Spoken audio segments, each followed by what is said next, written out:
So good morning, good afternoon, good evening, everybody. I'm starting out this session by just welcoming everybody to our International Symposium on Economics and Livelihoods after COVID-19. So this is a collaborative effort between the International Society for Ecological Economics and Degrowth, or essentially the International Degrowth community. And so these are two organizations, two groups with broadly shared worldviews. We both understand that the economy is a subsystem of a global ecosystem on a finite planet. We have broadly shared goals for a just and sustainable future. We have shared intellectual origins. So Georgescu-Roygan is considered one of the pioneers of ecological economics, and also his work was translated into French, I believe, is degrowth. And Joan Martinez-Alier is also one of the intellectual founders of ecological economics and the degrowth movement. So there's a shared recognition between these two societies that business as usual, continuing our current path of endless economic growth, using more fossil fuels and more resources to have greater consumption, threatens radical changes to ecological life support functions at a global scale. We have a shared reluctance between these two societies to just bet the future on unpredictable technological breakthroughs that will miraculously give us a new technology to address our ecological challenges. Both societies, both organizations prefer to really pursue intentional, but almost certainly radical changes to our economic and social systems to avoid those radical changes to our ecosystems. Which really means that we're in this predicament of radical change is almost inevitable, either if we do nothing or if we act vigorously to prevent the radical ecological changes. We also come from a position of shared ignorance. Neither ecological economist nor the degrowth movement knows how to bring about the desired changes we so desperately need. If we knew, we would have already done so. Part of this conference is to pool our resources to try to figure out how to move forward towards this just and sustainable future together. While there's a lot of areas of agreement between the societies or these organizations, there's also a lot of disagreement, both within each community and across the different communities. And this conference will help explore those changes as well, or those differences as well. So already we're facing radical change in the form of COVID-19. This has disrupted previous economic and social trajectories. So most immediately, this has forced us to originally had a conference plan for this state, and we've had a transition to a symposium, a virtual symposium. We invite you to come to our conference next July that probably as a result of COVID will also be largely virtual. And that could be a long-lasting change in conferences. But most importantly, what COVID has done, it's really shown a harsh spotlight on social and economic inequities and inefficiencies in our society. And this is resulting in increasing calls for fundamental changes to our system. You know, across the world, we've seen these huge eruptions of social movements and protests and awareness of the inequities of billionaires increasing their wealth by 20% as 40 million people become unemployed in the US alone. So this symposium is really designed to explore these issues in greater detail. So individual sessions, beginning with this one, will look at the potential for an alliance between ecological economics and degrowth. Further sessions are going to look at the deeply unequal impacts on lives and livelihoods and well-being across race, gender, and class. One of the central aims of this symposium has been to draw on a range of voices across race, ethnicity, class, and gender to really give expression to the many views out there. We want to explore new possibilities for building alternative livelihoods and economies that can take us beyond this growth obsession with capitalist and socialist economies alike. We really need to focus on making change happen. How do we take our academic ideas and use them to transform the world, which in my view is what all social scientists are actually trying to do. The final day is going to explore the role of art and activism in all of this. And I think many of us here, and including me, you know, we're suffering through these terrible times of COVID right now, but I really hope that 20 years from now, we're going to look back at COVID and see the pandemic as a turning point that launched us towards a more just and sustainable future, so that there could be this silver lining to COVID. And finally, I want to thank the Political Economy Center at the University of Manchester for hosting this event and the local organizing committee for a tremendous amount of hard work. It's hard to exaggerate how much effort they put into this. And it's, this is a free conference. This was done essentially by volunteer activity, volunteer time, for the benefit of pushing this agenda. So with that, I think I will turn the microphone over to Federico, who will introduce the rationale behind this session. Thanks, Josh, and hi, everyone, and thanks to the organizer. So the idea behind this session, it was really that we're trying to bring together these two communities, degrowth and ecological economics, but we didn't wanted to give it for granted that there should be an alliance between the two, so that we put together this dialogue with different speakers with different opinion to discuss a little bit the issue. Before we start, I just wanted to try and give some clarification also to break the ice and wait while more people are joining. So I'm going to briefly address the question of what are degrowth and ecological economics, what do they aim for, what are some of the differences and similarities they have, and see how this can create eventually a potential for an alliance. So starting with what they are, ecological economics was born in the late 1980s and is an interdisciplinary field concerned with the relationship between the environment and the economy. The International Society for Ecological Economics and the journal Ecological Economics were founded in 1989. Since then, there have been 16 international conferences, and here we are. Degrowth instead is much more recent and somehow could be seen as a daughter of ecological economics. It was born as an activist slogan in France at the beginning of the year 2000, and it has become a concept debated in academia, a frame for a social movement, and some would even argue a political ideology on an emerging scientific paradigm. So in this sense, it's not exactly a discipline like ecological economics, but it has become influence. It has become an influence in different disciplines like anthropology, geography, of course, ecological economics, political ecology, etc. The first International Degrowth Conference in English took place in 2008, so about 10 years ago. And since then, there have been 7 international conferences, all in Europe, only with 2 exceptions, one in Montreal and in Mexico City. So we see that they are similar, but with some differences already. But important for this session is what do they aim for? What are these goals? Well, I think broadly speaking, we could say that both aim to promote human well-being, sustainability, and justice. So in this sense, I think we can claim that they have at least broadly shared goals. Then what they might differ is on how to achieve these goals, both between degrowth and ecological economics, and of course also within these two communities, there are different opinions. They are not definitely not homogeneous. So now, just to point out some of the differences and similarities between the two. Well, ecological economics is clearly a discipline. Of course, it's interdisciplinary, but it has a clear focus on economics, while degrowth is much more diffuse. It has a growing influence in different disciplines, but it's more like an idea, a concept that wants to transform society. Academically speaking, in terms of scientific publication, ecological economists mainly publish in the journal Ecological Economics, while degrowth scholars have published in different journals from different disciplines. There have been more than 10 special issues. And for example, only this year there will be 5 books. So you see that ecological economics has a long tradition of 3 decades, while degrowth is much more recent but very lively. They have also a different degree of institutionalization because ecological economics has a well-established international and regional societies. There is a well-established journal also with a lot of prestige in academia. There are professors of ecological economics, there are university degrees, research centers, and etc. Instead, degrowth is organized around a loose international network. Of course, there are summer schools. There is a first master degree on degrowth here in Barcelona. There are debates for having a new journal, but there is a clear difference here in the level of institutionalization between the two.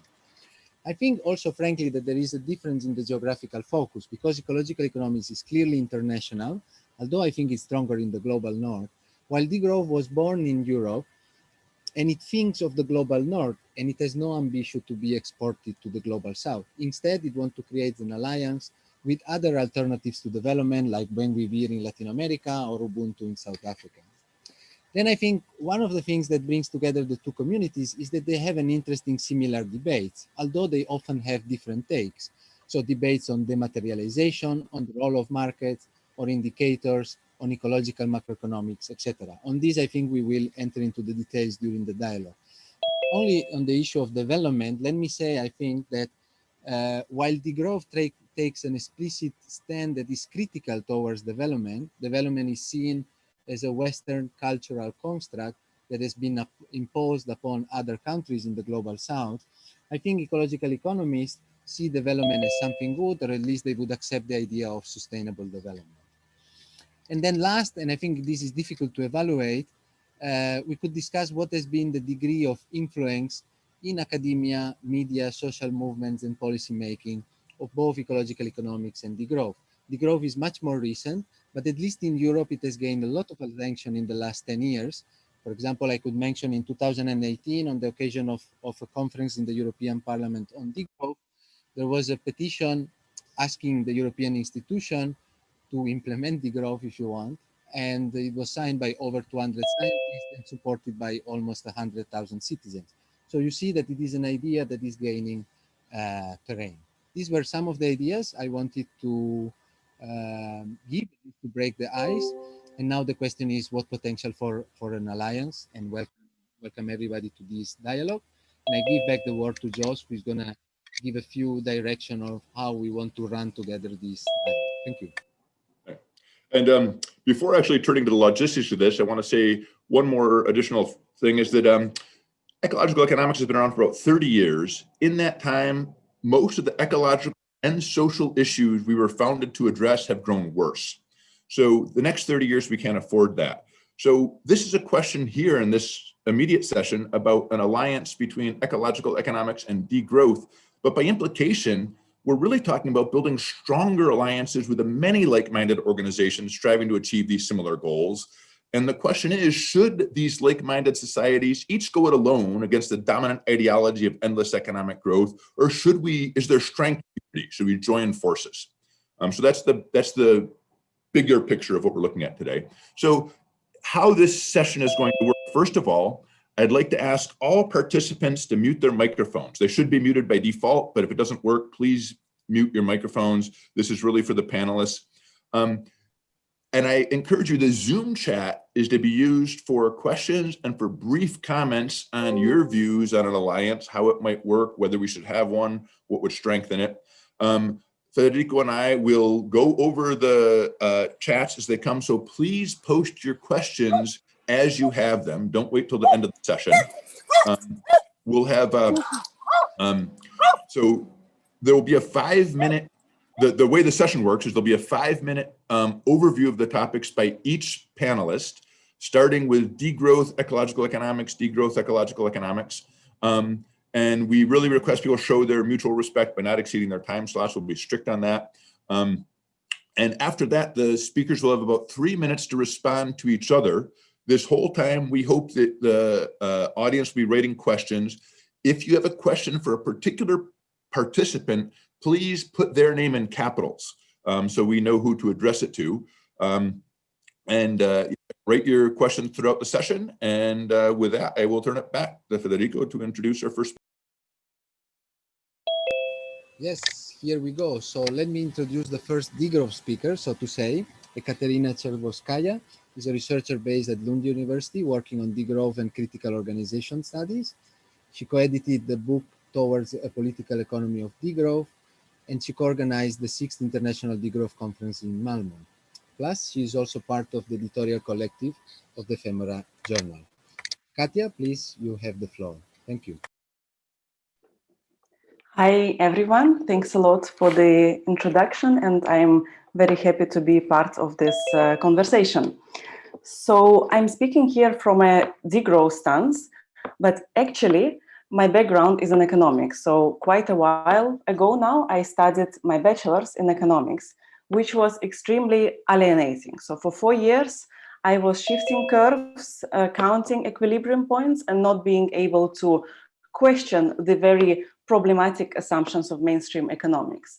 And then I didn't really want to continue in this direction. So during my master's and PhD years, I got more into critical social sciences, engaging with critical social theories, and finding it extremely fascinating.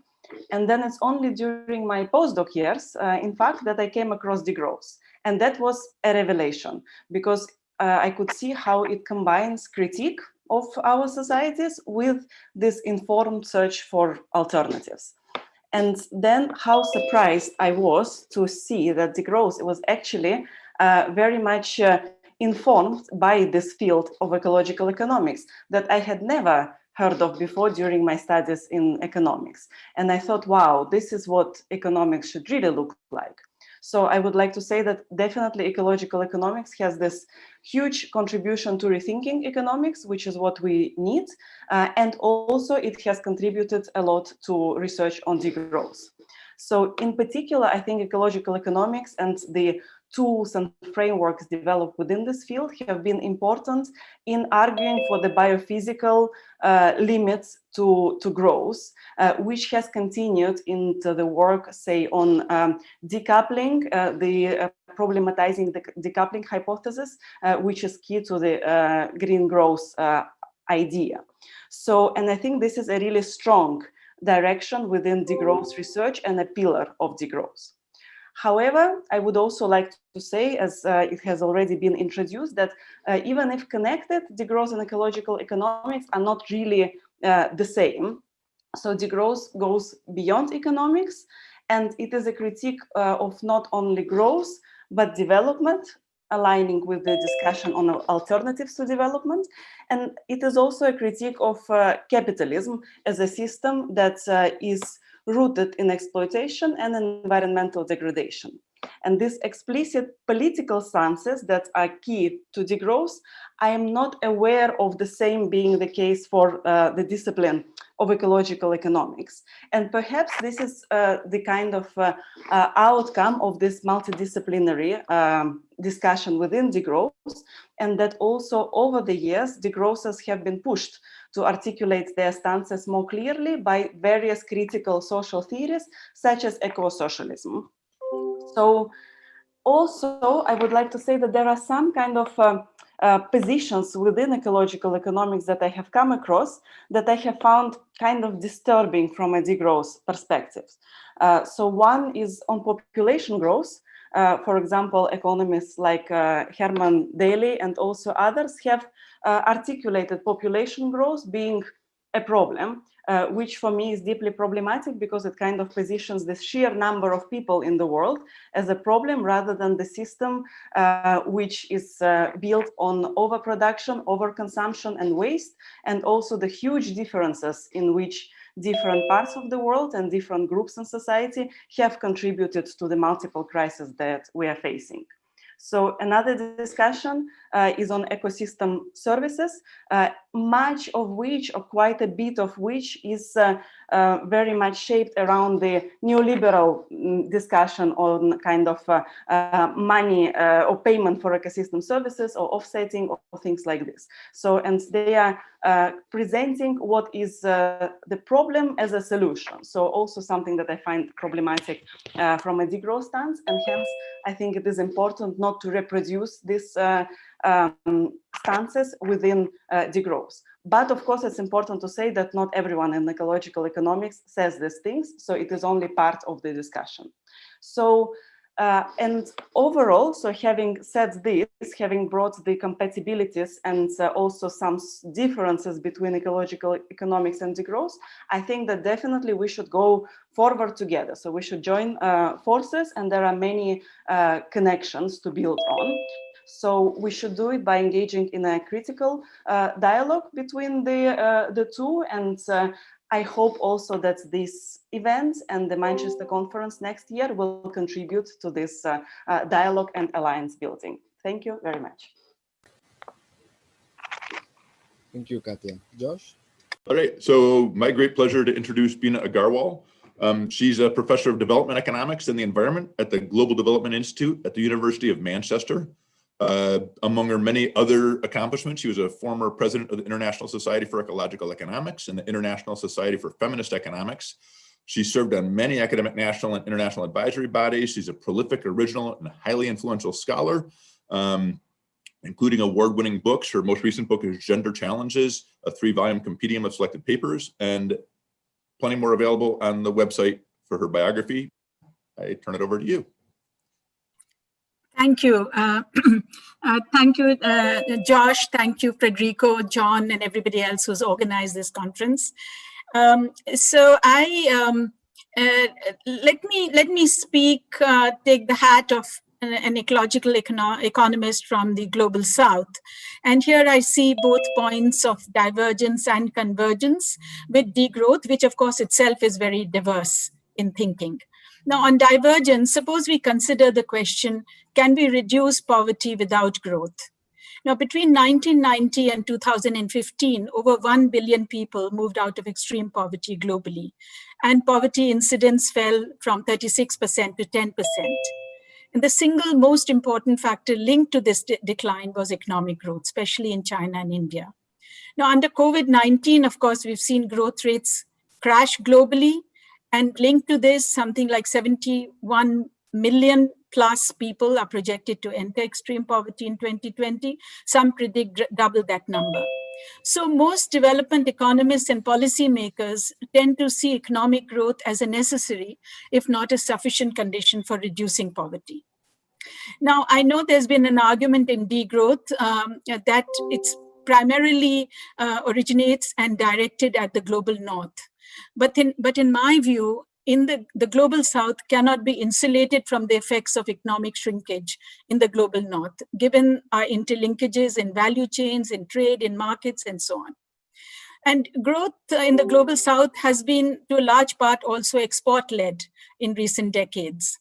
So if the Western economies shrink, so will most low-income countries, leading back into high poverty. So this underlines my concern with aspects of degrowth. However, there is, of course, widespread recognition globally that GDP is a deeply flawed matrix. It does not measure human well-being and the environmental cost of growth pathways, nor does it cover systemic inequalities of class, gender, race, and caste. So the question is, can we grow in ways that protect the environment, reduce inequalities, create jobs, and improve human well-being? Can we protect our forests, soils, waters, air, and biodiversity? Can we reduce carbon emissions? Can communities and countries cooperate to build sustainable futures? And I believe these questions are common to both ecological economics and degrowth, and so there is considerable convergence. But then we come to the answers, and the answers, in my view, lie not in shrinking the economy, but in transforming it. We need to change what we produce, how we produce it, and how we distribute what we produce. So take the farm sector in India as an example. In the 1970s, the Green Revolution model, based on high-yielding variety seeds, chemical fertilizers, and assured water supply, raised India's food grain production from 95 million tons in 1960 to 190 million tons in 1990. But it was totally unsustainable, because what you find is that farmers moved from multi-crops to monoculture. We exhausted our groundwater, we destroyed our soils, we polluted our rivers. And on top of that, of course, we are dealing with climate change. So then the big question is, what can be done? Answers, in my view, lie in transforming the way we farm, if we are talking about the farm sector. So technically, we do need to adopt agroecology, reduce groundwater use, create rainwater harvesting systems through community cooperation, conserve land. But we also need institutional innovation in terms of cooperation between farmers. So consider that 84% of farmers across 111 countries today cultivate less than 2 hectares, and most are non-viable. But what if farmers pooled their land, labor, and capital in small groups? They could be transformed. Now, in my own research over the past recent years, I found that in the Indian state of Kerala, all women group farms cultivating largely organically were 1.8 times more productive and 5 times more profitable than individual family farms. Kerala today has 68,000 group farms involving 300,000 women. And during COVID lockdowns, interestingly, 87% of the groups farming this smart survived economically. In fact, agriculture is the only sector with positive growth in India today. So if you take this scenario, which embraces agroecology, resource conservation, renewable energy, agro-industry linkages, built on cooperation, I do believe there is a clear convergence between the visions of ecological economics and many degrowthers. But the pathway we need to ask is not perhaps shrinking growth, but in changing its trajectory. We do need to grow within the planetary boundaries. We do need to protect the planet. And I think there is agreement on that. But I want to end by saying that there are issues of inequality which I believe neither ecological economics nor degrowth have so far provided answers. And these are structural inequalities of class, gender, and race. And I believe these are real challenges in both because they impinge very strongly back into our common shared agenda, which is living and growing within planetary boundaries and protecting the planet. And so I put this forward as a challenge that both need to have greater dialogue on as well. So thank you. Thank you. Thank you very much, Bina, for your thoughts. And now let me introduce the second so-called degrowth speaker, Ksenia Anasek, who is a researcher at the Institute of Environmental Science and Technology here in Barcelona, and is a member of the Environmental Justice Project. She's the co-author of a recent article in Ecological Economics called Ecological Economics and Degrowth, proposing a future research agenda from the margins. Ksenia, you have the floor. Thanks. Thank you very much. Thank you very much for inviting me to the conference. As you said, Fede, I'm going to talk about the alliance between degrowth and ecological economics from the margins. That is a result of a collective work at ICTA URB and a part of the special issue to set a new research agenda of ecological economics. And it was an idea that surged in the last Ecological Economic Conference in Mexico. So alliance between ecological economics and degrowth would help communities to achieve their shared goals for a better future, because the agenda has made an important contribution to understanding the limits of growth and exploring alternative economic, social, and ecological grassroots arrangements for living without growth. However, we argue here that a research agenda from the margins, and that is from the point of view of groups exploited within the growth economy, is urgently needed. And the agenda can integrate a plurality of genders, ethnicities, cultural and non-material relationships people for the environment, contributing thereby to social, economic, and environmental well-being, equity, and justice. So for a better ecological economy and degrowth future in our current context with the multiple crises of health, society, economy, as well as the call for racial justice, the alliance is in the interest of the groups to actively shape a social economic transformation toward a system that is not based only on economic growth. So we, for example, reflect on the progressive environmental policies and movements for such policies, which require engaging further with the work of scholars, but also scholars, activists from the regional and international peripheries that we call the Global South, or the South in the North.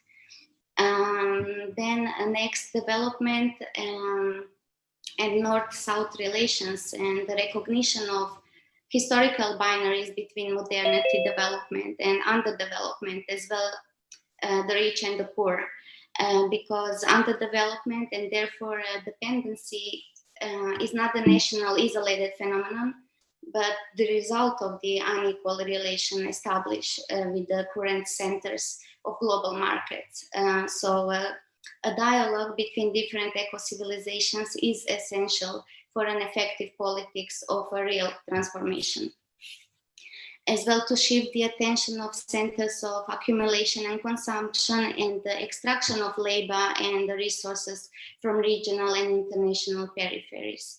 So the ecological economics and degrowth agenda can link unsustainable modes of living by transnational elites and the global middle class and the poor, in the terms of unequal exchange, cost shifting, environmental degradation, resources extraction, interweave with the social injustices in the periphery. that still sustain colonial relations in the so-called post-colonial era. We also reflected in the role of women in reproductive labor, slave labor, migrant labor, labor in the global south, or the work of the unemployed and their contribution to the economy of capitalism. So we said that ecological economics and the growth work sharing proposal must be designed in a gender sensitive way. For example, mechanisms and causes of the issues and the way to avoid it, and by supporting alternative collectives through the collective and participatory research and production of knowledge we all do towards a social, environmental, and economic justice. And my last point is that by supporting communities on the ground, these and many other crucial transformations towards sustainability, equity, and decolonial justice must not only be made for the South, but answered and decided together from the South and from the South itself, telling their own stories and theorizing and implementing their own alternatives to extractive capitalism, which is interrelated with patriarchy, colonialism, racism, classism, and other forms of oppression.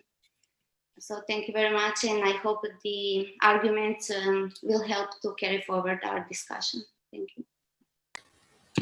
Thank you, Ksenia. Thanks very much, Ksenia.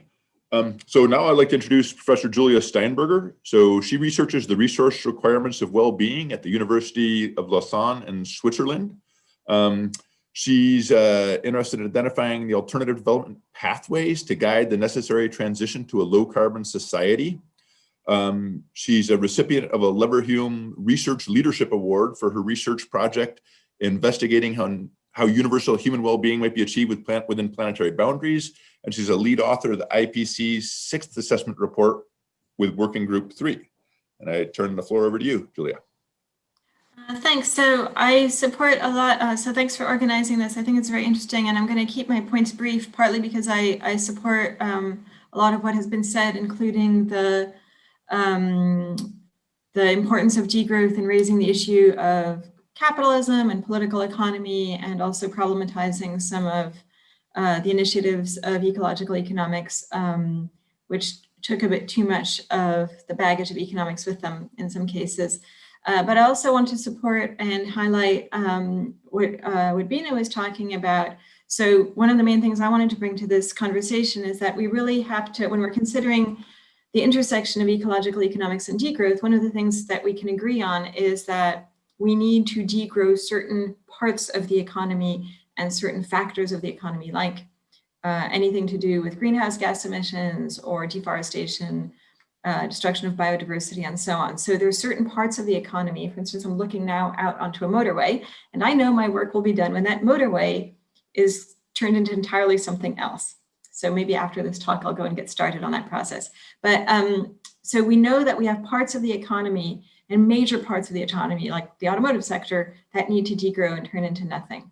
But at the same time, we also know that when we're thinking about production and consumption and distribution, certain parts of production, consumption, distribution can help with well-being and high living standards, and others don't. And especially when we're trying to achieve, if our goal, we should state that, is to achieve high living standards at low resource use, certain modes of production and consumption and distribution are better than others. And that's one of the things that in my work we try to measure, we try to model. And for instance, one of the things we can see is that economic growth itself is not very helpful at producing increases in things like living standards or life expectancy. Other things are. Things like electricity use in the household is much more highly correlated with improvements in something as basic as life expectancy. So if we're trying to understand, we need to be much more granular and specific in the ways that Bina was talking about as well, in terms of what types of production, what types of consumption, what types of distribution really do help.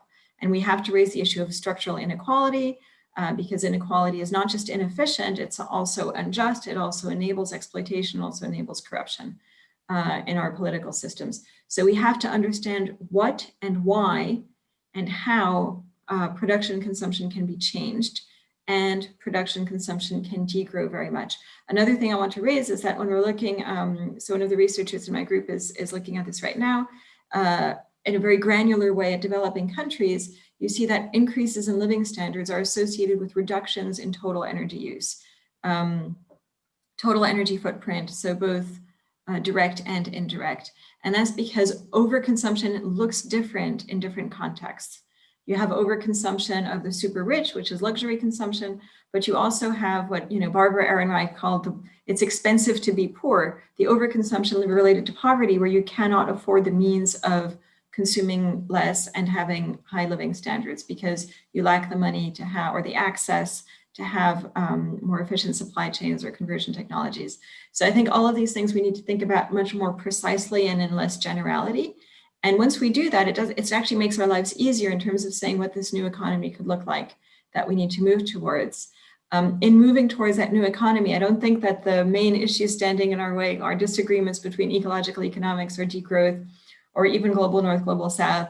But I think they do have to do with what other people were mentioning, which are the structural imperatives of exploitation, extraction, profit making of capitalism, which has a very multinational face right now. And so that's what we're up against. We're up against mega multinational economic structures that are really driving worsening poverty in a lot of cases and worsening environmental disaster in others. And I think that that's something that ecological economics should also take on board much more clearly. And I will stop there.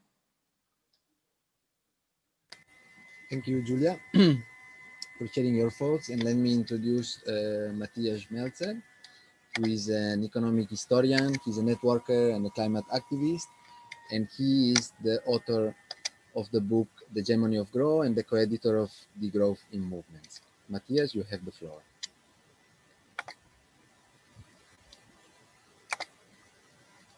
Matthias, we cannot hear you.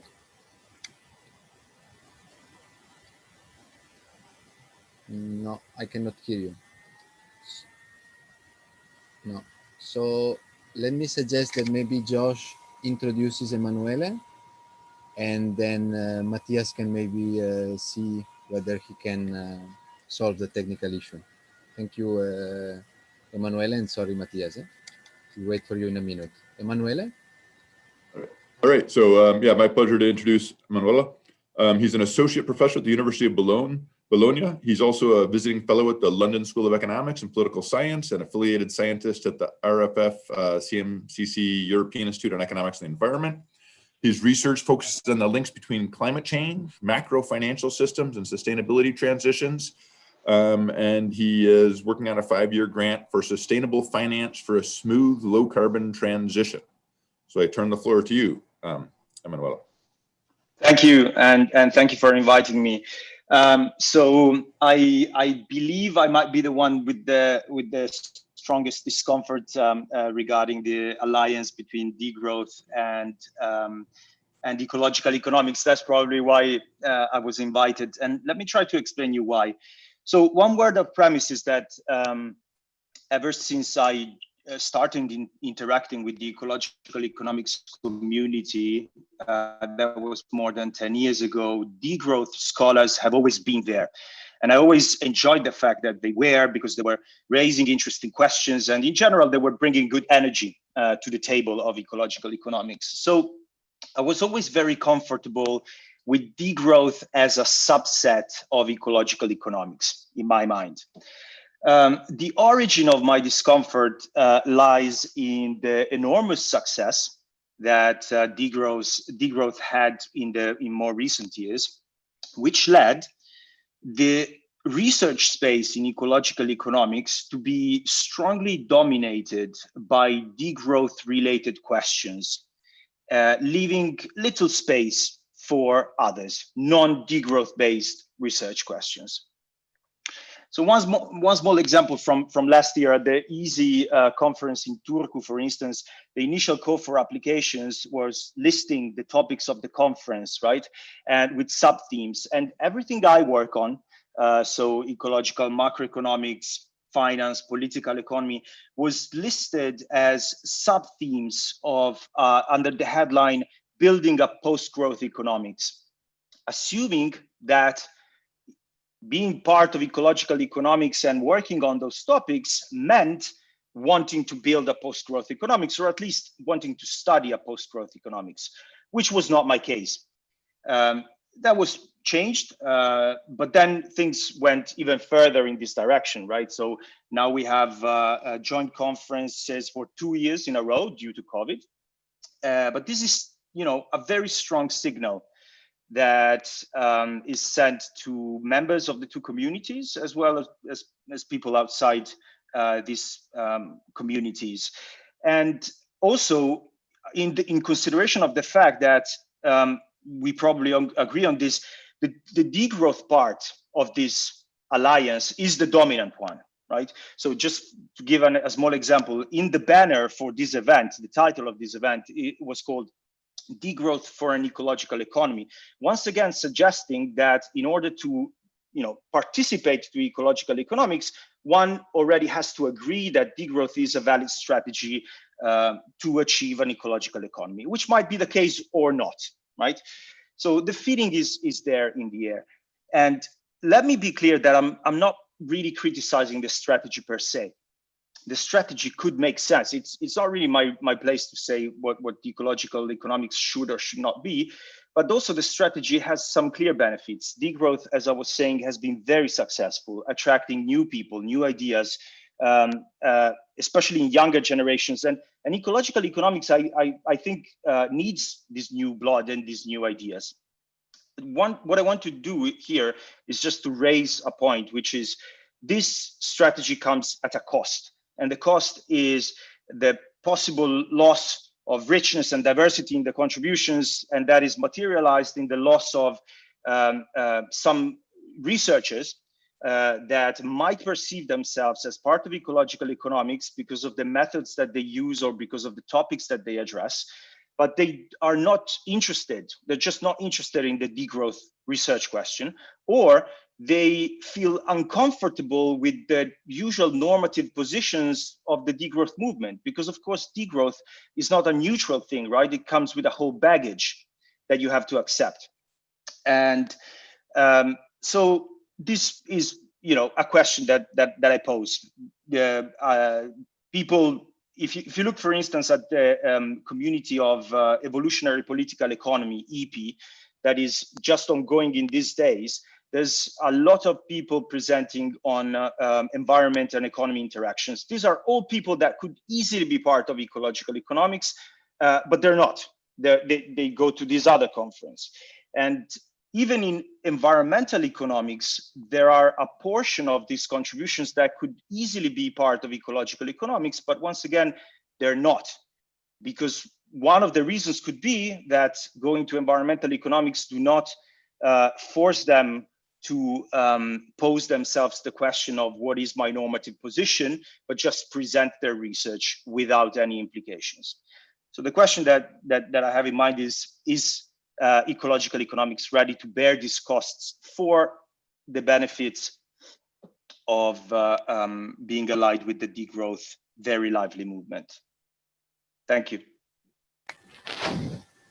Thank you, Emanuele, for your comment. So let us try now if Matthias, if you're here, and I think so, can you try whether your sound works now? Matthias?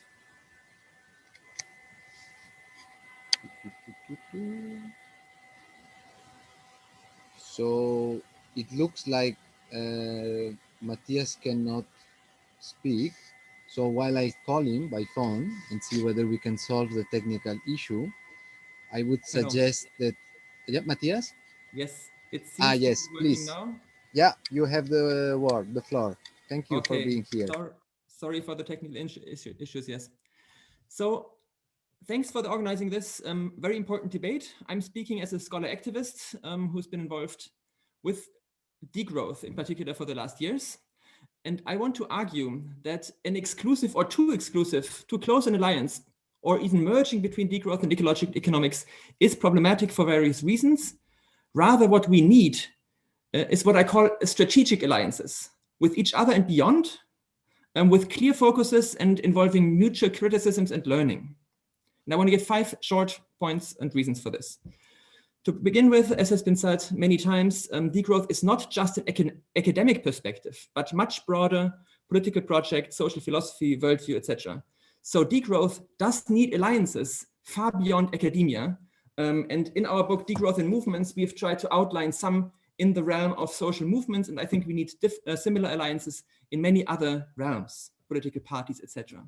Secondly, degrowth is not primarily an ecological perspective or movement, as would be suggested by too close an alliance to ecological economics. So ecological questions, in particular climate catastrophe, is key and is often an entry point to degrowth for many. But then I think the perspective is much wider. It's focusing on the alienating and crisis-ridding role of growth and accumulation in our societies more general.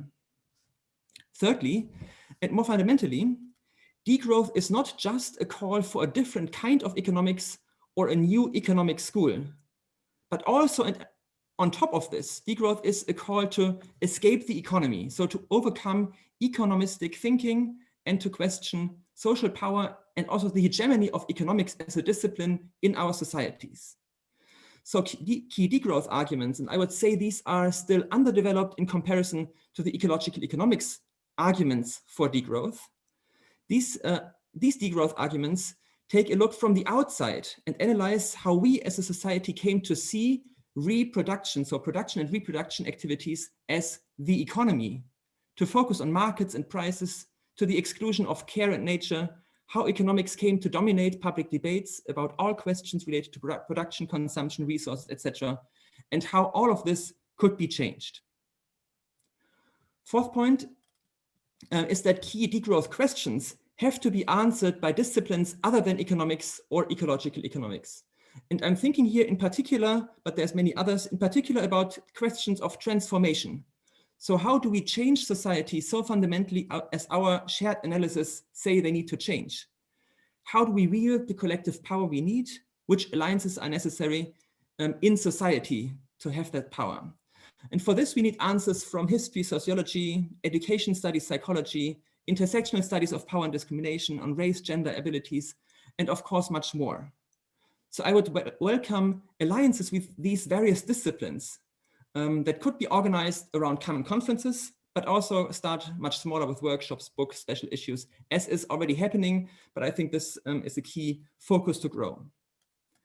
And finally, degrowth is and has to be more radical than ecological economics, both in degrowth's academic paradigm sense, but also beyond academia.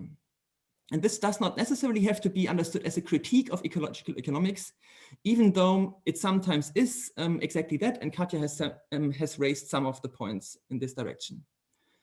And I can't go into the details how degrowth is more radical, but I think we all have a general shared analysis of this. For example, degrowth scholars focus a lot on analyzing capitalism and argue that this is a questioning of capitalism, wage labor, questions of markets, etc., have to be at the core of a degrowth perspective. Also, degrowth is not just about analysis, but it's prognostic. We work on utopias of a future society. And finally, there's also a growing consensus within the degrowth community that states that, in fact, degrowth amounts to, or has to amount to, decolonizing power structures in society in many different ways. So to overcome neocolonial ways of seeing the world and also neocolonial ways of organizing the world economy. So coming to an end, what is my proposal? I would suggest to keep degrowth and ecological economics separate to some degree, but discuss and create what I call strategic alliances. So alliances that have a clear strategic function with regard to our shared goals. And I just want to give one example. I think in creating and promoting shared arguments and thus become stronger together in the public realm on points such as a decoupling of emissions from growth is impossible in the remaining time for rich countries, or growth does not create welfare for the many, also regarding to the global south, or economies can function stable without economic growth under these conditions.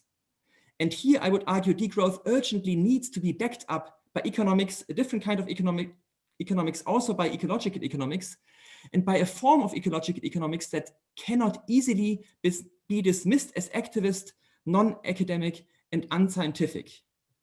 So for these reasons, I think we shouldn't have too close of alliances, but rather strategic alliances where they meet both our goals. Thanks so much. Thank you, Matthias. I'm happy you were able to join. And now we are going to give back the words to the speakers very briefly, just a couple of minutes each. We will follow the same order, I would suggest. And then with Josh, we will read afterwards the questions and the comments from the participants. And again, we will get a reaction by the speakers. So without further delay, I would invite Katja to comment on what the other speakers said. And then we follow the same order. Thank you. Thanks a lot. Thanks everyone for your introductions. So I would like to make a comment on this issue or the argument that growth is needed for the global south, but we need degrowth in the global north or in the rich countries, because I think there is some kind of issue there that is not so easy to articulate, and where within ecological economics and maybe to some extent within degrowth, people hold different positions on this. So I will try to explain how I see degrowth in this way. So for me, degrowth is not a verb, it's a noun. So it's kind of a bigger concept. So it is not about reducing GDP and kind of cutting things here and there to make economies work in ecological terms. So it is not about shrinking growth, but reducing biophysical throughput whilst ensuring well-being for all. So which is likely to lead to smaller kind of growth in GDP terms, but it is not the aim in the first place. So then when we speak of poverty and kind of that economic growth is needed for poverty, to solve poverty, here I would also kind of align more with the perspective, say, from anthropology and from post-colonial thought, because poverty itself is a construction that has been defined by an organization, the World Bank, which of course thinks in economic terms. And then if defined in economic and in monetary terms, then surely we will need economic growth to solve poverty. So in that sense, I think that I would go even away from, or problematize poverty at least, and maybe to run the discussion in different terms, because actually skyrocketing growth in many, let's say, emerging or developing, so-called emerging developing countries has not led to many people being better off. So many have lost their ways of subsistence, and it has been also, as Bina has pointed out, very much defined by class, race, caste, and things like this. So in that sense, and we still have a lot of poverty in the world. So maybe I would say that we should speak instead of poverty about needs satisfaction. So what we need in the global south is the satisfaction of needs in material terms, and then of course it can lead to growth in some sectors, and it can lead to kind of phasing out of others. So I would kind of frame a discussion in a different way, and I think this is kind of from a degrowth perspective, it is an accurate way to frame it. So yeah.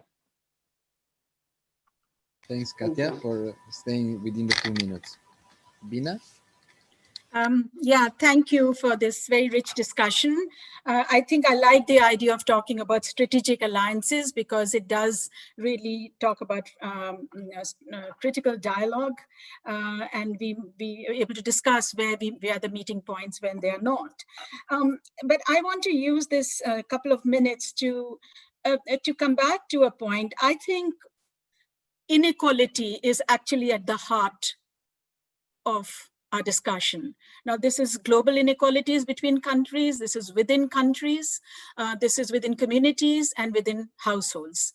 And the reason for this is that we can, what we have to, even Katja's comments right now said that, okay, we need to talk about basic needs.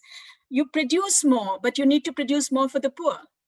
And you're not going to have that if you've got deep inequalities. So, of course, we agree that people shouldn't have 6 air conditioners and 5 cars parked outside their homes. But nobody's going to disagree that everybody needs healthcare, everybody needs access to education and food security. So there are a lot of goods which can be produced, which need to grow. And that's not possible as long as you have such deep inequalities. And I don't think either ecological economics or degrowth have an answer to that. And when they begin to have an answer to that, I think there isn't that much, there's a great deal to talk about between the global north and the global south. I also don't think in a globalized world, we can separate this distinction between the two. India produces a lot of drugs, it has some of the biggest pharma industries, and yet it imports some basic ingredients from China. And so you can't produce these drugs unless you bring those ingredients from China. I'm just giving an example of something that's as basic as essential medicine today in COVID times.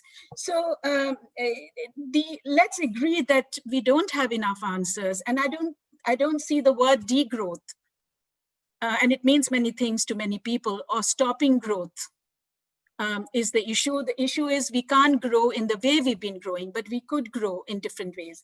A second and very quick point is that we do need a new economics. So I did talk about the importance of institutions and cooperation within communities across countries, but our standard economics does not see people as being able to cooperate, because it sees self-interest as the guiding force of human behavior. And we need to shift away from that. So although there is a recognition in the development of economics, there's trust and reciprocity and all of that matters, which is the basis of cooperation, we haven't yet gone enough in that direction. So let me end with that, because there are a lot of other people who'd like to say things. Thanks, Bina. Senia?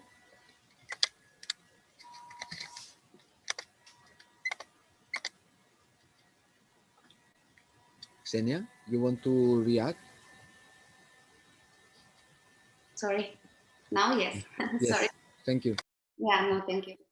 Thank you very much to all of you for your wonderful presentations. I learned a lot, and I could reflect, and I agree that alliances should be from both sides, degrowth and ecological economics, and that it has to be addressed multidisciplinary, but also transdisciplinary, coming from the communities themselves. And as I said in my previous presentation, those voices and the will of real transformation must come from the communities themselves.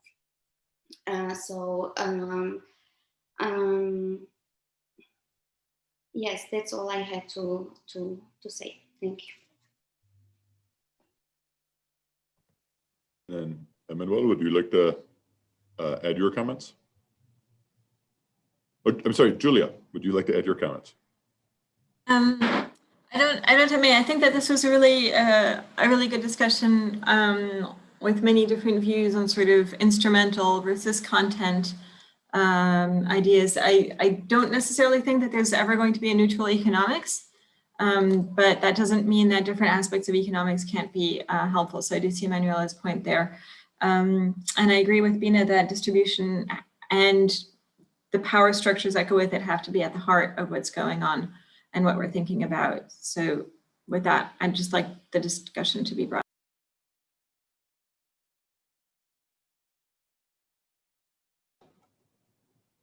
So we could put Matthias back in the original order. Do you have anything else to add?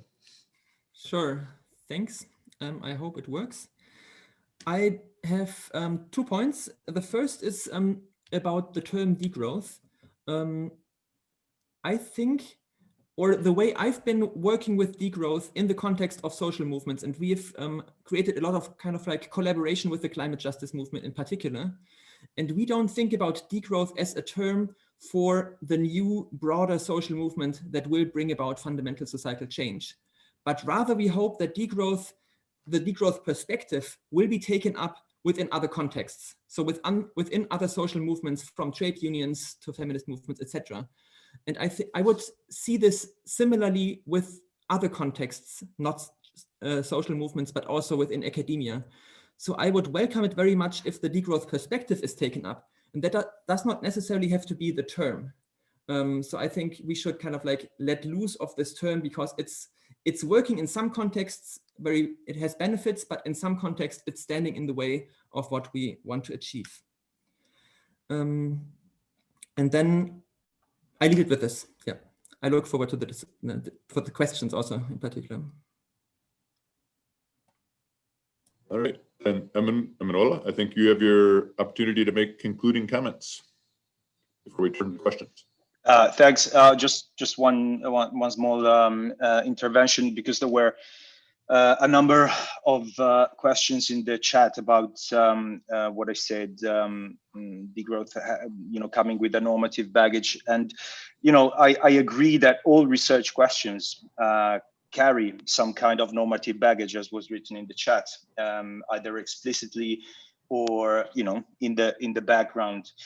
I think we can agree, I hope we can agree, that degrowth is different in that the normative component is much, much more pronounced.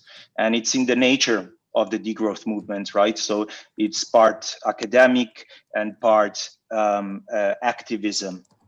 And that's, I think something that is recognized and acknowledged and embraced by degrowth scholars. So that's what I meant by it. Being asked to subscribe to these normative positions might make some academic researchers uncomfortable. That's it.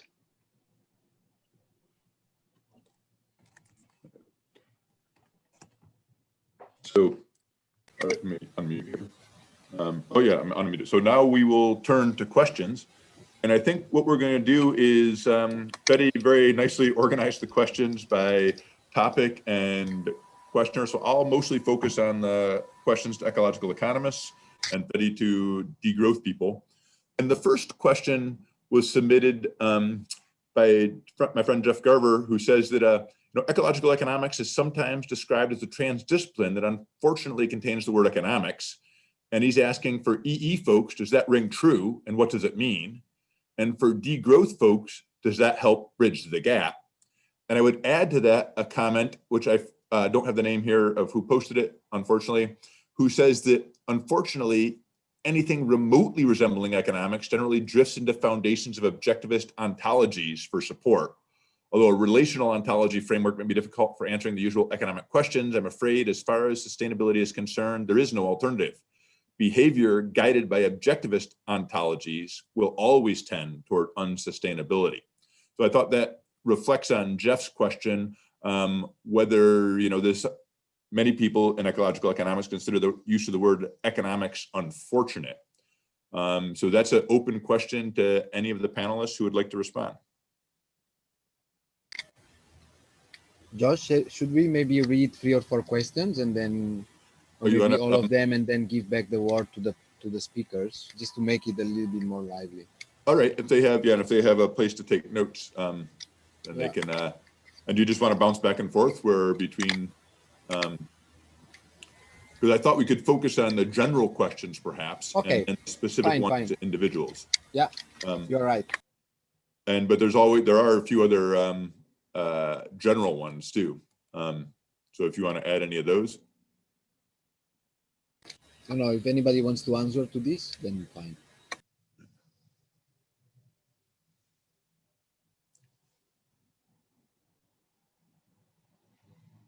So any comments from either ecological economists who want to defend the use of the word economics is really an integral part, or recognize that that seems to be a little bit exclusive, reducing our transdisciplinary perspective, or if degrowthers, if that would help address some of their concerns with ecological economics, recognizing that many ecological economists aren't from an economics background, or they're essentially taking an ecological perspective on the economy.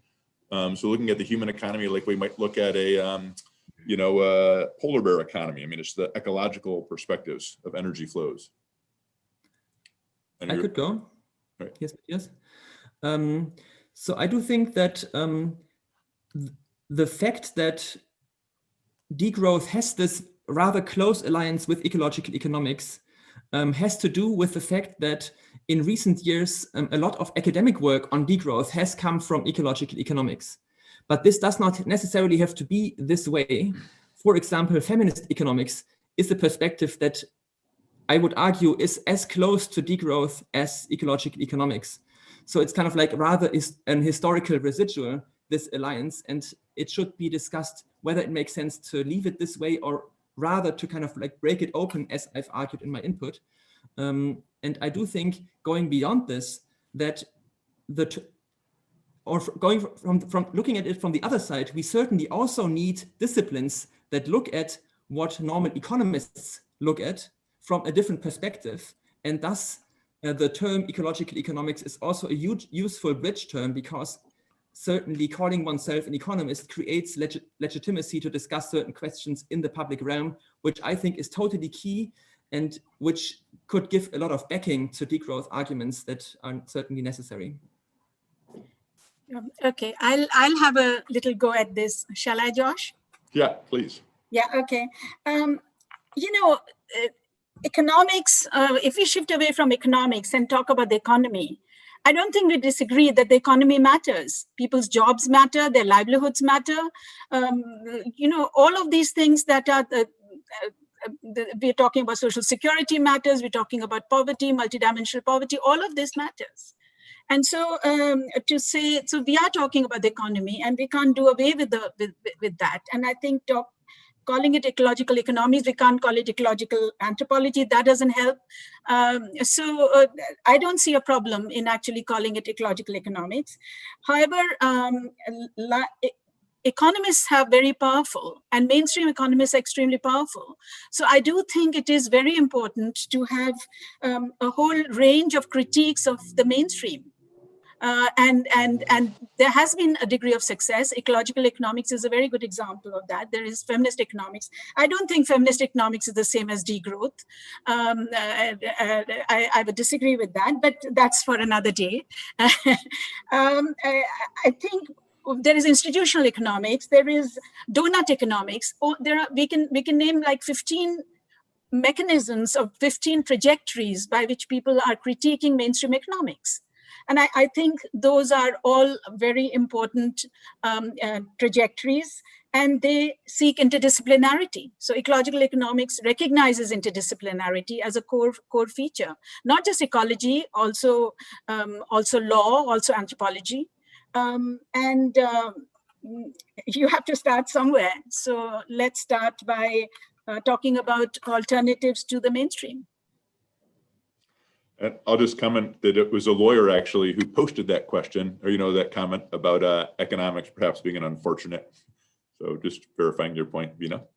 And are there any comments by anybody about this idea that you need relational ontologies? Because I see feminist economics and degrowth very often is focused on the relational ontologies, and that mainstream neoclassical economics has this objectivist approach. Do any of the participants have any comments on that? Whether we really do need to take a relational approach to economics?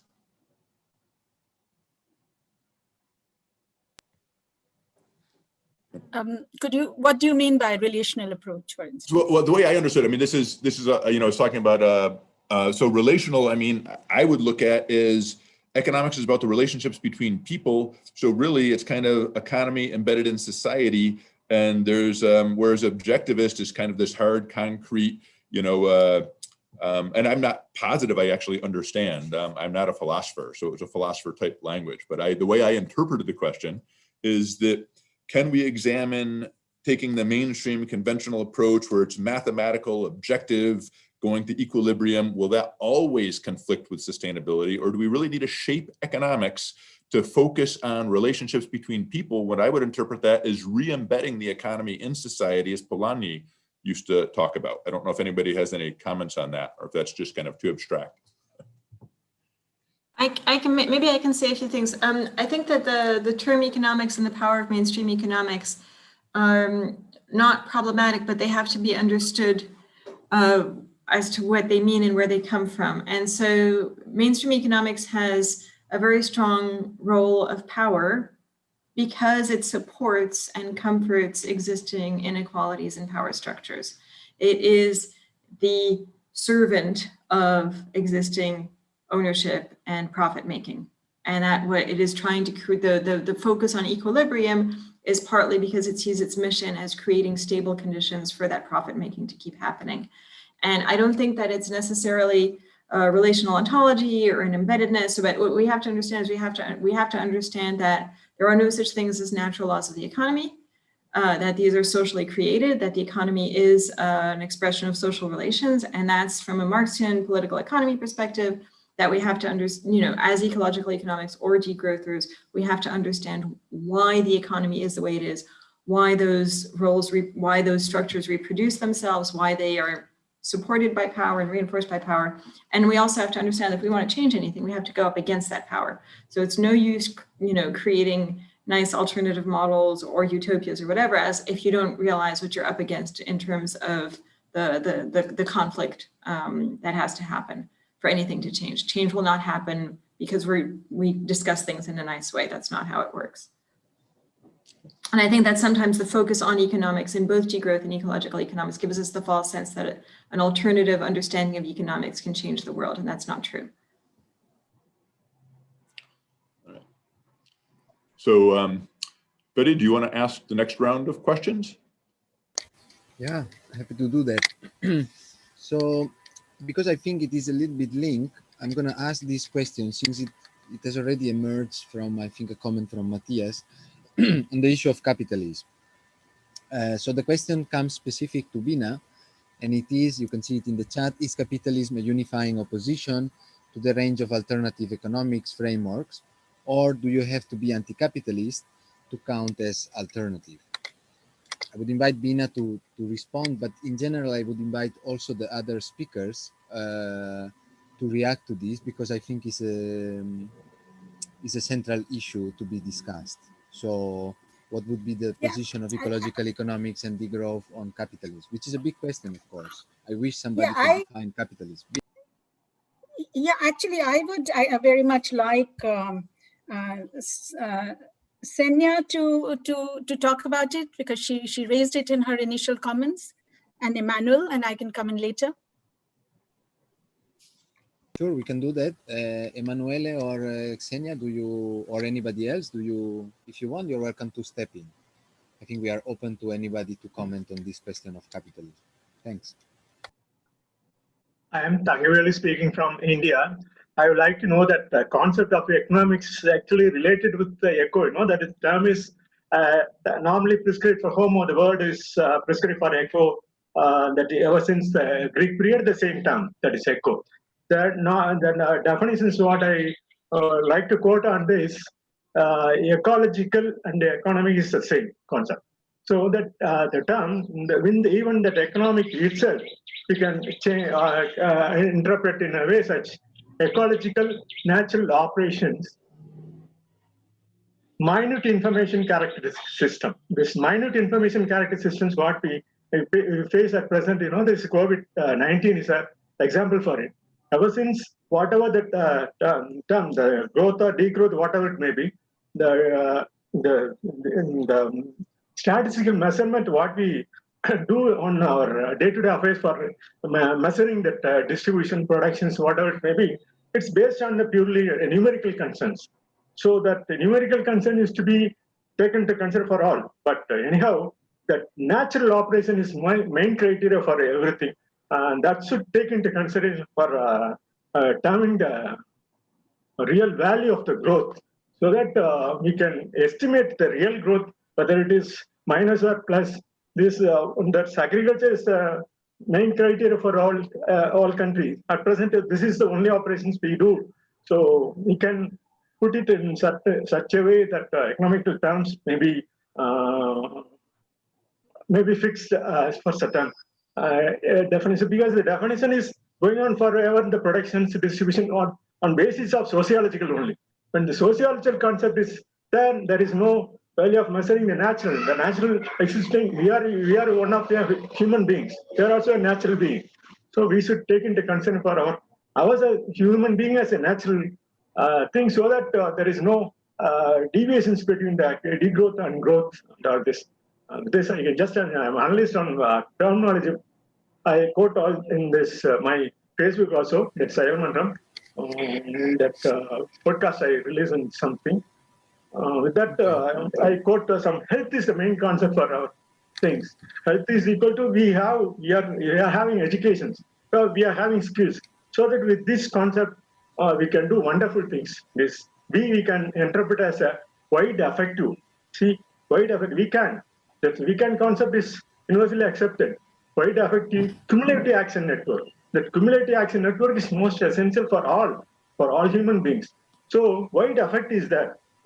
Whatever the growth is that we have wide effect, so that we can do it. We can do it in the sense, develop organizations individually. Every individual has that tendency to do it in the conscious side, and my intention, I individually growth, I take initiative on this.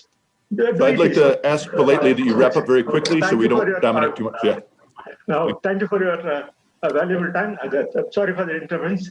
Just do it with the skills. With that, I conclude. We can do it with the skills, whatever we have. But this, thank you very much for your valuable time, for sharing my views on this. Thank you. Thank you. Thank you, sir. In principle, we ask participants to please intervene via the chat. Yes. And we give the word only to the speakers. I'm sorry about that. This is the rules we set and are set for all the symposium.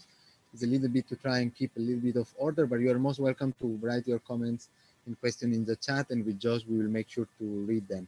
So I would go back to the speakers now, and we wanted to comment on this question on capitalism. So I would ask if any speakers want to intervene. Otherwise, we give the word to Bina. Thank you, sir, again for your intervention. Please mute your microphone. Thank you. Thank you, sir. Okay. I mean, it's a big question, but I think people talk about alternatives in a multiple range of ways. Sometimes they're talking about alternatives in a very localized way, and sometimes they're talking about entire systems like capitalism. So I don't think just simply because people are not critiquing entire systems and they're dealing with inequalities and power issues in a local context, that is not an alternative. Of course it is. And so that would be my general answer to this, that we need, if you like, hundreds of oppositions to many of the things, injustices, environmental and other, that we see happening around us. And to say, well, this is not the way to go. This is an alternative way to go. And I would say we should empower all of them. And perhaps they could, people react locally in terms of what affects them, in terms of what they can control, because they can't control entire systems. But that does not make it any the less valuable. Thank you, Bina. Anybody else among the speakers who wants to intervene? I would like to. Katya, can I? Yes, please. Yeah, so I would say that the kinds of changes that we need, they require systemic change, so that all the different local and the different local efforts can contribute to it. So, and this systemic change is change beyond capitalism and against capitalism. So I have already articulated in my introductory intervention that degrowth and capitalism are not compatible, and I can elaborate on it a little bit.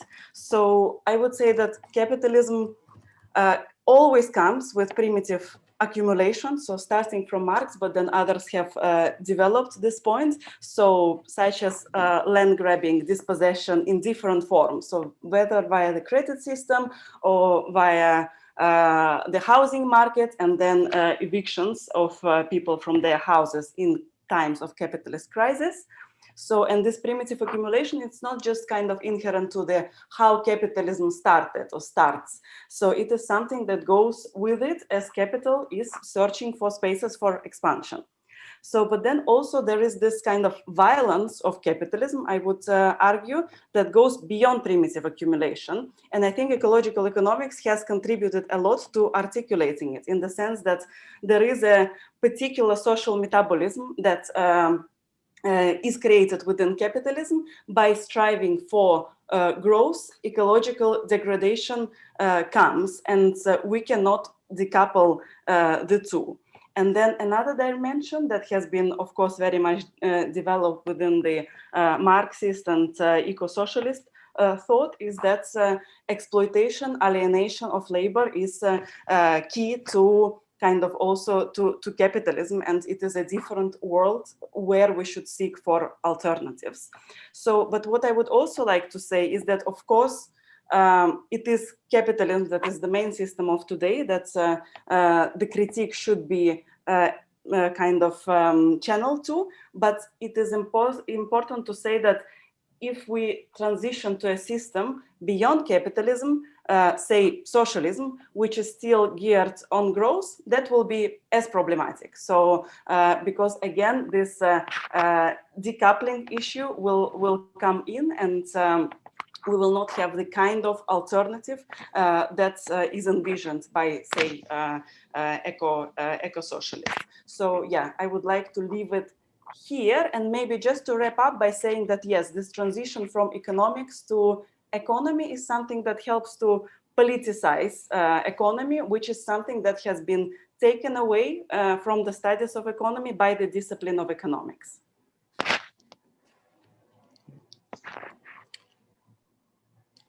Any further comments on that topic?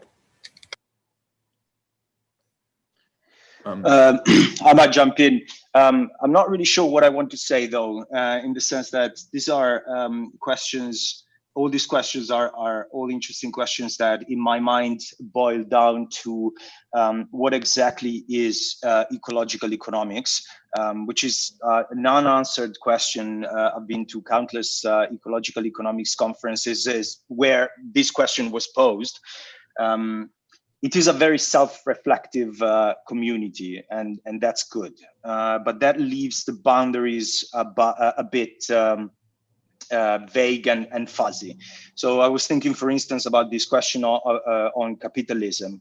I have really the same question. So is opposition to capitalism a precondition to be part of the ecological economy, of the ecological economics community?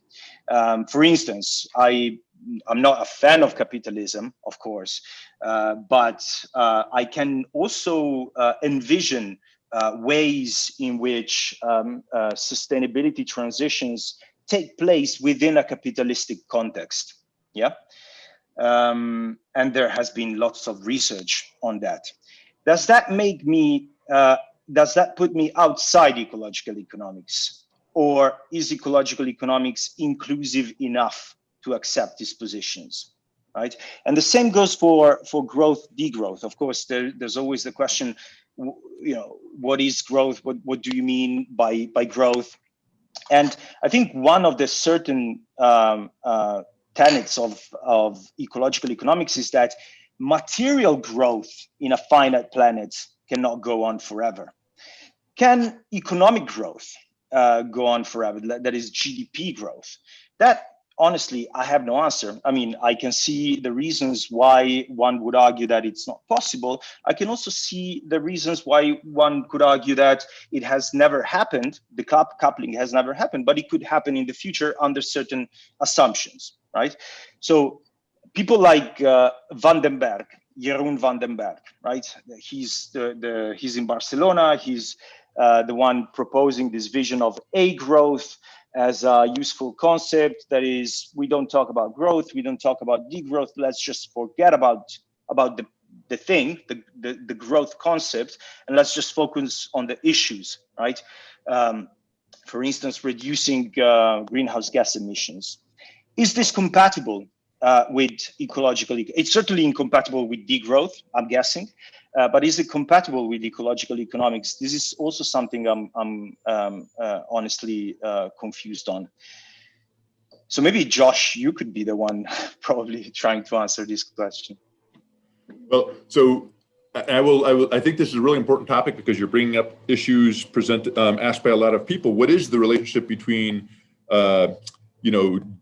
between growth and ecological economics? Is it possible to believe in, dematerialization as a path forward where we can continue growing? And this capitalist idea that we have, a lot of people define capitalism as this continually expanding spiral of growth, essentially. It's very growth oriented. So a number of people have directed questions at Bina and you, Emmanuel, very typically asking about whether or not ecological economics really does imply a reduction in growth. And I would like to add into this, Bina has made it very clear, we need healthcare, we need all sorts of other, we need greater equality. And looking at healthcare, if we see a population of people physically growing bigger, we can assume probably they're getting better nutrition, meeting their needs met. If we take the average height of everybody in this conference and add the tallest person in the world, it has no impact on the average height. On the other hand, if we take a look at the average income and then add the richest person in the world, the average incomes of the people in this room mean nothing. It's only the richest person that matters. So growth is typically defined as an aggregate measure of increasing GDP or increasing income. And what I want to ask is this idea, so does it make sense to think about these aggregate measures where they're power law distributions, very few individuals have most of it, all the growth in the United States in the past decade has gone to the top 1%. Should we be talking about growth as a goal or is it that a growth is maybe ignoring growth altogether? And then getting to these questions that a lot of people have asked, saying that their understanding of ecological economics is that it is founded on the impossibility of continued physical growth. There's this question about, dematerialization, but I think that's I would like to raise that for Bina, for you, Manuel, for other people, whether or not this, first of all, whether growth tells us anything meaningful about well-being. That's my example. If height goes up, we know people are getting better off. If GDP goes up, we know nothing about the average person. So I'm curious what panelists think about that. I mean, is it possible to favor, the ecological economists? Is there any point in discussing growth as a goal when without, as Bina is very clear about, actually focusing on distribution too, but isn't distribution take precedent? I'm curious what the panelists think about that. And perhaps, yeah. Thank you. I'm happy to come in here. I think the idea that GDP is the principal matrix today for looking at development, if you like, it's just a straw horse or a straw man. We began to, even within development economics, we began to question this a long time ago. The 1970s was a period where there was a huge expansion of ideas of redistribution with growth, redistribution for growth, the question of basic needs, the question of capabilities and development as freedom.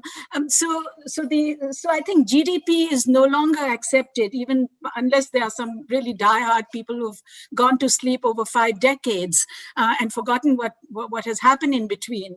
And nobody is holding out that GDP is the measure that we're talking about. Yet people are talking about, if you like, multidimensional measures of looking at. And I started by saying, what do we produce? How do we produce it? And how do we distribute what we produce?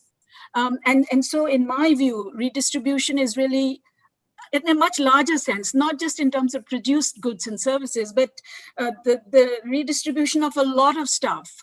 Of resources, of political power, you go through the spectrum, is essential in order for us to even rethink the basket of goods that we are going to produce, which have priority. So that's that. Anyway, that's one position. The second is, I did want to come in a couple of small points. One is that, I'm sorry, poverty is not the invention of the World Bank. Poverty is a lived experience of millions of people who don't have housing, who don't have healthcare, who can't send their children to school. Trying to measure it, even today we recognize over the last 10 years at least, there's multidimensional poverty. The Human Development Index tried to talk about human well-being, broaden it. The trouble is that the moment you try and give figures and compare things, you reduce very broad and important ideas to narrow matrices. So when Amartya Sen talked about capabilities, he talked about multi-dimensions of it, including freedoms. The freedom from hunger, but freedom to do things. It's very difficult to then reduce this to a measurement. People have tried. But but to say that there's been no discussion on it, that people are not, that a lot of economists globally are deeply uncomfortable and haven't critiqued GDP, I don't think that's correct. And finally, on one point that Emmanuel made, that degrowth is bringing a lot of young people. That's very good. But I would say that's true for ecological economics as well. If you look at the global south, Indian Society for Ecological Economics has a large number of younger people. You have several hundred members. It's pretty inclusive. So yes, if you ask deep questions like how do we transform or throw out capitalism, perhaps not all of them are engaged with that, although some might be. So I think we do need to see this dialogue as covering both the global north and the global south. And you'll find that there are a lot of alternatives, there are solutions, there are critiques that are happening, which perhaps, and they would be within the domain of ecological economics, but also other disciplines. And I think there's, so we need to expand these circles of dialogue, Josh, and see where people are comfortable and where they are not. Right. And as a follow-on question to that, I actually look at Amartya Sen as talking about development rather than growth, and that growth is a quantitative increase, development is a qualitative improvement. And I'm actually curious, Katja, what are your perspectives on this, where you actually say degrowth is kind of opposed to the notion of development, whereas, I think Amartya Sen's position of the human capabilities and human functionings is, I view that as development. I'm curious what your perspectives are on what, if degrowth is opposed to growth and opposed to at least the Western imposition of definition of development. What are your perspectives on this debate between qualitative and quantitative improvements? Yeah, thank you. So as far as I know, critiques of development is another kind of important pillar that has informed degrowth research. So like ecological economics, and at the kind of start of degrowth as a concept, Latouche, for example, has been informed also, his position on degrowth has been informed by critiques of development. But then other perspectives have come in to kind of to make this point. But the point would be that development brings kind of domination of the global, that is North-dominated economic or North-created economic system to spaces, all spaces of the world, and perhaps with growth, some people can be left out of poverty, but also it comes with a lot of dispossession. So, for example, in the context of India, there was a very nice book by Alpa Shah on Grounded Down by Growth, I think it's called. It's an anthropological perspective on how growth in the Indian context has also left out a lot of people or channeled them in the ways of working and doing things that kind of benefits the global capitalist economy. In that sense, degrowth builds alliances with the critiques of development and alternatives to development. So, for example, the Pluriverse book that Fede has been involved in editing, so it does make this point. So with making a point that growth and development are not working and too tied to this growth-centric, capital-centric system. So let's think of alternatives from different parts of the world that can channel us into a different direction. And then, of course, yeah, degrowth speaks to the global north more than it is ecological Swaraj that is discussed for the Indian context, when we are for Bolivia and Ecuador. And there are many kind of concepts out there that go beyond growth and development. So yeah, I hope it clarifies it. And Matthias, do you have something you'd like to add here as well? Yes, I just wanted to shortly react to this discussion of basically the importance of growth and this focus on growth in the degrowth debate. It might be that the focus on GDP, or the argument that GDP is the main goal of economics, is a straw man within parts of economics. But I would say it's not a straw man if we look at the entire society and at politics more broadly. And within this context, certainly degrowth, the critical thrust of degrowth still has a lot of important things to play. And this is, I think, one of the key tasks to kind of like undermine this, this notion that is very dominant within politics in general. And I think this has a lot to do with us living in capitalist economies within which there is a necessity for this societal focus on accumulation, which is then translated in the GDP numbers within economics statistics. And I would say kind of like the starting points are different. The starting point for the degrowth discussion is based on the growing evidence that a decoupling of resource throughput, emissions, etc., and GDP within the countries of the global north, so very specifically, that this is very, very unlikely. How do we go from this starting point? And then the entire question is like, how do we build economies that are not dependent on economic growth? Very, very important questions that are that cannot be answered solely by economics, but have to be answered by many other disciplines as well. So this is, I think, where for answering the question of how a post-capitalist, post-growth economy looks like, we do need a broader discussion that goes beyond economics, because a lot of important arguments come from other disciplines that we need to take into account. And one final thing, Emmanuel, do you want to give any more insights into your view that how possibly we could have a sustainable capitalism? Well, that's a lot to ask. The questions no, yeah, yeah, I can say a few obvious words, but I wanted to react also to this discussion that we're having about economics and the use of the term economics and the concept of economics as part of ecological economics. I feel that actually the term and the concept economics in ecological economics is incredibly important, right? So that's what the discipline, as far as I understand, that's one of the reasons why it was born, to provide an alternative economic thinking to the, let's call it the mainstream, literally in the sense of the mainstream of research at the time.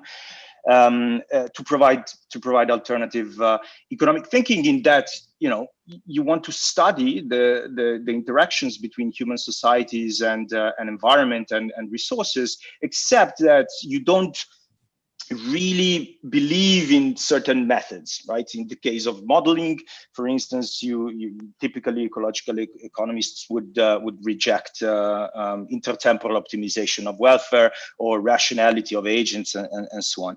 But there are other approaches to economics, many others, as Bina was saying as well, and even in something as dry as economic modeling, you have alternative approaches. And actually, Ecological Economics, the journal, has been one of the main areas in which this ecological macroeconomics type of modeling has been flourishing, and this provides alternatives. So I would not only keep the economics part, but I would actually strengthen it.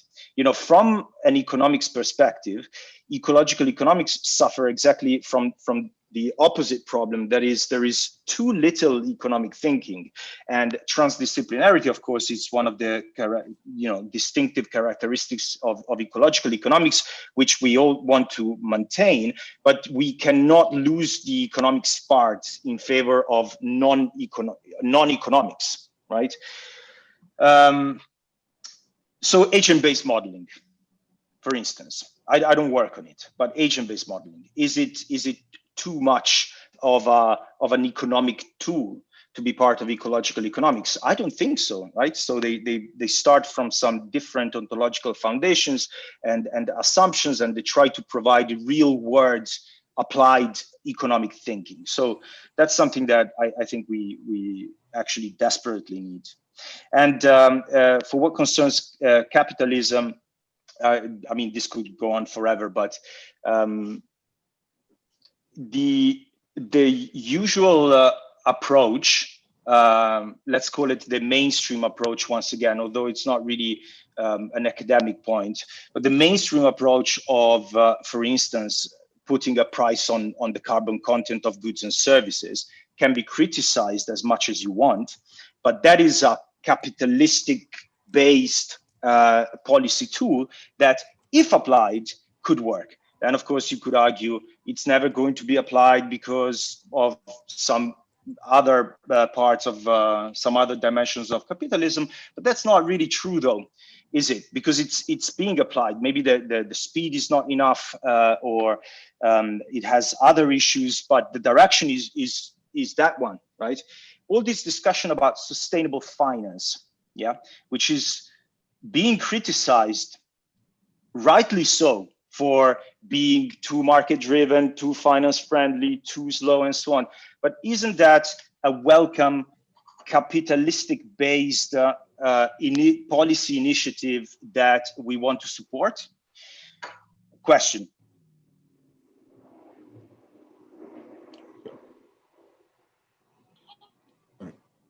So any further comments on this topic? I have to say that as a moderator, I'm finding it difficult to read through the questions, pay attention to the talks, and remain coherent. So I apologize for sometimes an inadequate job moderating. I see Fede nodding his head. Same here. Yeah. Josh, So- I wanted to, if I may just add that, take only 30 seconds, is that feminist economics, and one can ask the same questions.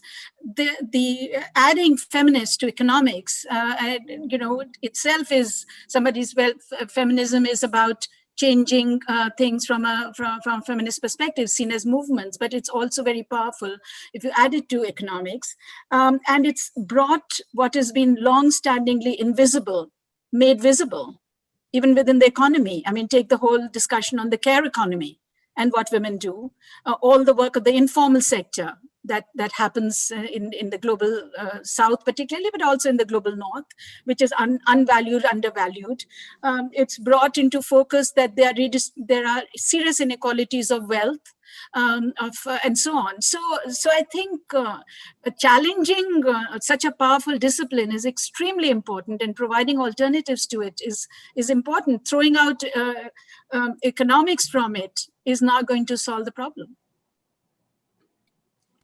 Thank you, Bina. I don't know if Julia or Ksenia have a comment on this. I wanted to break the rule and intervene in the debate, not as a moderator, but as somebody who has an opinion. Yes, I can. Yeah, Ksenia, please, you go ahead first. About the Thank challenge of the discipline, and ecological economics that welcomes interdisciplinarity and also recognize the living within the planetary boundaries. What brings in, when you welcome other comments and point of view, then we can further go more to the sustainability that serves us all, because we cannot capture all these things, and Bina said, only through economic lens. So what is important here with starting with, I would say that only challenging these solutions maybe that were brought to us, we can say that from our point of view, in other disciplines, this might be only false solution that we can start with having a discussion and moving forward to the sustainability. So challenging these false solutions sometimes. Yeah, thanks, Ksenia. Julia, you want to say something? Not at this time. I'll come back in later. Okay. So I want to take the chance to make a comment now on this debate of, there is some sound, some noise in the background, so please mute your microphones. Thanks. So on this idea of growth and development. So degrowth, when the slogan degrowth was launched, is because in the context of Europe, there is a lot of emphasis in the policy debate on economic growth. And also after, for instance, the financial crisis, there was a lot of emphasis on we need to relaunch growth. And for relaunching growth, we sacrificed everything else.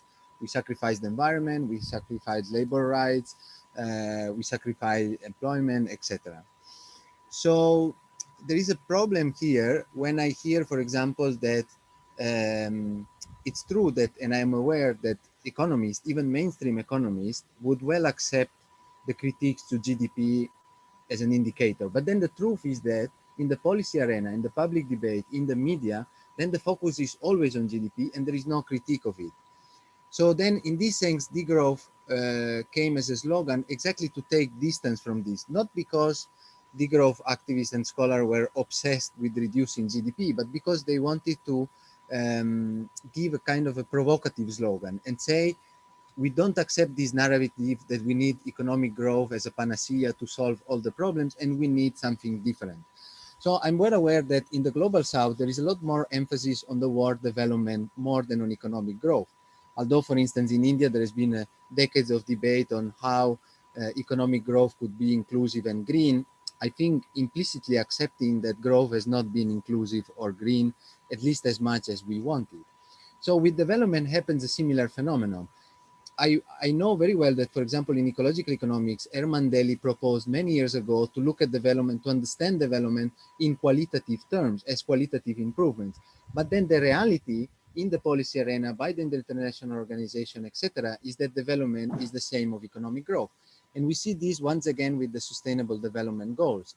You have a bunch of goals, many of which I could agree with, and we could agree both from a degrowth or ecological economic perspective, but then you have the goal number 8, which is sustain economic growth, with which, of course, degrowth would disagree with, and I think at least ecological economic would ask, how can we have growth without the increase of material throughput? So in this sense, I think there is a difference between debates we have in academia. We all agree GDP is not a good indicator of well-being, and debates we have in the public arena, in the policy domain, and so on. But also to find, because this is a dialogue, not to discuss about the alliance. So I think one possible point of alliance between ecological economics and degrowth could be that we don't focus on economic growth measured in monetary terms, so by GDP, but we focus on reducing material throughput. I think on this we can all agree. And we focus on what really matters, and is what Bina was saying. So we could say it is the well-being of people, it is education, it is employment, livelihoods, care, for instance, health, etc. I think on this we would agree. Both degrowth and ecological economics scholars and activists would agree that we put this at the center. Then whether this leads to growth or not, well, we can have debates and we can disagree.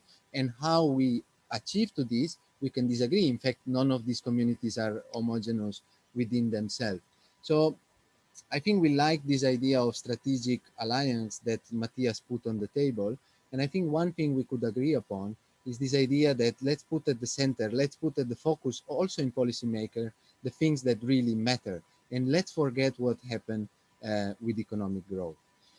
But so now my comment is over, if you want. So I go back to the questions, and I think there was an important question that was asked by someone, and it has to do with a topic we have already discussed, but it has to do with the relationship between the global north and the global south. So we said that degrowth was born in Europe and it applies to Europe. Degrowth considers itself as an ally to other alternatives to development. Ecological economics is more open to the idea of development or of sustainable development and so on. But whatever option you take, of course, there are lots of relationship between the global north and the global south. Ideological in the discourse, but also material. There is a lot of trade and so on. So the question I wanted to read is the following. The question says, the products industrialized countries use are mainly produced in the south. Therefore, the person says, we need to address the problem where it originates, in the Western countries, how they live and consume. And I think this brings us back to the very important and central questions that Bina was asking. What do we produce? How do we produce it? And how do we distribute it? I think hopefully ecological economics and degrowth have something to say about these questions, and hopefully they can collaborate to find answer. I think not aspiring to find a common answer, but at least collaborating in exploring them. So I would like to give back the word to the speakers if they want to comment a little bit on these questions of the relationship between the global north and the global south. Maybe Julia, I don't know if you wanted to say or. I think I can step in here. I guess one of the things I'm a bit disappointed, and that's why I was sort of not saying anything. I'm a bit disappointed by this discussion because to some extent I would hope that we are further along in this discussion of this understanding of both our alliances and our disagreements and what's strategically useful. And I guess one of the things that I find disappointing is that there's somehow we're not able to articulate, for instance, when I think it was Katya was saying poverty is not monetary and Venus saying poverty is also monetary. These are not necessarily disagreements. I don't think that Katya believes that poverty doesn't exist as a real thing, but that she believes it should be measured through this multidimensional perspective. So I think that one of the things is maybe we just need to have sort of a clearer, maybe it takes more words to understand that we are in fact on agreement on a lot of things. And there were sort of several instances of this where we're just not able to sort of, we think we're disagreeing, but in fact we are at our basis agreeing. What I find disappointing as well is that we're not moving on to what really needs, I mean, we're not talking in a context of urgency, which I think is problematic as well. So I don't necessarily think that we have a lot of academic or other time available to us. I think that we need to be very focused on what we need to do and do it fast and do it effectively. And so I have a lot of sympathy and respect for Manuela's work, but I don't think it's really an open question as to whether or not powerful forces are going to allow, us to get to zero emissions on their own through sort of gentle economic means. I think that question has been answered in the past 3 decades, and it's been answered with a resounding no. So I don't think that we have the luxury of giving the benefit of the doubt to failed perspectives. And one of the failed perspectives, I would say in terms of economics is, does overconsumption come from consumption demand or from producer profit imperatives? And I think I would fall very much on the side of consumer demand is a creation. It does not exist out in nature. It is something that's very much created by producing, by overproduction needing markets. And that's in the global south or the global north. And we've written papers on this. And this is something that can be studied, and also the level of sheer empirical evidence saying that decoupling is just not in the cards is something that we should all accept at this point. I mean, this is in the year 2020, this is not something that's open to question anymore. So I think that the point of ecological economics is that we really have to be willing to shut down sectors. We have to come back to this idea of which types of production are not helpful and be willing to focus on shutting down those sectors, and which types of consumption are necessary and allow people to have decent living standards and not be in poverty, not be in deprivation. Those are other things. Those are other types of production and consumption. And so we have to be willing to sort of look at those in very differentiated ways. But that's the mission. And if we don't do that fast, there's nothing left. So I think I wish this discussion would move faster. Hello. Is it possible for me to say something? Because no, actually, we've been trying to really keep it to the speakers only, and we only have 8 minutes left. And I have to say, and I'm stepping in here, and hopefully Philly agrees, I actually think Julia made a really, really good point. And perhaps in our last 8 minutes, we could hear from the participants what they see, partly from the view of their field, but what they see, what is the path forward? How do we actually achieve the fundamental changes that are necessary if we want to achieve that just and sustainable future we're talking about? And it would only be like a minute from each person, which I'm not even sure it's worth it. But those who would, I think this, what are the next steps? How do we move forward? What do we do? I think that's the key closing questions that Julia put forward. Any takers on from the panel? Yeah, very quickly. I enjoyed both interventions, and I agree very much. Let's focus on the common objectives, and there are many, including the desire to make the economic system sustainable and reduce material throughput. That's something that I think we can all definitely agree on. Regarding what Julia was saying, just one small thing. Of course, I agree that market forces by themselves will not go there. That I very much agree, and that's why we need policies. So to come back to Josh's point, there was also a question in the chat about this. Personally, I'm a very top-down guy.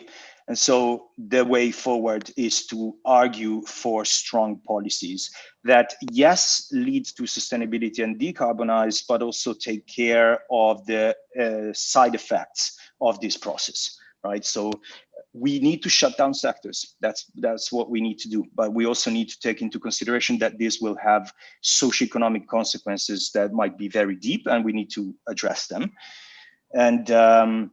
And finally, just one last thought-provoking thing about decoupling. It's true that there is no evidence about decoupling. That doesn't mean that it won't happen or it can't happen. It happened in the past for certain specific pollutants in certain regions. So it can happen again if treated in the right way.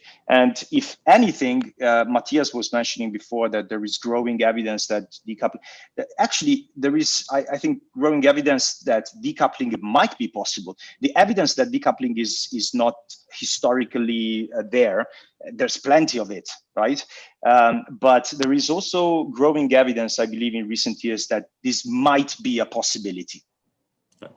Good points. So final concluding minutes. Anybody? I see, Ksenia, I just saw your speaker went off. Does that mean you want to pitch in? Yeah, I would just like to repeat that the real transformation and real policies must come from the people struggling in all these injustices and reproducing poverty and inequality. And I would say that all this real transformation, how people feel about their way of living, how they relate to the environment, how they want to proceed, what is the development in their own opinion, must come from themselves. So it's from the margins. Thank you very much. Okay. Yeah, thanks, Josh. I'll just make two small points. One is, let's bring politics into this because, you know, post-COVID, what you're seeing is reversals of whatever gains on environmental fronts that we're having. You see it in terms of the Environmental Protection Act being hugely diluted in India. You see all the things that are happening in the United States, and I think there is a very difficult moment because the degree of resistance you might have is just having no impact really, because policies are so centralized. You have leaders who are not necessarily listening, so I wanted to mention this. It's not that we have a real solution, but to say that yes, the political class that we are dealing with across many countries should be a recognized obstacle that we need to be able to confront. The second is, I don't think we can decouple the global north and the global south. And really, there are huge interconnections of all kinds. There are the negative ones of globalization, there are the positive ones. And it doesn't seem to me that simply going back to the era of each country for itself is a very good idea at all. Whether we take research on climate change and you know, heat resistant seeds, or you're talking about medicines or about hundreds of other things. So we need to, the alliances have to recognize the responsibilities across the global north and global south, that policies in the global north are going to, even alternatives that you're talking about, will have an impact in the global south, and not necessarily on the rich, but actually on the poor. So we don't really have time to elaborate on this, but I do think that any alliance must take into account the concerns of all countries, really. Thanks. Thank you. Thanks. I could go next. very much agree with Bina's argument about that the delinking of globalization is not the answer. And I think this is one of the weak spots of the degrowth debate so far. We've organized a big conference in Berlin a couple of years ago with refugees co-organized about the links between migration, global south development, and degrowth. And it's very complicated. The issues become much more complex if we want to answer this.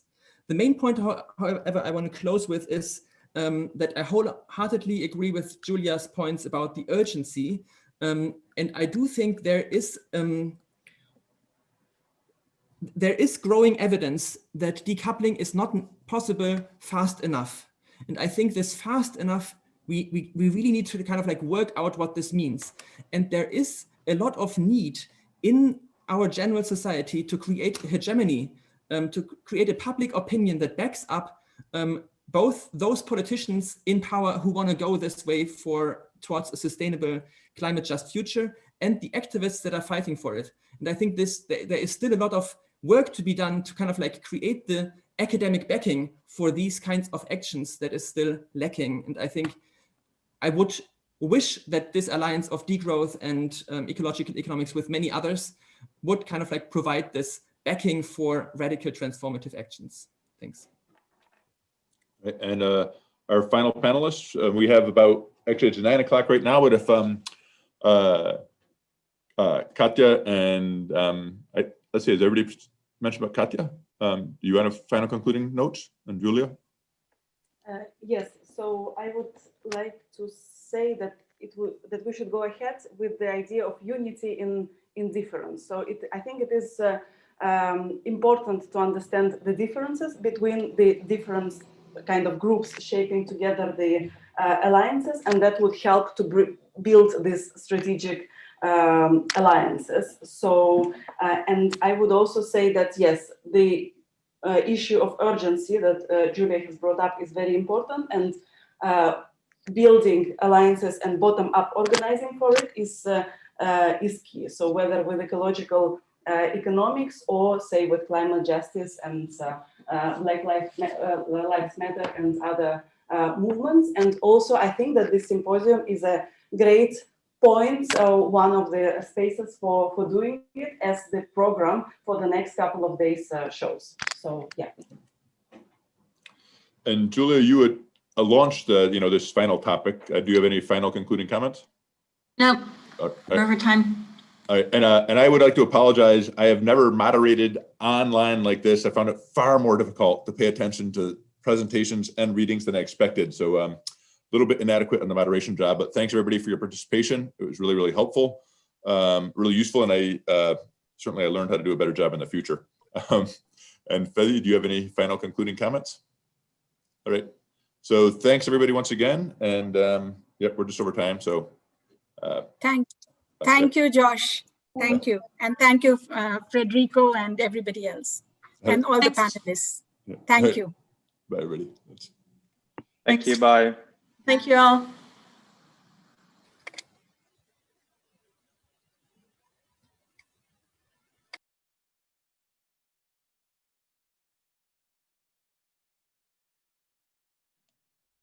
And thank you from me and Thomas. I'm sorry.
Okay, hello everybody and welcome to the second session of this global online symposium of the International Degrowth Network and the International Society for Ecological Economics. My name is Corina Dengler. I'm a feminist, ecological economist and degrowth activist based in Bremen in Germany, and I just finished my PhD project titled Feminist Futures, What Degrowth Learns from the Feminist Critique of Science, Economics and Growth. And I'm hosting this session today together with my colleague Katie Wiese. Hello, Katie, maybe you can wave, who is an Associate Policy Officer for Environmental and Economic Justice at the European Environmental Bureau in Brussels, where she is working at the intersection of environment and gender in policymaking. The two of us are, you hear echoing, okay. I'm trying, give me a second. Is it better now? Okay, yes, great. So sorry for this. So Katie and me are hosting this session as coordination group members of the International Network Feminisms and Degrowth Alliance, in short FADA. I'm going to say something about the network in a minute. And as you all know, the session is called Gender, Livelihood and the Impact of COVID. I think it's a really timely session, as in the pandemic situation, we've seen once again what feminists have long argued, namely that the wealth of nation, as Adam Smith refers to, it's fundamentally built upon the sphere of social reproduction and the labor of care, a sphere which is invisibilized, devalued, and destroyed by our capitalist economic system. So in this session today, we will explore intersectional feminist reflections on COVID-19 and the politics of reproduction, social reproduction, on the care income, and on care as commons in a context of ecological crisis. To do so, we have invited 5 speakers. We will introduce them in more detail later, but I just want to welcome now Anna Sabe, Susan Paulson, Selma James, Nina Lopez, and Manuela Zechner. We're really honored to have you here in our session today. So let me give a brief outline of this session. First, I will give you a brief introduction to the Feminisms and Degrowth Alliance before Katie is going to explain the house rules for this session. And subsequently, we'll have 5 mini inputs of 7 to 8 minutes each. So the first one is going to be by Anna Sabe on the pandemic as an opening for a careful radical transformation. The second one will be by Susan Paulson on COVID-19, care and masculinities. Selma James is going to talk about the Wages for Housework campaign and the care income. Nina Lopez about the global women's strike and the care income. And Manuela Zechner, the last input, is going to talk about the politics of care and commons in a context of ecological crisis. After those mini inputs, the speakers will briefly have time to react to each other, and then we will go over to the discussion part. So we will have some brief follow-up questions, which Katie and me have prepared before we open up the session for a Q&A session with all of you out there. And Katie will explain in a minute how you're able to raise questions. And then finally, Katie will wrap up the session. So, hola. ¿Me oye? Sorry, there's someone, can you mute your microphone maybe? So as you can see, we have prepared a full program for the next 2 hours, and I will start by giving you a brief overview of FADA.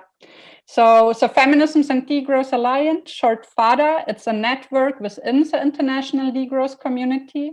It was founded at the 2016 5th International Degrowth Conference, which was taking place in Budapest in Hungary. And FADA has the principal aim to make feminist thought and practice an integral part of degrowth scholarship. So we have FADA members really coming from and being located nearly all over the world.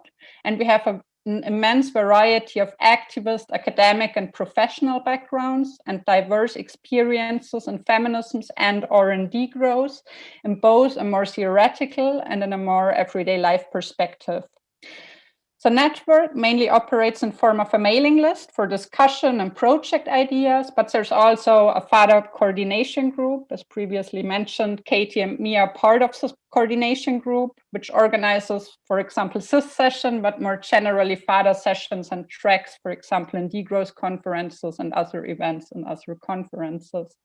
So we have a project space hosted on degrowth.info, and we have a Twitter account, and we're generally speaking a very open, self-organized, and horizontal group of people who you can easily join if maybe after this session you feel like that. So in FADA, we're working on different topics, and we're exchanging thoughts on different topics, for example, on questions like what are the patriarchal roots of the growth paradigm and how does hegemonic masculinity reproduce those patriarchal roots? How can care be organized in a degrowth society? Or what do feminisms and degrowth mean in the context of the majority world, and what can be learned from these experiences? So there's a variety of topics and also activities. Like in the recent months, our activities included the publication of a one-pager and a longer collective statement, Collaborative Feminist Degrowth, Pandemic as an Opening for a Careful Radical Transformation. Anna is going to talk about this later on, with translations to Finnish, French, Greek, Italian, German, Spanish, and Turkish. And moreover, we had various discussion events going on among FADA members, for example, on the care income, on transformations from an everyday life perspective and on ecofascism. And well, censors this event today, and I think that's enough of an introduction right now. And I'll hand over to Katie to briefly explain you the house rules. Thank you, Corinna. Yes, a warm welcome to our session also from my side. And to ensure that our session is running smoothly, I would just like to start with some general house rules. So first of all, please mute yourself and turn off your camera when you're not speaking, as this might lead to the disruptions of the internet connection or the session itself. Secondly, this is really meant to be an interactive session, so we really welcome your inputs and questions, but please only use the chat box for questions and comments. And if you would like to address your question to a specific speaker, it would be really great if you could add the name of the speaker in capitals in front of your questions. And we also encourage you to send your questions throughout the process, so we will have an eye on the chat box the whole time. As Corinna said, we would like to start now with some inputs from each of our speakers. And I would like to welcome and introduce our first speaker of today, Anna Sabe. Anna is an ecofeminist political economist with a background in environmental sciences and sustainability economics based in Jena, Germany. And just very recently, she submitted her PhD thesis, which is called Appropriation and Externalization as a Basis for Accumulation on the Inside-Outside Relationship of the Capitalist Mode of Production. So a warm congratulations to this, Anna, also from our side. And together with us, Anna is also part of the FADA coordination group. Okay, Anna, the floor is yours. Thank you very much, Kati. Thank you, Corinna. Can you hear me? Okay, fantastic. So I'm going to talk about a statement that you already mentioned. It's called Pandemic as an Opening for a Careful Radical Transformation. And it is collectively written by 40 members of FADA and was published at the end of April after 6 weeks of coming and writing together. In this statement, we came to view the pandemic as a historical rupture and wrote the statement to highlight that this also opens a window for reworlding. As a recent meme says, there is no going back to normal because normal was the problem. And so as a group of activists and scholars, we took this opportunity to reflect on how we can, from our diverse positions, face this moment and collectively imagine radical alternative modes of living with more time for community relationship building and care for each other and the non-human world. So first, I want to talk a bit about our process and then briefly talk about some aspects of the content of the statement. When the pandemic hit my region in early March, I felt deeply overwhelmed and anxious and profoundly unsure about what there was to do. I remember a particular day when I visited my favorite cafe, attempting to write my dissertation, but everything was different that day. People randomly and hectically repeated the news, and the customers, they suddenly talked to the cafe owners and each other, which can be rare in German society. And it became an open question very soon how we as individuals and how the whole society should react now. And much of the discourse around me in this moment was dominated by securitization, isolation, and the brutality of the attempt to survive as individuals. And the word social distancing became an accidental marker of the societal climate, which turned cold in a matter of hours. This experience might resonate with you. I felt a wave of darkness and violence coming our way, and so when the first messages of FADA members on this topic arrived, I felt super grateful to know that others too are concerned and wonder about adequate feminist responses. Only a few individuals sharing their vulnerability and concern were the starting point for our coming together in this time, and then led to the FADA statement. Crafted by people from different regions and backgrounds, the statement was for us a way of coping, of making meaning when we all felt shaken in one or the other way by the event of the COVID pandemic. When we first gathered in video conferences, we shared personal experiences related to the outbreak and to the following political measures or the lack of them. And the pandemic asked us to learn quickly. How could we help shed light on the arising issues that needed a feminist observation and critique? As an international community, our experiences of these early days of the pandemic were diverse. While in some quarters the policy of staying at home was a major feminist concern because it meant that women could be confined to dangerous homes, in other quarters the pandemic interrupted food commodity chains. So a first challenge of our gatherings was to find ways to speak at all about the terrifying things happening around us. And next, it was our challenge to find mutual understanding about how this crisis plays out in different ways to then help each other in establishing feminist viewpoints and formulating criticisms that help us politicize those common but very different experiences. And pretty quickly, a second main challenge arose. Not only did we have to find our feminist voice, but also a degrowth position had to be defended. Against the allegation that the recession following the pandemic was somehow a degrowth scenario, we saw the need to clarify once more, economic recessions and depressions are crises, and as such, they are not equitable to careful social transformations. So with our statement, we wanted to clarify at the moment of writing that the crisis is not our degrowth, and that the crisis heightened and keeps increasing already existing social inequalities, and that political measures to combat the pandemic need to be sensitive to gender, race, class, and different health conditions, among other aspects. Additionally, we pointed to several possible paths to move forward to a feminist degrowth situation and explained why the overall situation is an opening.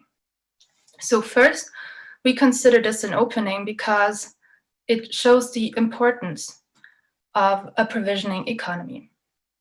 In a time where essential jobs are finally recognized as such, a feminist degrowth calls for restructuring of our economies to shift the emphasis from the production of things to feed the growth imperative towards reproduction and towards provisioning of life and meeting needs. The sustainability of life should constitute the main goal for social organization. Second, the pandemic is an opening because it helps acknowledge the home as a site of production and reproduction. When employers expect people to do care work and wage work at the same time without due attention, gender divisions of labor become ever more defined and unequal. And feminist scholars pointed out before, the household has always been a workplace, and the workplace depends on the household, whether or not they are the same place. Third, the pandemic is an opening because it directly confronts us with the heart of the economy, and that is the care economy. In a feminist degrowth future, the provision of care for the community and environmental care will be based on different logics than profit maximization or competition. We therefore call for the socialization of all universal healthcare, the socialization of utilities, and the decommodification of basic services. And fourth, the pandemic is an opening because it highlights interdependence and points towards a solidarity economy. We see the pandemic is offering a vital insight, and that is the true and total interdependence of humans on each other and on the biosphere. And in this interdependence, we need long-term structural solutions to protect those who are vulnerable. This implies that this care-based crisis, for example, can't be solved by mass incarceration or the closure of national borders. Degrowth is about planetary thresholds, not borders.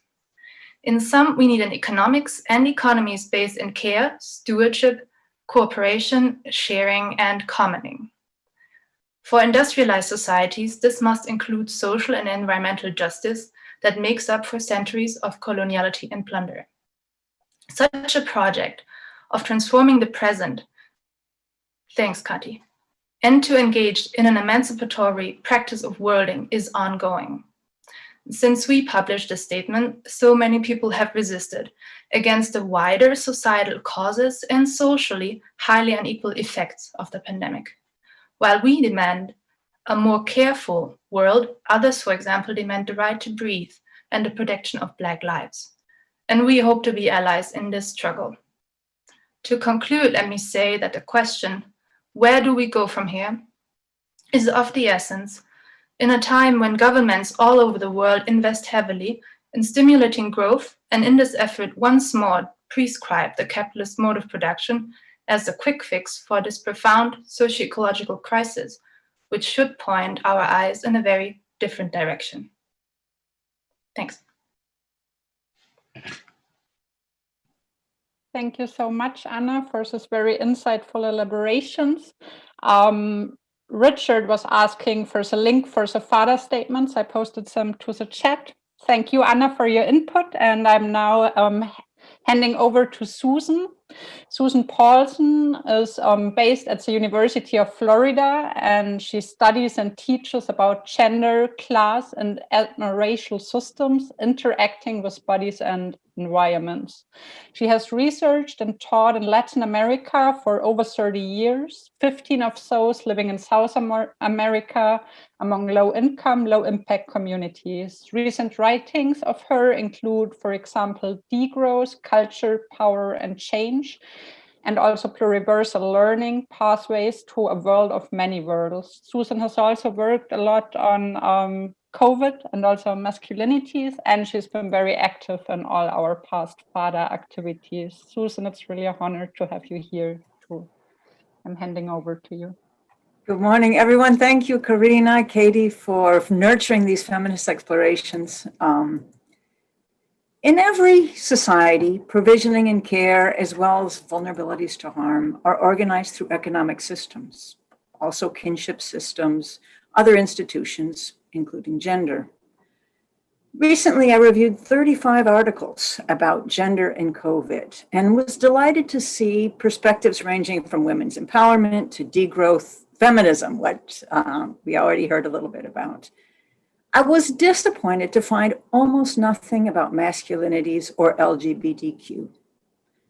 Transformations sought by ecological economics and degrowth require motivating people in every identity position to forge gender systems that are healthier for themselves, for differently positioned others, and for other nature. They also require us to recognize that gender intersects with economic, racial, and other differences at every turn. One example is gender-based violence. It's widely observed that women suffer a disproportionate share of domestic violence, which seems to have increased during the pandemic. I'm just going to put up some slides here. We see that? What about gender-based violence against men? In the Americas, the World Health Organization reports that men are victims of nearly 90% of homicides, 70% of suicides, and 95% of occupational deaths. Hold on, I try to get my next slide. There we go. It turns out that COVID impacts are also highly gendered. It seems that men have about twice as much risk of death as women.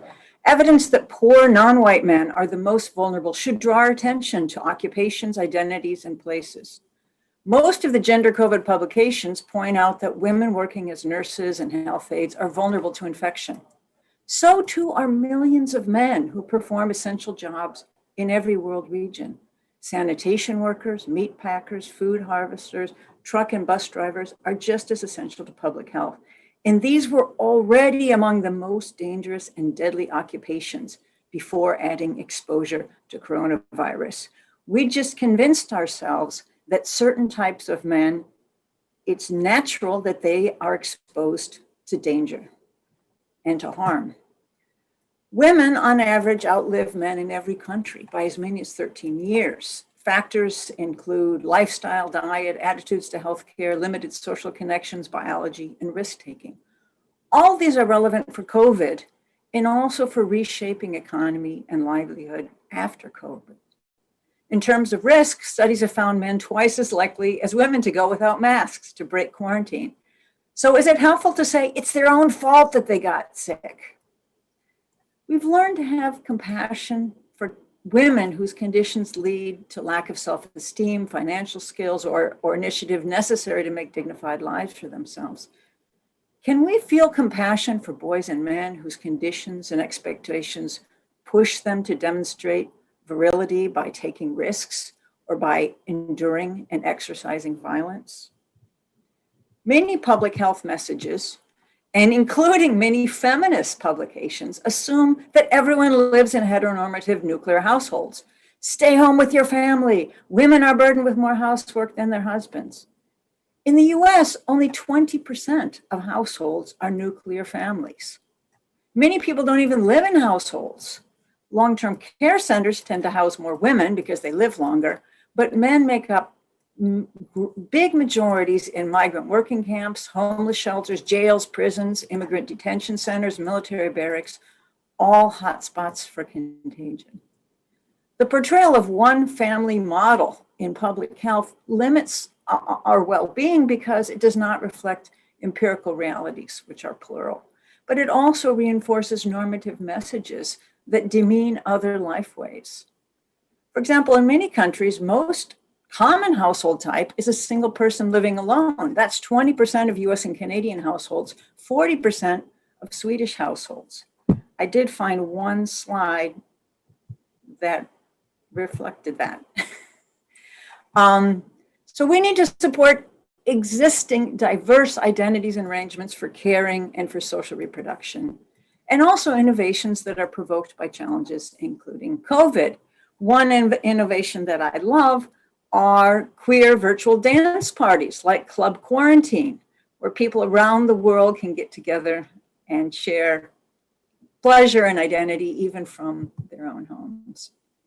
So in conclusion, COVID realities strengthen the case for expanding gender analysis beyond women's need to pay attention to all identities and relations relevant for pandemic responses and for transformations toward healthier worlds. That shift is relevant for this conference because goals of ecological economics and degrowth are undermined by gender discourses that reproduce historical forms at the heart of exploitative growth. Masculinities as well as femininities have been harnessed to growth, have been harnessed to historic mode of production based in a hierarchical divorce between market production and reproduction. This mode, there we go. This mode has adapted to facilitate an astonishing expansion of industrial economies and ecological footprints. So liberal feminisms have often tried to move some women into productivist roles without questioning the basic model. That certainly empowered some women. It's definitely helped in large economies, but it's not brought about the transformations that we seek towards more caring and regenerative worlds. Cultural politics, like you see in this slide, make this mode seem natural and universal since prehistory to the supersonic future. Men sell their labor, women take after reproduction, etc. But our scholarship and activism requires different approaches. Currently, reproductive and care work are excluded from most economic analyses and initiatives. Masculinities and men's work are excluded from most gender analyses and initiatives. So I leave you with a simple strategy to better engage integral realities. First, let's recognize all kinds of gender identities and relations that actually exist, motivate all kinds of people to experiment with and benefit from more equitable and regenerative systems, and broaden horizons of innovations by looking beyond dominant norms. Thank you. Thank you, Susan. Thanks a lot for your inputs on COVID care and masculinities. I would then now would like to continue with Selma James, who is a women's rights, anti-racist, and anti-capitalist campaigner and author. In 1972, she founded the International Wages for Housework campaign, and in 2000, she also helped launching the global women's strike, whose strategy for change is to invest in caring, not killing.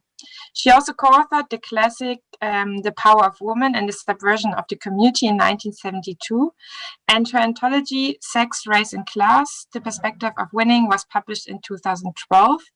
And the second anthology, Our Time is Now, Sex, Race, Class and Caring for People and Planet, will be published next year in 2021.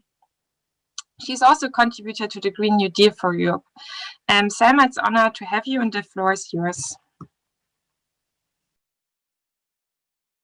What's on mute?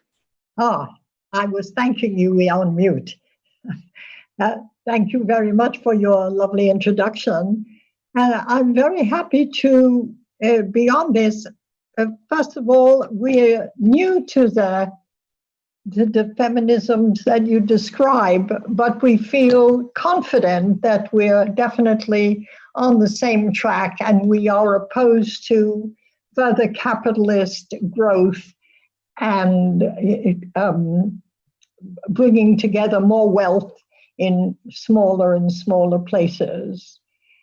I want to speak about the care income, but first I must say that the universality of care now, we can say that easily because the pandemic had made it absolutely clear that our lives depend on that care, and not only when there is the pandemic which threatens health, but when there is a pandemic, as there is now, of poverty and of ecological devastation, etc., we are threatened in many ways, and care is the best way we have, except for organizing ourselves, which defend us and protect us, all of us of every age. Now, of course, the care that we give is absolutely central to capital, but is not paid attention to by capital, not paid for it, not even most of the time noticed. It's taken for granted, like the trees and like the rest of the natural world. And we, as a result, are dependent and we are poor. And we try very hard to do something about that situation. Now, when we came to the conclusion that we wanted to demand a wage for housework, we looked around. We weren't conscious that we were doing that, but we looked around to find out if that's what women had been struggling for. Because if you have the right political perspective, then millions are working on it in a quiet and unrecognized way. And what we found immediately was that first there was a mass movement of women for welfare in the United States in the 60s and 70s, and continues to this day in small measure, although it's been defeated by the state. It's led by Black women, but in the countryside, it's mainly white women who benefit from it and fight for it. But the strugglers, the people in front, the people who led it and spearheaded it were women from the Black community, and they were all single mothers, which meant not only that single mothers had an income, but that single mothers were an option. That is a possibility for other women as well. Thanks, Nate. Let me see my notes. We have that in common, the universality of care, but we also have great divisions among us.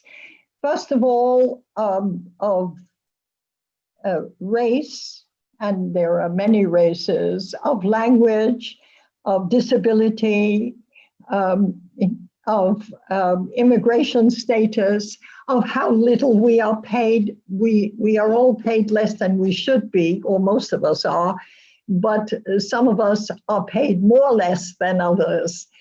And at the same time, we have the universality. So on the one hand, we have a reason to be together. On the other hand, we are being torn apart. And when you want to organize, as we do, we were none of us based at a university. We were all grassroots in one way or another. And when you want to organize, you want to find out how to do it, how to bring together what we have in common, what would bring us together, which we have in common, but also how to overcome the divisions. We found two solutions to that. One of them was that you organize on all questions of getting money for women, or where women are being undermined by the fact that they don't have money, and therefore you fight on the injustices that result from lack of money. And in the organization itself, you base yourself on autonomy, so that every sector, the woman who is fighting for the right to remain in Britain or the US or anywhere, and the woman who has disabilities, and the woman who is older, and the single mother, etc. Every single one of the women who wants to find herself in that struggle, and at the same time being connected with other women, she has the right and the possibility of having an autonomous organization within the struggle for wages for housework. And when you have an international network, as we absolutely began with, you see a much wider variety of women's struggles that you incorporate into whatever you are struggling for. So you have a wide degree of issues that are part of you and that you are part of, while at the same time able to concentrate on your own issue. That has been a crucial part of the way we have organized, and how wages for housework has been a unifying entity, but at the same time, make sure that nobody's struggle is undermined or demeaned. Now, when we heard of the care income, by the way, I didn't mention any other struggle but the one in the US for welfare. In the UK, for example, and in other countries, there was fight for family allowance, and we won. I must speak quickly. The care income put together what we assume to be two different movements: the movement for the environment to save us and for the planet, and the other movement for the liberation of women, beginning with the spearhead of wages for housework. And when we looked at our international network, most of the women were involved in one way or another, either by family or directly, as trying to save the soil and the water, and in every way, they were part of the ecology movement. So instead of being two movements, there really was one: the liberation of women and the care for the environment, one of the slogans of one group of women in Thailand was, "We care as much for the soil as we do for our families." Now, that makes an entirely different power to every demand that you make. I'll mention only two things. The first is the Poor People's Campaign in the United States, which is a growing movement from the bottom up of people who are poor and who are speaking about their experience and not having others speak for them. And they have embraced the care income.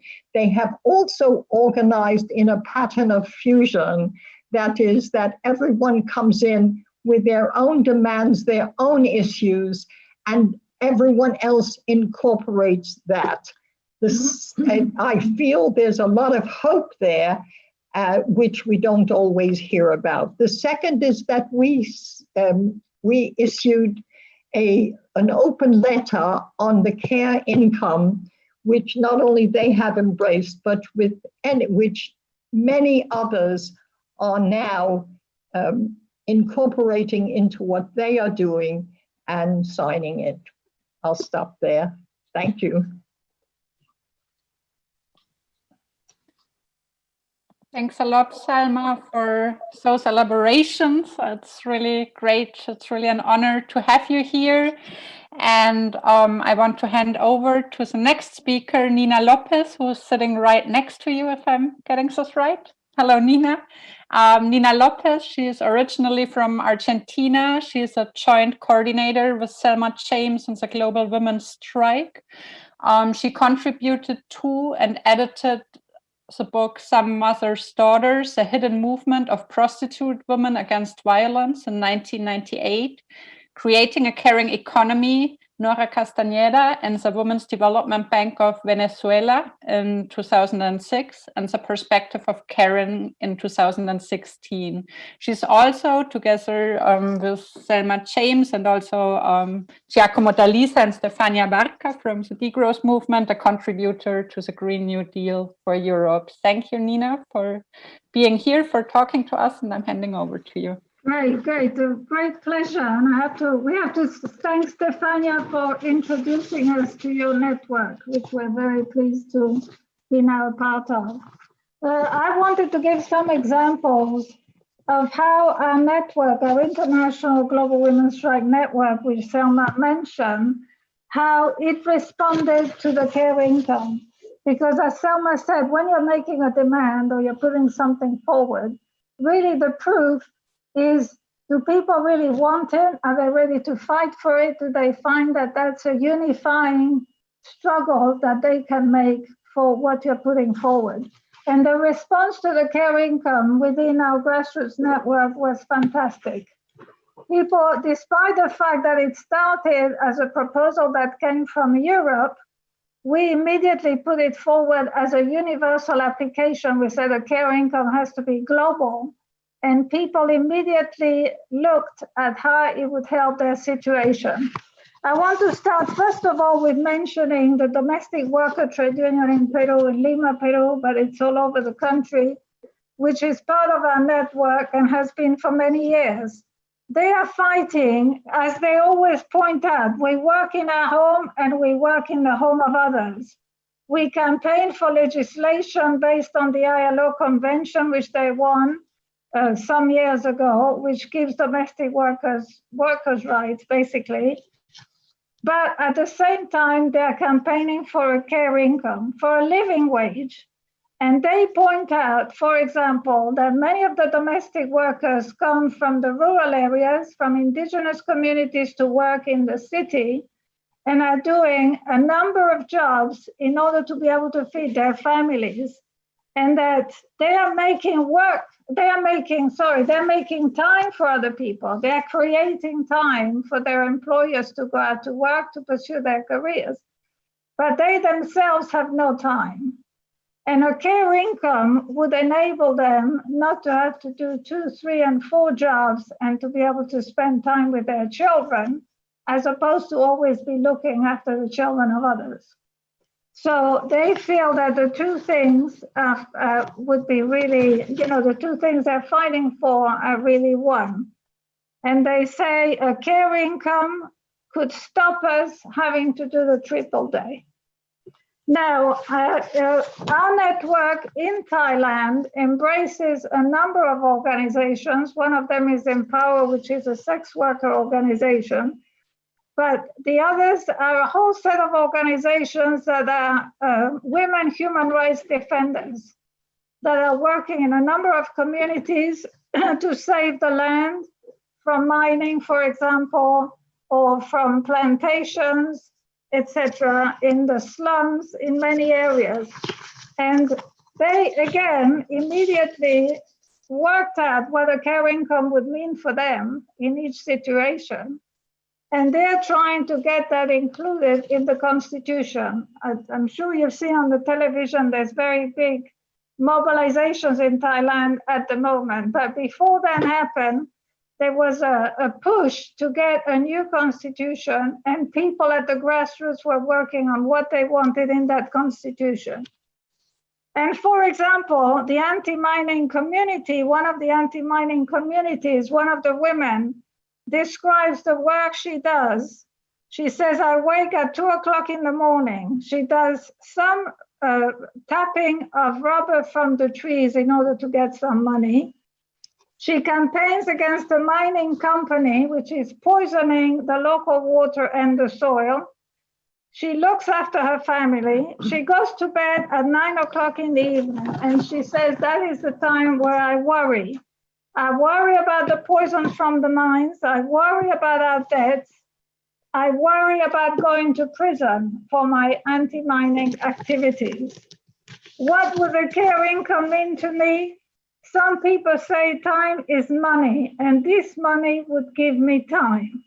Time to grow more food, time with my husband and daughter, time to strengthen the resistance to mining and other injustices. My family and our community would be secure, and security brings dignity and freedom. Another woman who is a coordinator of the women who live in the slums in Bangkok. She's from the biggest slum in Bangkok, and they represent millions of people. Okay, she's a single mother of 2 children with disabilities. She also has her elderly mother living with her. She's a motorcycle taxi driver in order to earn a little income. She sells sticky rice and pork outside the school that her daughter goes to in the morning in order to, again, make a bit more of an income. And in addition to that, she is the unpaid chairperson of the slum network. So she does a whole set of organizing work. And again, she says a care income would be a secure foundation for me. It would mean I could do more work of caring for my daughter and the community. Paying us a wage in cash or in housing, you have to understand these are slums, so housing is obviously the issue, would mean that we could solve many of the problems of the slums and of the poverty ourselves. We don't lack capacity, we lack money. And I think that they are really speaking for a lot of grassroots people all around the world. Now, I have 2 more examples. One of them is Ireland. In Ireland, Ireland has a constitution from 1937, which acknowledges the caring work of women in the home. Now, because the language is very outdated and sexist, it is put in terms of your duty as a woman at home, that kind of thing. Some feminists have wanted to remove the article from the Constitution altogether. We have pointed out that this would not be an improvement because it's the only recognition of caring work that actually exists in the Constitution. And also it says that the state has an obligation, has a responsibility to family caregivers, which is path-breaking for a constitution. There are not many in the world who acknowledge that. So we have been fighting in Ireland to make sure that instead of abolishing the recognition, it is updated so that it recognizes all the caring work that goes on within the family and the state responsibility towards carers. And also that caring should not be used to undermine you when you go out to work and to pay you less because you have caring responsibilities and therefore you're not as available as they would like you to be. And the care income has given real impetus to the struggle to get the Constitution to be amended in a way that really reflects where we are at as women, as the caregivers, as those who have been struggling for recognition. And also that all genders who do caring work should be included in that definition. Now, finally, I have 1 minute and I want to mention the United States, which is an important part of our network, where policymakers have begun to acknowledge that mothers and other on-wage primary caregivers are also essential workers. You know, everybody's talking about essential workers now. The lowest paid, it turns out the essential ones. What else is new? And so there is a congresswoman, a Black woman who was herself a single mother on welfare for some years and therefore knows the issue of poverty from personal experience, who is putting forward a bill that would redefine workers to include unpaid family caregivers as well as students. Okay, so that is a real breakthrough. It's not called a care income, but a care income will, again, this could be a part of what a care income is, and the fight for a care income will give it great impetus. There are many sectors in our networks who see the care income as crucial to them. Sex workers, for example, can see that if you're going into sex work because of poverty as a single mother, if you had a care income, that could really change your life. So I won't mention any more because my time is up. But that gives you a sense of how different sectors and different countries are responding to the care income. Thank you, Nina. Thank you for your insights. I would then like to continue with our last speaker, who is Manuela Zechner. She's a researcher, a culture worker, and a facilitator working across the arts, academia, and social movements. And her work focuses on subjectivity and micropolitics as a matter of imagination, relation, and the organization in feminist, anti-capitalist, anti-colonial, and ecological struggles.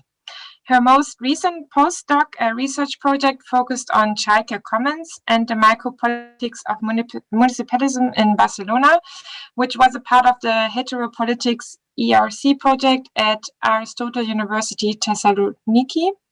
And she's also currently a fellow at the Institute for the Futures of Sustainability at Hamburg University in Germany. And together with about 40 other school activists, Manuela has also contributed to the FADA collective statement. Welcome, Manuela. Hi. Can you hear me well? Good. Thanks very much. Sorry, this biography reads very long. Thanks very much. It's really a pleasure and honor to be on the panel. It's kind of hard to follow up with something after all these amazing inputs. And I'm afraid, or maybe it's good news, I'm not sure, but what I prepared is rather kind of conceptual. So we're going now from the very, very concrete to something a bit more abstract and conceptual. I'll try and keep it brief, and I hope it will be useful maybe for some of the debates afterwards. Basically, what I would like to share is some thoughts going back to care ethics and some of the core concepts of Joan Tronto's work, and to think those through in relation to the ecological and climate crisis and how we relate to care today somehow. And that will also obviously be hopefully useful for thinking about about degrowth and questions of masculinity and the COVID crisis, which, you know, there's a lot to say about all that, but I'm going to keep it quite specific on this. So many of you will be familiar with this kind of way that Joan Tronto talks about care ethics and about different phases of care. I'm just going to repeat it very briefly in case you've never heard of it. But the idea is that there are different kind of different aspects or phases to care which relate to one another, 4 of them, which have been kind of most explicitly spoken about in the book Moral Boundaries by Joan Tronto, that was published in 92-93, are caring about, taking care of, caregiving, and care receiving. And so in a really quick nutshell, the idea is that caring about is the moment that is more about having a worry or a concern about somebody, recognizing that there is a need somewhere. So it's a more kind of, you could say, mental to some extent or perceptive moment in care, which is very crucial because you see that there is a need that needs to be addressed. Taking care of is when that becomes a little bit more kind of practice-based, and when there is a gesture or a move to address that need that has been perceived. So this would be like a second phase of care. Slightly more practical, but can still be sporadic, a kind of a single gesture or something like this. Caregiving is then what we've been talking about with the care income and so on, is the labor of care, the kind of sustained everyday, work of care, which is also very bodily and physical in a lot of senses. Work that is largely been done by women historically, by slaves, by migrants, etc. Work that is generally undervalued. There's a whole analysis of that I will go into a little bit in a minute. And then the 4th level would be care receiving. So there's this key issue that the key notion that it's very important to recognize ourselves as subjects that also receive care. We are never fully autonomous or independent. And as long as we live with this idea of the self-made man, or of needs as being something that some people have and others don't, we are bound to kind of misunderstand and not be able to produce a kind of more integral process of care. So with these 4 things in mind, I've been thinking a lot recently about how I see people and also campaigns and social movements relate to the climate and ecological crisis on social media. Generally, let's say this is a kind of viewpoint that comes more from, I think, movements that have some visibility in industrialized countries, etc., where I think we see a lot of expressions of worry and concern. So the 1st level of care, which is caring about, is something that gets a lot of space on social media, with people expressing anxiety, worry about the coming disasters, etc. Expressions of anger, of fear, circulating reports, circulating stories on WhatsApp. There's also been a lot of declarations of climate emergency, which I think is also something that falls in this 1st level of care, which is, the moment of expressing a concern, but not necessarily acting upon it. I think if we think of coronavirus, the applauding of essential workers is also something that goes in this, is part of this moment of caring about as a 1st moment of care that is somewhat disembodied and more of an expression or a gesture. People standing on their balconies and applauding the nurses and doctors and so on. And so I think we see a lot of that. And then we have the 2nd level of care, if we think about taking care of, which in Tronto's analysis is associated with masculinity usually. There's this notion that a man, by working a wage job, takes care of his family. There's a lot of ways in which taking care of, the doctor might be seen as taking care of the patient while the nurse is doing all the continuous work, or the lab technicians or whoever, but they remain invisible. So there's a lot of hierarchies between these different phases of care, and they are associated to different kinds of subjects. So when we think about taking care of with the ecological and climate crisis, I think one key thing is these techno fixes or quick fixes that are presented. So the idea that, the climate crisis can be taken care of by certain kinds of technologies.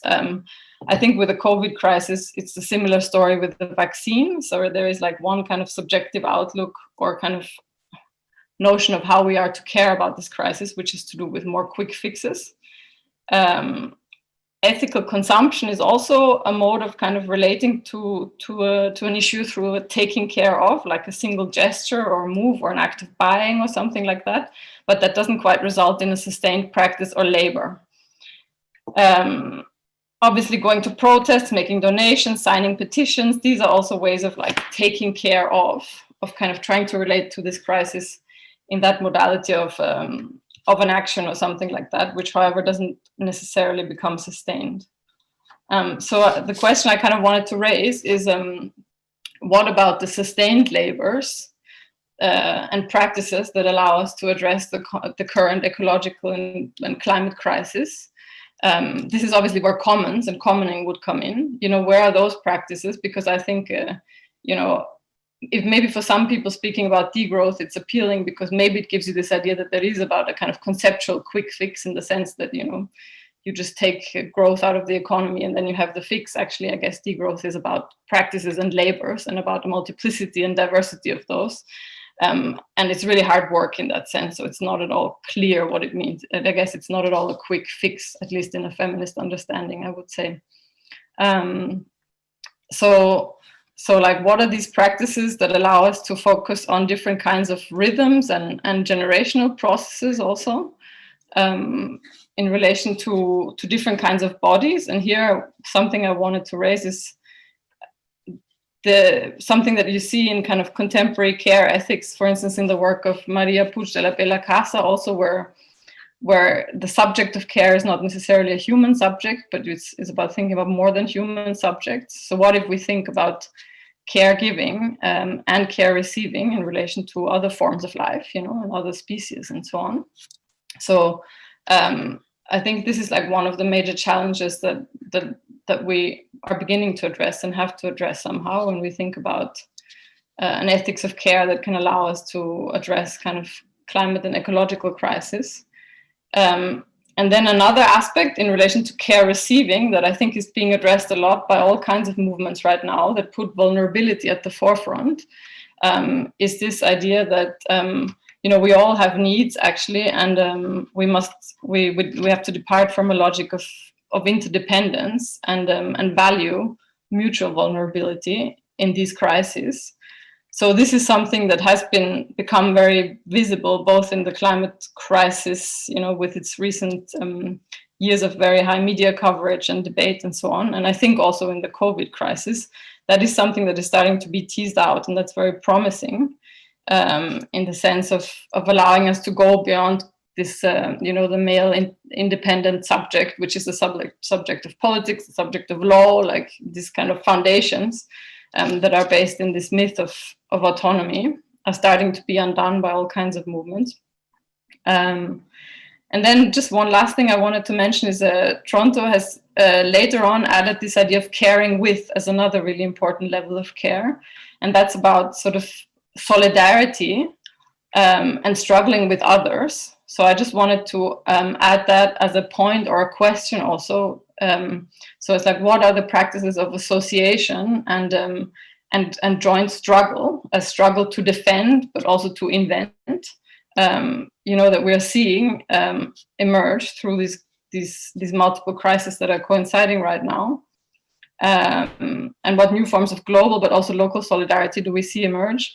And I mean, I haven't thought a lot about this in relation to the COVID crisis. I think there's a lot to be said, but one thing that certainly appears to me is that at the local level, caring with, I've seen a lot of incredible new practices of neighborhood solidarity emerge. For instance, I was in Barcelona when the pandemic kind of broke out, and now I'm in Vienna.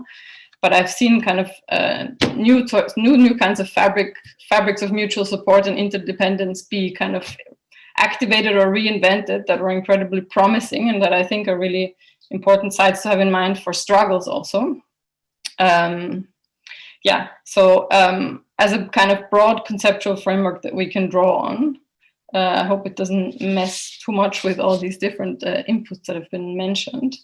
But I'm finding this so rich to come back to and to kind of think about different modes of power and social division, because Toronto's analysis goes very much in depth with thinking about, you know, class, race, gender, and how care is not the same for everybody. So I think we can use that also to think in relation to current challenges. Yeah, but to kind of look at the modes of subjectivity that are kind of emerging. Usually I would present this in the framework of workshops, because I do these care network mapping workshops with groups and collectives, where this becomes a kind of part of a self-analytical tools in social movements and so on. So I don't know what effect it has on a panel, but yeah, that's what I wanted to share. Thank you, Manuela. Thank you very much for your conceptual insights, but also your experience and also your food for thought, which maybe also the others will react to. Because now we wanted to give our speakers also some time to react to each other. So every one of you will have now 5 minutes to react. And in the meantime, for our participants, please feel free to use the chat box for further questions. We will write them down and we will address them afterwards. So maybe we can just start then with the order that we had before and start with Anna. So maybe Anna, you have your 5 minutes to react, or if you would like to react to what the others have been saying. Yeah. Yeah, I love to react to what the others have been saying, because it was also interesting and also nourishing. To me, the question of this panel really is how to create livelihoods despite and within the COVID pandemic and the following crisis. And I think our conversation so far has pointed to the importance of connecting struggles and looking for themes or common ground that might be unifying. And maybe we can discuss more when does this unification, this aim to connect the struggles, maybe produce contradictions or tensions, because yeah, this might be fruitful, and this also might be a battleground where environmental concerns and feminist concerns or anti-racist concerns are played out against each other, and it might be ours to disentangle this and not make it as much of a contradiction as maybe other people in power would like us to believe. So I was happy to hear from Selma that the liberation of women and environmental concerns have been a joint issue in the past, and they continue to be joint issues also today. I personally see it as a challenge to connect those, not intellectually, that is easily done, for example, via looking at the environment and care work as devalued and invisibilized at the same time. And also practically, these are connected, but politically, they still have to be connected more, and this has to be recuperated.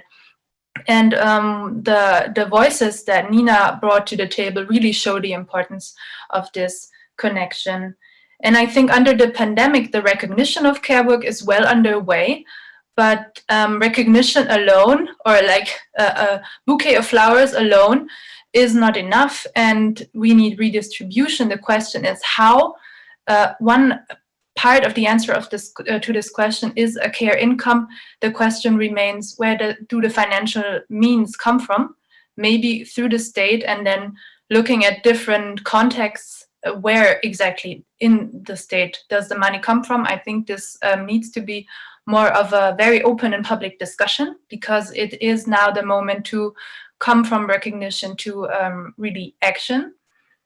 And also a question that I will remember from this conversation is how to caring with. So how do we do that? And yeah, and for me, as working in the intersection between feminisms and degrowth, I think it will be fruitful to remind everyone that the path to degrowth is hard and sustained work, which is not attractive, but it is much more, it leaves much more opportunities for an emancipatory worlding than technological quick fixes. And so thanks very much, Manuela, for reminding us of that. Thank you, Anna. Thank you for all the thoughts you had and your reaction to the others. Then I would like to continue with Susan. Thank you. What a great synergy amongst all of these ideas. One, Nina, Selma, and Manu all talked about caring and caregiving in new ways. And I want to reflect a little bit about human history. it seems across culture and through the historical record and archaeological record, there's been a huge diversity of ways for humans to organize themselves. But in almost all cases, all the different identities have been quite directly focused on caring for the well-being of their kinship group and reproducing humans, creating socialized humans. It's obviously there's exceptions of people who were slaves, whatever, they were not permitted to do that. It's really quite recent and sort of the rise of market capitalism that this idea that caring or being human was about selling your labor to somebody else, right? That became the definition of manliness in many of our cultures. Manu acknowledged that men are now expected to do caring by actually being a breadwinner.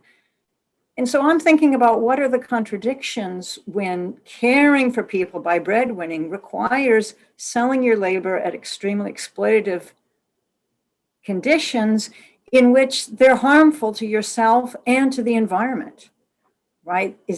What are those deep contradictions of caring? I care for my family by doing harm to myself and to the environment, right? Working that out seems really difficult. So I go find inspiration by Nina and Selma, who are talking about caregiving as essential work and revaluing it with money, but also revaluing it through new significations, right? And I think that is something that class and gender differences can really benefit from that kind of thinking. And I actually just wanted to make one more comment about Beena Agarwal made a great chat message about that highlights the importance of intersectionality, how deeply socioeconomic, ethnic, class differences intersect with gender. She mentioned the issue of, in India, mostly men doctors getting PPE and women nurses not getting PPE. It's interesting that in some cultures of hegemonic masculinity, the icon of man is men doctors. Far more men are sanitation workers and farmers and other things. They didn't get PPE, and they're already suffering very high danger. In fact, sanitation workers, I think, are just as important as doctors for public health. And they have amongst the highest levels of occupational death of anyone, right?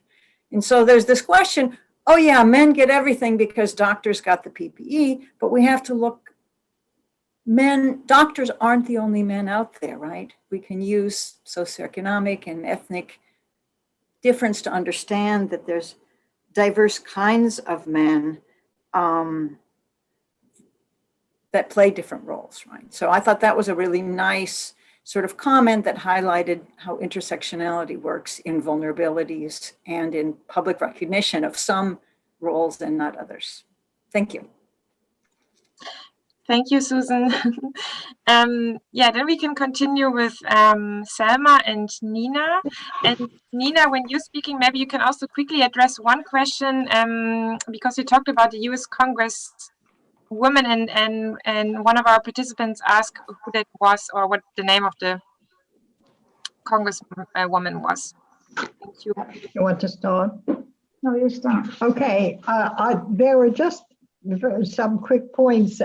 I was astonished, I don't know why, it should be by now, at the sexism of how many of the men and the women in relation to their caring and frontline and all the rest. And it helps a great deal if you have an organization of men that you work with, which we do. They support our work. They have independent work from us. They work with prisoners. They work with men and women who refuse to go into the army, and they support the work that we do, and they absolutely are with the care income, and their name is Payday if people are interested.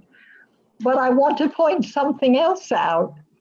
This is going on, this sexism, this lack of pay equity, all the things that are, the 3 women a week who are being murdered in the UK,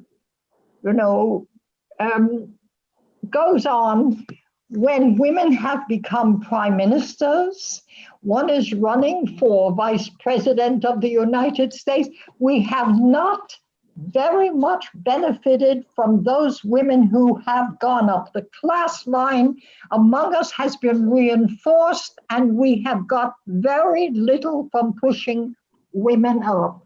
That's just one thing that I really feel we must all be aware of, and we must all consider how to deal with it, you know, because it is a very serious problem when the perspective of the women's movement is to go up one by one rather than eliminating the bottom, so there's nobody down here, nobody under us, and nobody above us, which is what we formed the women's movement originally to establish. The second thing is about caring. Sorry, I'm getting direction to look ahead. The important work of caring, aside from many things that we do, is that we protect. And it is a highly political function. If when we visited, not St. Louis, the place near it, Ferguson, the Black women had a meeting, about 6 or 8 of them, for women generally, that means for white women, to talk about how they prepared their male children, especially male children, to deal with the police. And I understand that about 200 women turned up to find out. And one of the women who was asked to speak said, "But I don't do that."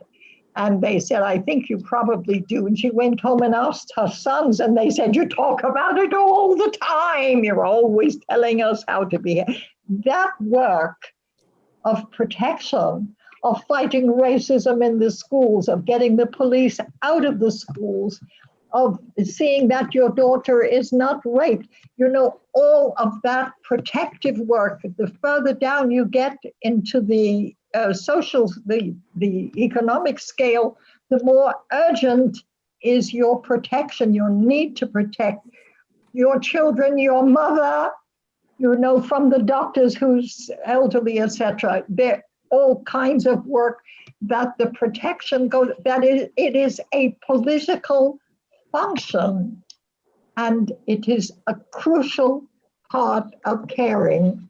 There was one other thing. Yes, when I spoke, I didn't make absolutely clear that we thought that the ecological movement and the movement for our liberation were two movements, and the women in the global South made clear that there is no such distinction for the lives that they live. And therefore, this is the first chance that we get, probably in the history of the world, for the rural and the urban on an international level to organize together. It's an opportunity, and it's very urgent. To that. Okay, yes, there was a question about who the congresswoman was. The congresswoman we've been working with, her name is Gwen Moore. She's a Democrat, and she's doing this bill with another woman who's called Marcia Fudge. So there's 2 of them, and we can put up the information, and you can look it all up. I just wanted to first of all, I was astonished by one statistic that Susan mentioned, which said that 20% of households in the US are nuclear families, which I didn't know it was that. I didn't know it was that low. And I don't know if you meant in terms of whether people are married or stuff like that, or if you literally mean, you know, a man and a woman and children. But of course, we knew that, we all know that, and we all are in many different kinds of families. But I didn't know it was now that small. You wouldn't think that from the way the politicians talk about things. I wanted to mention one thing in relation to where is the money to come from, which somebody mentioned, because, you know, the astonishing thing about COVID is that they found money without any problem. And in fact, this is what happens every time they want to have a war. And I suppose they did treat COVID like a kind of war. Every time they want to go to war, when they wanted to go to war in Afghanistan, Iraq, which they had no good reason to do, there was no emergency, but they decided it was. Money was not an issue.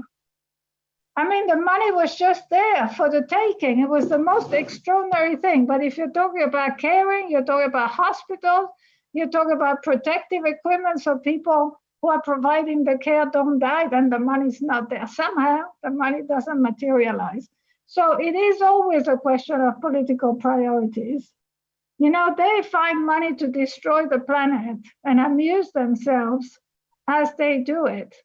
And we have a huge struggle in our hands to reverse that so that we can get our hands on that money so that it is used for what it should be used for, which is to protect life, and that is the planet. You know, it's not a distinction that we can make, and people know that now. And to end with all these wars that somehow they always have money for. You know, the ecological movement, I think, is finally beginning to acknowledge that war is, in fact, the worst polluter. Yes. If you look at, first of all, the pollution that the Pentagon creates, the Pentagon is the worst polluter in the world by itself. But if you look at what has happened as a result of their war in Iraq and in Afghanistan and the absolute destruction of whole areas of the world, which are not, you know, it's horrendous for those areas in particular and all the people and the animals and the everything that have died. But also what remains that you then have to deal with, you know, this environment that's just not fit for anybody's habitation, but also the price that the whole thing is paid for all over the world, because we do know it's one world ultimately and one climate. So, you know, we know that it's, you know, we're not kidding ourselves that by imagining a different future, we can actually get there. Because the fact is, you know, there's Trump election coming up. We have Boris Johnson here. There are many right-wing governments around the world who not only don't care about, there's Zionism and what Israel is doing to the Palestinians with the US. So, you know, there are many, we know, and Black Lives Matter has put the police on the agenda. Indeed, again, yes. In a really fantastic way, and we've been involved in all that. So we know that climate justice goes together with social justice, goes together with economic justice. You know, we now, I think more and more people know that it's now one struggle. Thank you, Selma. Thank you, Nina, for your reactions, and also the context or with what's happening at the moment politically. Then I would lastly like to give the floor to Manuela for some reactions. Okay. I mostly have a question. Don't disappear on the screen. To Susan, but I wanted to say to Anna also, thanks very much for the input, and I'm also so curious actually because I couldn't be part of these FADA Skypes on the rise of the far right, etc. I'd actually be super curious to hear some of the key conclusions if any of this comes to mind, or maybe you can also point people to transcriptions or something like that, because I think these sounded incredibly rich, these sessions. And of course, I was wondering in relation to what you were saying, you know, whether you might have seen new forms of solidarity emerge through the COVID crisis, but maybe that's too large a question to answer. But I think it's really interesting to try and map these different practices that have emerged in different places, to try and learn from them. And then, I mean, Susan, your presentation made me think a lot, and I would need to probably rewatch it at a calmer time and kind of digest it more slowly. I do try and think a lot about, you know, toxic masculinity and how can we, you know, involve the guys in our struggle, to put it in an extremely blunt way. But so one question I sort of had is, you know, who who do you think is it that should be addressing this? Because there is, of course, a question of, who is it that talks about these vulnerable male professions and masculine forms of care, maybe, or whatever. So is this down to the feminists to do that, to the female feminists, or who is going to do that? So that was one thing that comes to mind, because I feel like I would love to see the subjects in question kind of address this and develop a politics out of this. So that relates somehow to the question of, how can some form of vulnerable masculinity win over toxic masculinity? Like, what conditions have to be given for that, or what? Like, do you have any hunches to kind of anything from discourses to specific situations to, I don't know, practices or labor context where that becomes possible somehow?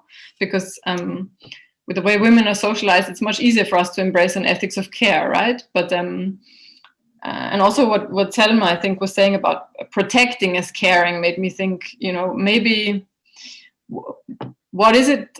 Can we valorize that still, or how can we valorize that? What possibilities are there for valorizing that and being that? Can that be a door opener for kind of other masculinities and so on, without going back to the classical kind of breadwinner, strong male protecting the weak family and so on model? So a lot of questions in there. I also ended up thinking, okay, I know social reproduction theory talks a lot more about, these kind of forms of wage work and so on than a lot of feminist theory does. So there's something to learn there also, of course. And of course, just one last thing was that, of course, the choice of whether you care for your family or the environment is a false choice, right? So also that has to be clearly pointed out. I mean, these choices need to be like undone somehow. So there's a lot of questions there, and I'd love to have like a very interesting conversation, and really interesting to hear also from Selma and Nina, from their kind of generational perspective and the struggles that you've been in and seen, over the years, of how that has been addressed. I'll just leave it at that. Thanks a lot, Manuela. Yeah, that's also really interesting question you raised, and that's why it's also really nice that we have such a diverse panel and different age groups as well. Now we would like to continue with the Q&A, and herefore I would hand over to Corinna. Yes, so hey, back from my side. We got some nice questions from the audience, and if you still have questions, please just write them to the chat box. Katie is going to check, and we're going to have some. But now first I'm going to use the privilege of being a moderator and raise an own question I've been carrying around for quite a while. So I think the question I have is mostly directed to Selma, Nina, and Manuela. So I've always been super impressed with the Wages for Housework campaign back in the 1970s that you, Selma, but also Silvia Federici can be said to be the founding mothers of. So now in her most recent book, Silvia Federici states that the two main goals of Wages for Housework, namely the reappropriation of common wealth and the disaccumulation of capital, are nowadays met mostly by commoning initiatives. So discussions around commoning care are very vivid in the degrowth spectrum. In FADA, there are many people working on it, myself included, and Manuela hasn't talked about it today, but she's working on childcare commons in Barcelona. So, and then on the other hand, like we have this proposal of a care income that you and Nina, together with our degrowth and FADA colleagues, Stefania and Giacomo, have put forward for the Green New Deal for Europe.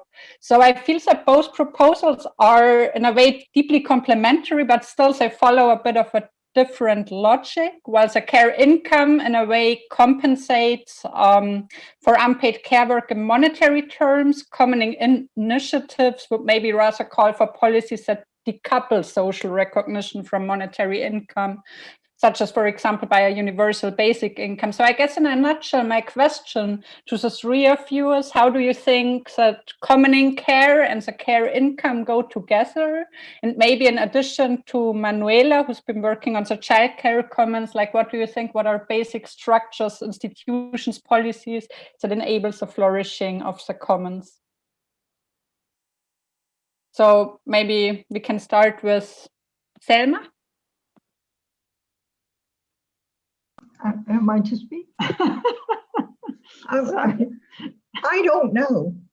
I'm not sure what commoning care means. If it means sharing the housework, we've tried that and it failed. That's why 20% of households, that was a splendid figure really, are now nuclear families. I'm not sure. I don't understand the word commoning really. Maybe can I add something to that? Because to me, I feel commoning is a bit trying to avoid the issue. Like somehow you're going to bypass capitalism rather than take capitalism on, which frankly is what has to be done. Capitalism has to be defeated. It can't really be bypassed. But what do they mean by commoning? Well, I don't know. There's some getting together. Yeah, maybe somebody can explain it. And then I'd like to say something about the basic income. But no. Maybe Manuela can talk briefly about the childcare commoning in Barcelona in like 2 or 3 sentences. And I mean, what I would mean by commoning is people getting together, and I mean, we can talk about commoning care, but we can talk about commoning a lot of other things. I mean, generally, I would speak about a kind of self-managed organization of some form of labor or task. So if I would talk about childcare commoning, it's families getting together. In the instance of the things that I have been mostly researching, which Corinne has mentioned, it's self-organized creches, so parents groups that get together. They do it all the time. And organize their own spaces and modalities of childcare, either because they don't want to be in the mainstream public or private system, or because they cannot get places, or because they cannot afford it, or whatever. So many reasons there. Also very elitist forms of commoning, and other forms that are more grassroots and driven by kind of basic need, so there's a big spectrum there, I would say. And then so commoning can be in any field. I mean, in my view, I think we need to do both things. We need to address the state and the market and the powers they wield over how we care, but I think we also need to establish kind of autonomous infrastructures that allow us some kind of respite and protection, and that can sustain us in periods where either the state or the market withdraw their support from. So that we build kind of power as social movements or as communities somehow. So I wouldn't talk about commoning as like something that happens within a nuclear family, and like that a husband and a wife are commoning if the husband is washing the dishes or something like this, obviously. But I don't know how much I should go into this, or if this was... No, that's fine. The thing is, it seems to me more or less the same meaning as sharing, and people have done that forever. There have been all kinds of attempts to have local community this and that. I remember I used to type for the BBC, and one of the producers had a whole community going, but it had nothing to do with what he was putting out on the BBC. He was a traditional person, and he had this additional thing. And I really feel that the best chance of raising children is being in the movement and incorporating them as much as they want to be incorporated into what the movement is doing and how the movement is viewing it, so that they get a rounded education that's less likely to be racist and sexist and homophobic, etc. I'm very nervous about people who have resources talking about sharing, which they've always had the right to do, and which does not it seems to me, unless I've missed something, does not very much move the movement forward, and we don't have a lot of time. We are up against the clock with the environment in all kinds of ways, and lunatics like Trump trampling about. And I think we must experiment with the way we relate and the way we raise our children, but we mustn't conflate that with political activity that confronts the powers that be and organizing to get that work done. Can I add something to that in relation to the commoning and the sharing? Because, you know, in the third world, when you're in a poor community, you do not survive unless there's a lot of sharing going on. You share resources, you share the work. You know, the whole community is involved, especially if you're in a rural area, but not only. And I think that there's a way in which in the West that gets, which has no experience, not much of an experience of that then gets, you know, somehow glorified as the solution.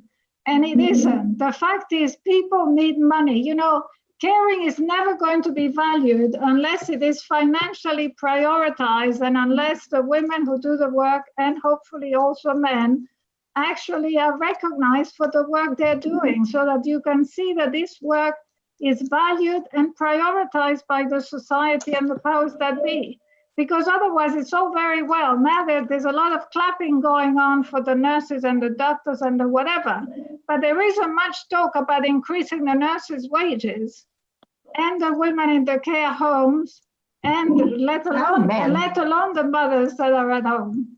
You know, so it's, you know, we stay in the same place plus the clapping, you know, and that's not going to pay the bills, and it's not going to raise the status of caring, not really. Can I quickly? Yeah, I would. Yeah. Sorry. Manuela, you go. I mean, I don't think there is a way to have really one thing without the other.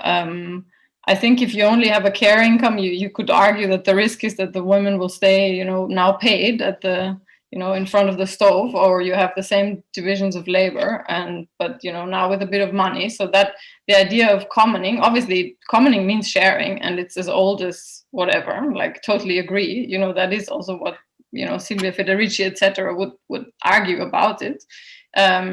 And of course, it can become a slightly fashionable thing in certain contexts, and that can be problematic. But I think it can also be really promising, because I think we are facing a lot of contexts of really strong individualization in, like, you know, industrialized countries, the West or whatever. Like, I mean, if I just talk about this kind of self-organized childcare initiatives that I've been very close to over these last years, they emerge because there's a lot of mothers that are stuck with their kids alone. And so these mothers, they get together, they organize, they have their shared childcare, and then they go to the 8th of March demo together. And then, you know, they circulate on the WhatsApp groups, all kinds of campaigns. It's a political space as well as a space of reproduction. And I think the articulation of these two things is very powerful, because we need to also have collectively empowering modes of care. And the state doesn't always offer that, right? I mean, that kind of invention comes out of the communities. So, and, you know, I think there's a bit of a misunderstanding, because a care income doesn't mean that you're then stuck at home with your 1 or 2 or whatever kids. You know, I think once caring is valued as it should be and financially rewarded, then the whole idea of how you want to do the caring and who you want to do it with and what resources are needed for it, all that would be absolutely transformed. I mean, of course that we're all in Barcelona, when we had a women's center there was a whole initiative precisely like you described, of mothers, in fact, and fathers coming together to run a child center, you know, childcare basically, and being involved and all of that. In fact, little by little, what tended to happen is that then the wage worker ended up doing most of the childcare, in fact. But it was a very good initiative, and it was very good for the parents to be directly involved in how they wanted the childcare to be done, and to themselves have direct input. So it's not, it's not, one is not in contradiction with the other, but you just have got to have that money.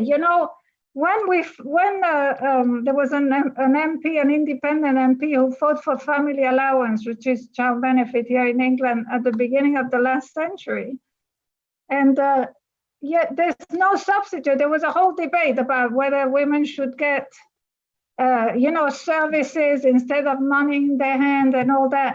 And of course, you want all the services. But the money in your hand makes a lot of difference. You wouldn't suggest that the nurse or the doctor or the whatever should go and do it for free.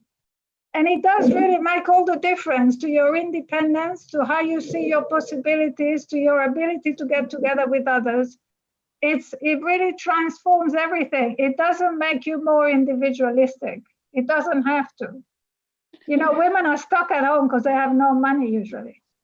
Yeah, I mean, I would think that absolutely as a provocation, just to because my argument is obviously that these things should go together, right?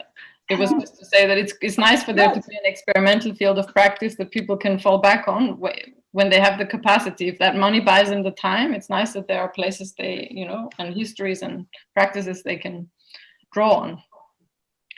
Okay, so we already see there's actually really a lot to discuss about the complementarity, and I also think what Nina said in the end, that it's really important to think those two things together, because having more self-organized care, collective care outside of heteronormative families also requires resources. So we have a couple of questions from the audience, which also go into the direction of the care income and commoning. And I'm going to start with those, and then we're going to have a quick answering round, and then we're going to turn to the more general questions which have been raised beforehand. So what we've been having here is Mark has been asking that given that capitalism won't deliver, do you, Selma and Nina, see a care income as akin to a transitional demand, or do you see it as a non-reformist reform or something completely else? And then also someone is asking to Selma and Nina, I agree that carers should be properly valued, but would this entrench caring further in the capitalist market economy, or perhaps further entrench the capitalist paradigm? So those are the two questions for the care income we have right now. And then afterwards, we're going to go to the more general questions. Nina and Selma, do you want to say something? The question, not a reformist demand, but a transitional demand. I don't know if it's transitional demand or a what? Reformist. Non-reformist. It depends on your movement, It's not anybody who decides, well, this is this kind of demand and this is another. If you have a movement, I saw the movement of single mothers in the US. I saw them surround the buildings of the social workers who had some say in how much money they had. And I saw the power that they wielded. I saw how clever they were, how organized, how aware of all the things that the state was spending money on to avoid giving money to their children. And, is that transitional? It's certainly transitional to women's power. Mm-hmm. But I don't think we should think in those old terms anymore. I think we should think of what can build the movement. That transitional and the other demands have to do with an organization that is top down. There's a man who has us in mind, and he has a number of women who are helping him, and he's ready to lead us from one transition in our low consciousness to another level of consciousness, which he has and we don't. I've been through it. I know the story, and we don't want that. We want a movement where people are creating each other and themselves and the struggle and their children, and they're making international connections, which leaves their parents and grandparents far behind. A movement, you know, it doesn't happen very often. I was absolutely lucky that I was born in the movement of the 30s, which people don't know about. Anti-racist, anti-sexist, anti-war, anti-Hitler. You know, it was tremendous. That was my childhood. What an education. Then I had the 60s. I saw again people open their minds to sexual choices and to racism and to the international movement for liberation. It was the biggest movement the world had seen up to then of independence movement and the end of the empires, which of course they ended and they came back again. We know about that. But a movement is another kind of life, which this generation has only begun to experience. And it is another world from the one we know. Transitional demands have no place. What has a place is today you think this, but tomorrow you want more because you have 20 other people with you. And you are constantly expanding in your possibilities and in what you think needs changing. And the Black Lives Matter has given a go-ahead to a movement everywhere, which is taking root. I don't know what's going to happen. I have no idea, but it gives you a taste of people ready to go and to fight for what they believe.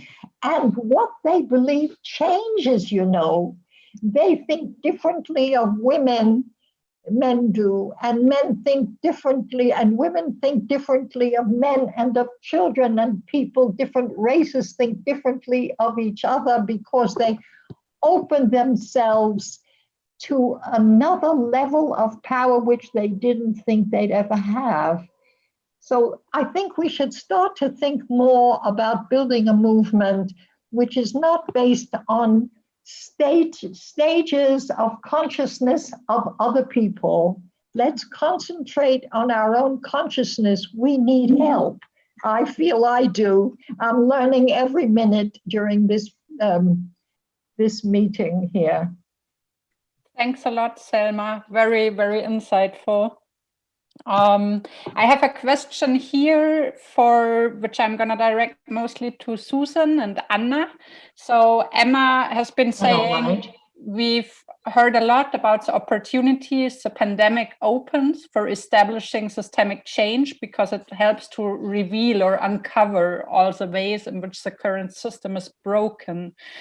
But that presumes that the problem was a lack of understanding or knowledge on that, when so many of us have been saying this for decades. So is the really problem not that power dynamics, whereby it's a very blatantly make all the decisions which remains unchanged, or is it only exacerbated by the current crisis? So what strategies do you, Susan and Anna, suggest to achieve change at this particular time that lies outside the realm of first knowledge? Building awareness, awareness raising, and inside the realm of taking action and taking really a shift in power away from the very few. What are your suggested future steps? Maybe Susan can start. Okay. Well, I know Anna's thought deeply about this. First of all of the uprising of forms of common care and response to COVID and the revealing of inequalities, that's not going to change anything. The powers that are pushing to defend status quo unequal systems are much, much greater than these new little glimpses of knowledge and experiences of collaborating to help our neighbors. It's going to require enormous struggle across differently positioned people and people with different theoretical and political visions that need to come together and fight, I think, through through political movements, through street movements, and also through changing our own private lives and institutions in all kinds of ways. So I think Anna also has more on that. Yes, I agree with Susan that uncovering things and uncovering more things isn't changing anything. However, and the problem is actually power dynamics, and we could trace this argument maybe back to Gramsci, who has made the point of like there is a hegemonic block, and if this, like, as long as this block of common interests in preserving the status quo is not changed, then the situation won't change. And who changes that? Who has the capacity to change such a hegemonic block, maybe? So. And knowing this, it can be very frustrating to engage in the business of uncovering as we are doing now. And I think still it is so important that we do that, because I have this from John Powell, who is in African American Studies at Berkeley. He is talking about the stories we live by. And as long as we keep uncovering, I think we have the power to change the stories we live by. And it remains important, although it doesn't change anything. But it is important to start with maybe following a different trail. And more practically speaking, in the statement we mentioned kinship networks, odd kin in Haraway's words. Also, Nina and Selma have contributed so many practical insights about strategies, and this is action, although it might be futile. When seeing how much of this resistance is actually not going very far because other powers are so strong. And then the question is, where does solidarity come from if we want to continue in this project, if we want to continue uncovering and not just turn our heads away? Where does the solidarity come from?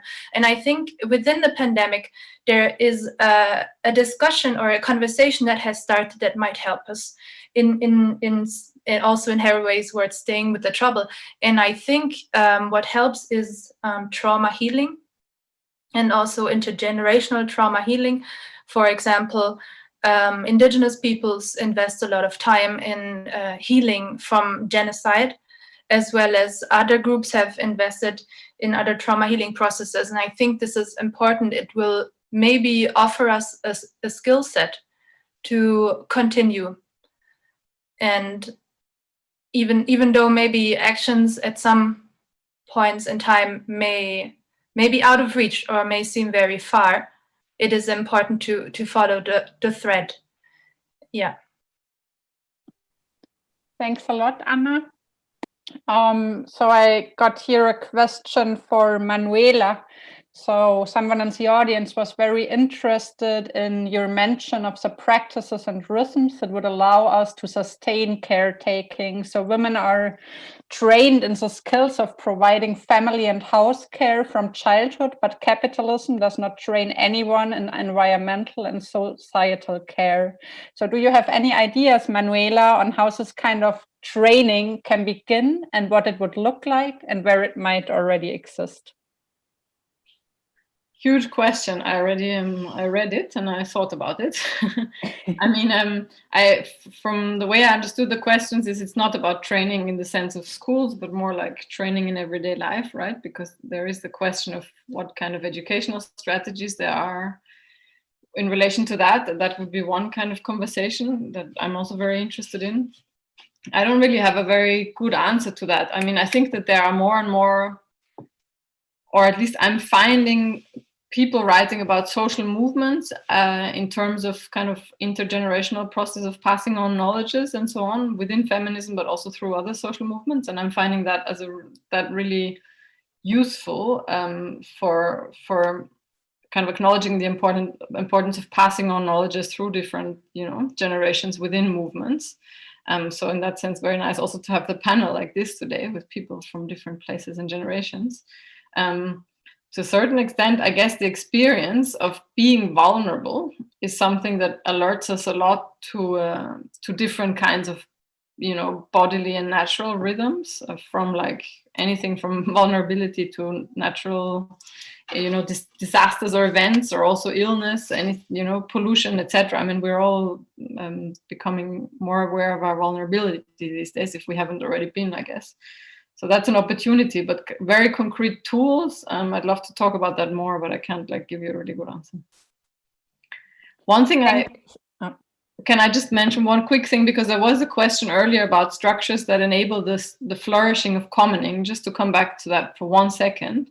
And it's mentioned a lot, but I think looking at the municipalism that's happening in Barcelona right now, and the way that the people that have gone from social movements into municipalist institutions are kind of managing to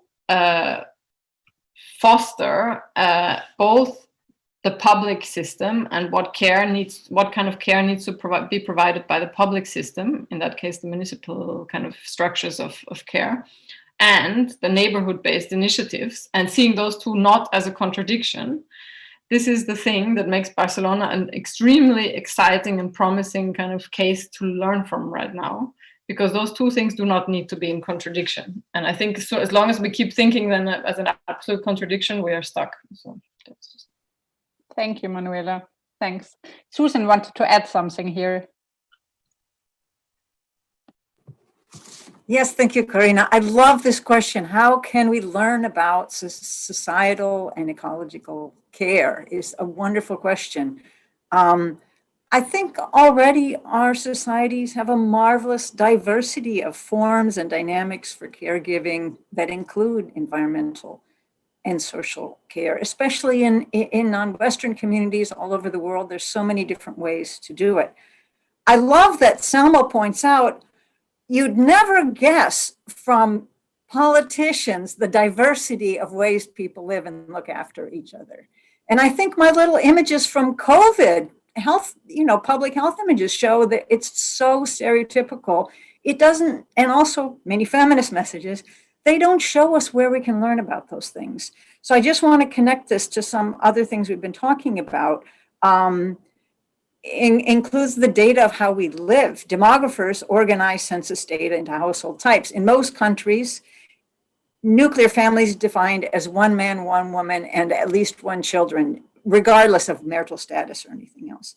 So in the 2010 census in the US, there was just under 19% of those, just under 20%. In the Caribbean, there's less. And in South America, a little bit more, but still less than 25%. And it's funny that people learn about caring and community in all kinds of ways, not just the nuclear family, right? That's not the only place to learn it. And I'm really worried about the fact that all OECD countries, almost all, the largest household type is one person living alone. That creates, it's incredibly wasteful ecologically. Every single house has its own heater, its own washing machine, its own TV, its own everything, right? But also it keeps us from practicing every day the challenges and the joys of common care, right?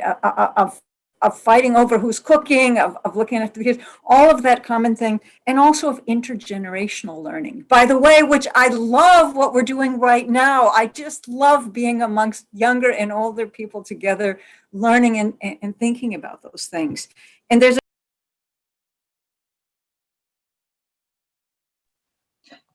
Susan, you're muted. Sorry, that Degrowth have been exploring wonderful options for co-living, for co-housing, for co-provisioning, for common child care, where people are experimenting and strengthening strategies for caring together, which I think are beautiful places to learn about environmental and societal care that, again, are outside the traditional sort of nuclear family, the model that the man cares by earning cash and the woman cares by raising the kids, which just isn't the reality. So the answer is to learn from the wonderful realities they're already sort of thriving and to support those. Thank you. Did you want to say, cool? Thank you, Susan. Thanks. So we're almost there. We don't have so much time any longer, but I want to close with a question well, basically it's two questions. It's one specifically for Selma and then a very general one for all of you. So it's a specific one to Selma is, would you elaborate, Selma, on your comments about Black women and welfare you made in your input? And then we have the general question to all speakers, like now after COVID, like what policies should we be advocating for, like job protections, paid caretaking, or like are there any next steps you see? And linking to the question about Black feminism, how would you suggest feminist economists show solidarity for the Black Lives Matter in the US? So at this point, I would also like to mention that on Wednesday, like tomorrow, we're having another session on Indigenous and Black communities and the impact of COVID, which I think will be very interesting to watch. But I want to hand over to the wrap up by Katie after each of you speakers had one chance to talk about Black Lives Matter and your future steps. And I would want to start with Selma. In the 1940s and 50s, there was a welfare movement, and it was the heart of it. What we are particularly interested in was called AFDC, Aid to Families with Dependent Children. It was in the US. This was in the United States. Roosevelt had something to do with the beginnings of this, and then he died, and we moved on to others. And then what happened is, according to one racist, racists can be useful if they give us some figures because they're so anxious for us to have it and they don't know that we can benefit from it. The women, there is a graph where the women went up equally, women, non-white women, he calls them, went up in their AFDC as Black men's unemployment went up. But at a certain point, Black men's unemployment went down and the aid to families with dependent children kept going up, which meant the women had left the men, or at least were seeking an income for themselves without reference to them. And they formed a movement, which I saw in action in a visit, but I read about it and met the people later who had been leading it and had been involved in it. And there were many thousands of women, well, probably millions of women involved, and they established their right to have money to feed their children without having to take a job outside the home. They were very organized. They were very collective. They met a lot and determined how they would act. They came out at particular moments in mobilizations. One of them I saw where they had put a man on the moon and they said, the moon don't wear clothes, but our children do, and they need a clothing allowance. And the first response of the feminists, this was in Detroit in 1969, was the leadership was not good. Well, I have to tell you, the leadership was excellent. And many of them, those mothers, a woman in our network, Margaret Prescott, worked as a teacher at that time in Ocean Hill, Brownsville in Brooklyn, New York, which was a hotbed of anti-racism. And she worked with those mothers, and she said they were the cleverest and the most determined, and they had plenty of time to fight for their children. Please note that, to do caring, you have to have time away from waged work. And there are a couple of books that you may want to know. And Johnny Tillman was a woman who said that if I were president, I would give every woman who had a family wages for housework for that work, and we would see a lot of things change, etc. This is written, you can get it elsewhere. They finally educated Martin Luther King on what the story was with women, which helped to shape the Poor People's Campaign of 1968, which was being launched as he was murdered. They still exist, some of them, and they have come out for a care income and a universal basic income. That is, everybody should have a basic income, but women should have an income that acknowledges their work and pays for it. Thanks a lot, Selma, for this final statement. Nina, do you want to say some final words? No, it's all right. You go ahead. She just said it for me. Okay. So, Susan, do you want to say some final words on how you suggest we show solidarity for Black Lives Matter, or your future steps? No, thanks. I think I'll cede the time. I've already tried to bring my ideas together in that last statement. How about Anna? Yeah, I'm thinking about the question that you raised after COVID, what policies should we be advocating for? And I'm going to speak possibly from a very German position, because I will address the state, which is still a relevant actor in my region. I think it is important to make tax systems less unfair for single parents and to make them more fair for people who are carrying a heavy care burden. It is important to internationally make sure that corporations can't evade taxes and to reduce tax havens, because this actually might give us some leverage on things to redistribute to other places. And finally, to divest, to make sure that there are state regulations against the investment in nuclear and fossil energies. Thank you, Anna. This was very concise, and yeah, thank you. And Manuela, your final words. Manuela? Yeah, I'm only going to say thank you as well. If anybody has links to inspiring kind of educational or kind of practices of that resonate with any of the things that have been said, I'm quite interested, especially following up on this question that that Stephanie has posed, which is very difficult to answer. I'm happy to get inspired if people want to post something in the chat. And thanks a lot for organizing.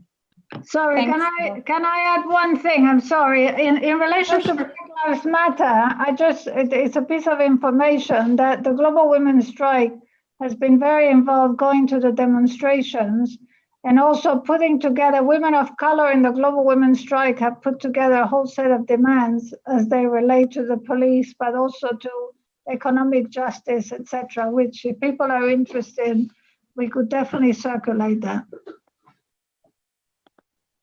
Thanks a lot, Selma, and I'm handing over to Katie for the session closing. Thank you. Yeah, as we are a little bit over time, so I will keep it really, really short. And I just wanted to quickly close and a warm thank you again to all our speakers for this really interesting debate. And yeah, we would be very happy if discussions would continue.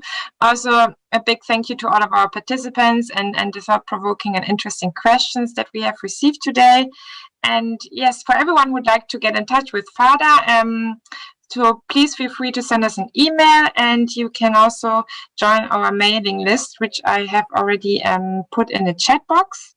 And as Corinna has mentioned in the beginning, we understand FADA is an open and inclusive network, so we are always looking forward to welcome new members. So we hope that maybe we will get in contact with some of you after this session. Yeah, so that's all. Have a really great day and thanks a lot.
It's Peter May speaking from the New York area.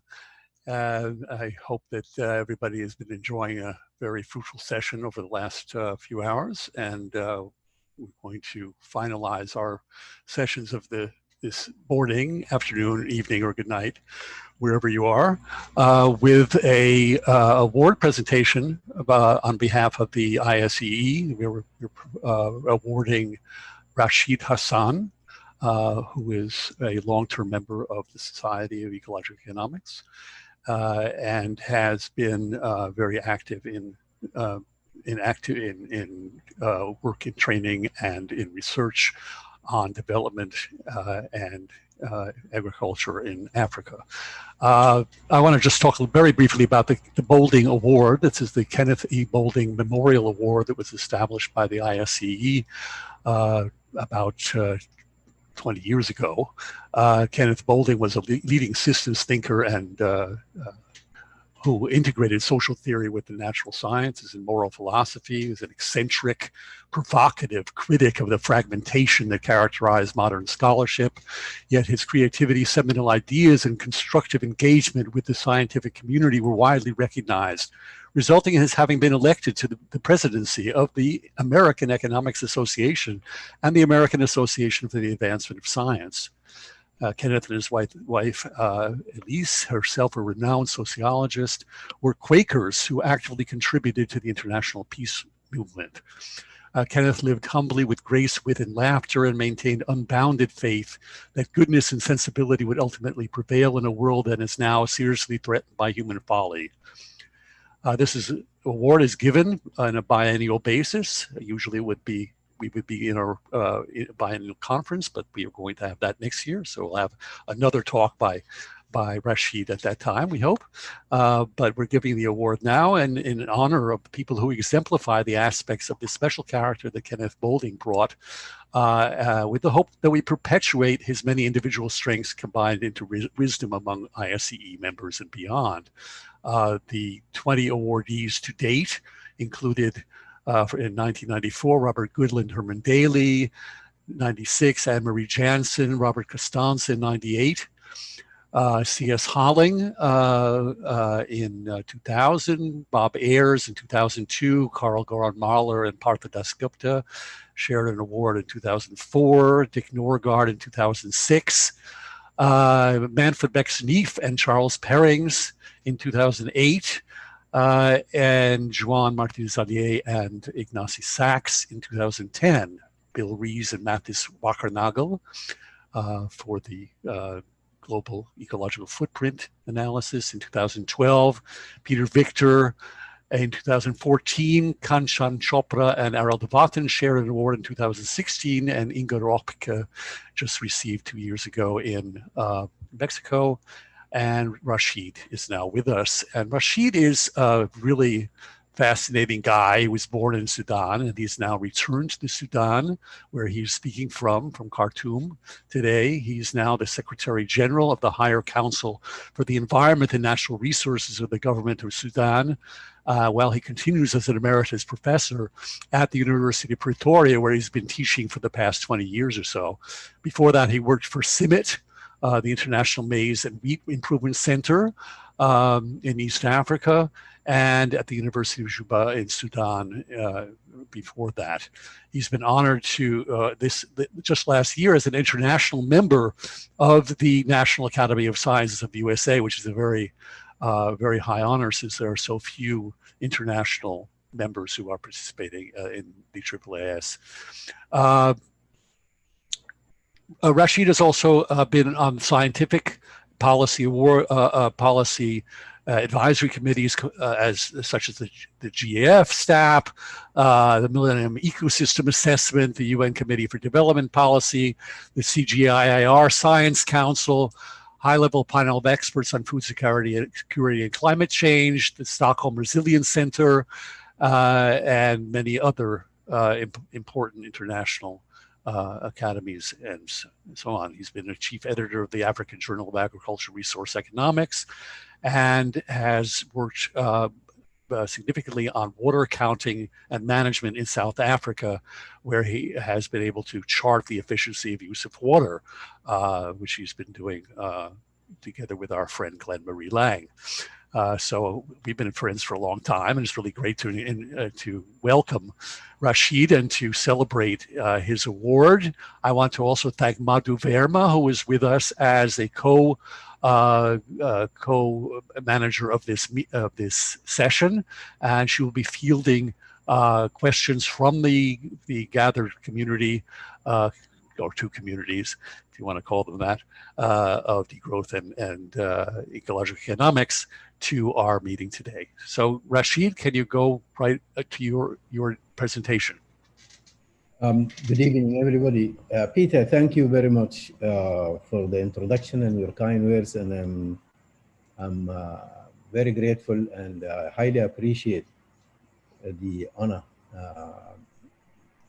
awarded by the association. I'm very grateful and thankful to the committee. I'm honored to be to join this group of distinguished colleagues, and I hope that I will live to the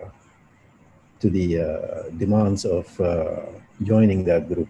It is certainly a very great pleasure for me to speak to you today. Let me share my slides. And I will be talking about what challenges are facing Sub-Saharan Africa post COVID-19 and what kinds of options are there for Africa to go into a green recovery. I do consider my talk to be more of framing issues rather than a research investigation. And I'm just going to do an introduction. In the introduction, I wanted the introduction to serve the purpose of defining some of the main features of the context and the problem of COVID and its impacts and dynamics. And I wanted to compare the pandemic with global warming because I think it's going to be useful to define some of the features that have implications, especially for the context and the types of response measures and policies that are facing Africa. And then I want to link that to the context and talk about what is the status. And there are going to be around four main challenges characterizing the situation post-COVID in Sub-Saharan Africa. The one will be looking at the challenge of having the problem, the origin of the problem being related to managing the wild and the commons. And then I will speak about other structural features of the Sub-Saharan African economies and ecosystems that make them vulnerable, and that's mainly the size of the informal sector and informal activities in these economies. Then I will also talk about the implications of having very big inequalities and the implication of that for the distribution of impact of the pandemic. And then, of course, I will also touch on what we are all doing right now, and with the digital testing, the digital medium to communicate. And I think the whole world has been doing that for the last few months. And then I will end with giving you an idea or a quick tour on what Africa is thinking about in terms of the green recovery strategy. The comparison I want to make that will help us, frame the questions between global warming and the pandemic is that both of them, COVID has also been a very, sent a very powerful message, awakening the world in with respect to how dangerous and how serious is it to cross the limits of the natural capacity of the natural world, and of course, on life on Earth, and that has forced just like climate change, some balancing adjustments. And of course, it has one of the benefits, I would say, of course, in spite of all the pains and the high price that people paid in terms of people's life, but it has really raised the awareness of the world about how important is it to preserve the natural balances and operate within the limits, of the natural world and functioning of the natural systems to be able to prevent emergence of similar pandemics in the future. And another similarity is that both of them are linked to, the type of typical institutional failures, market failures. They're the absence of an institution that is capable of internalizing the consequences of actions by individuals, whether they're private individuals, in terms of the consumption with respect to the greenhouse emissions, or interfering with the functioning of natural life support systems like biodiversity. The global warming has overloaded the capacity of the atmospheric ecosystems in terms of as a regulating sink service, and then at the same time, similarly, the interference with the balances of the natural system and the encroaching on the natural habitat of wildlife has also disrupted the functional integrity of the system, and also have the common feature of that they start or they originate from acts and actions and decisions of individuals in terms of private consumption, or in the case of COVID, there is a communal aspect of this in terms of dealing with and managing the commons at the local level, but then they become global problems and they become a global common problem. So they both also share that, and then because of that, dealing with them needs coordination. There are actions and choices to be made globally, and at the same time to coordinate that with national level types of strategies and responses. But they are different in many ways that are important for the context and the types of responses and policy choices that are available and needed to deal with this.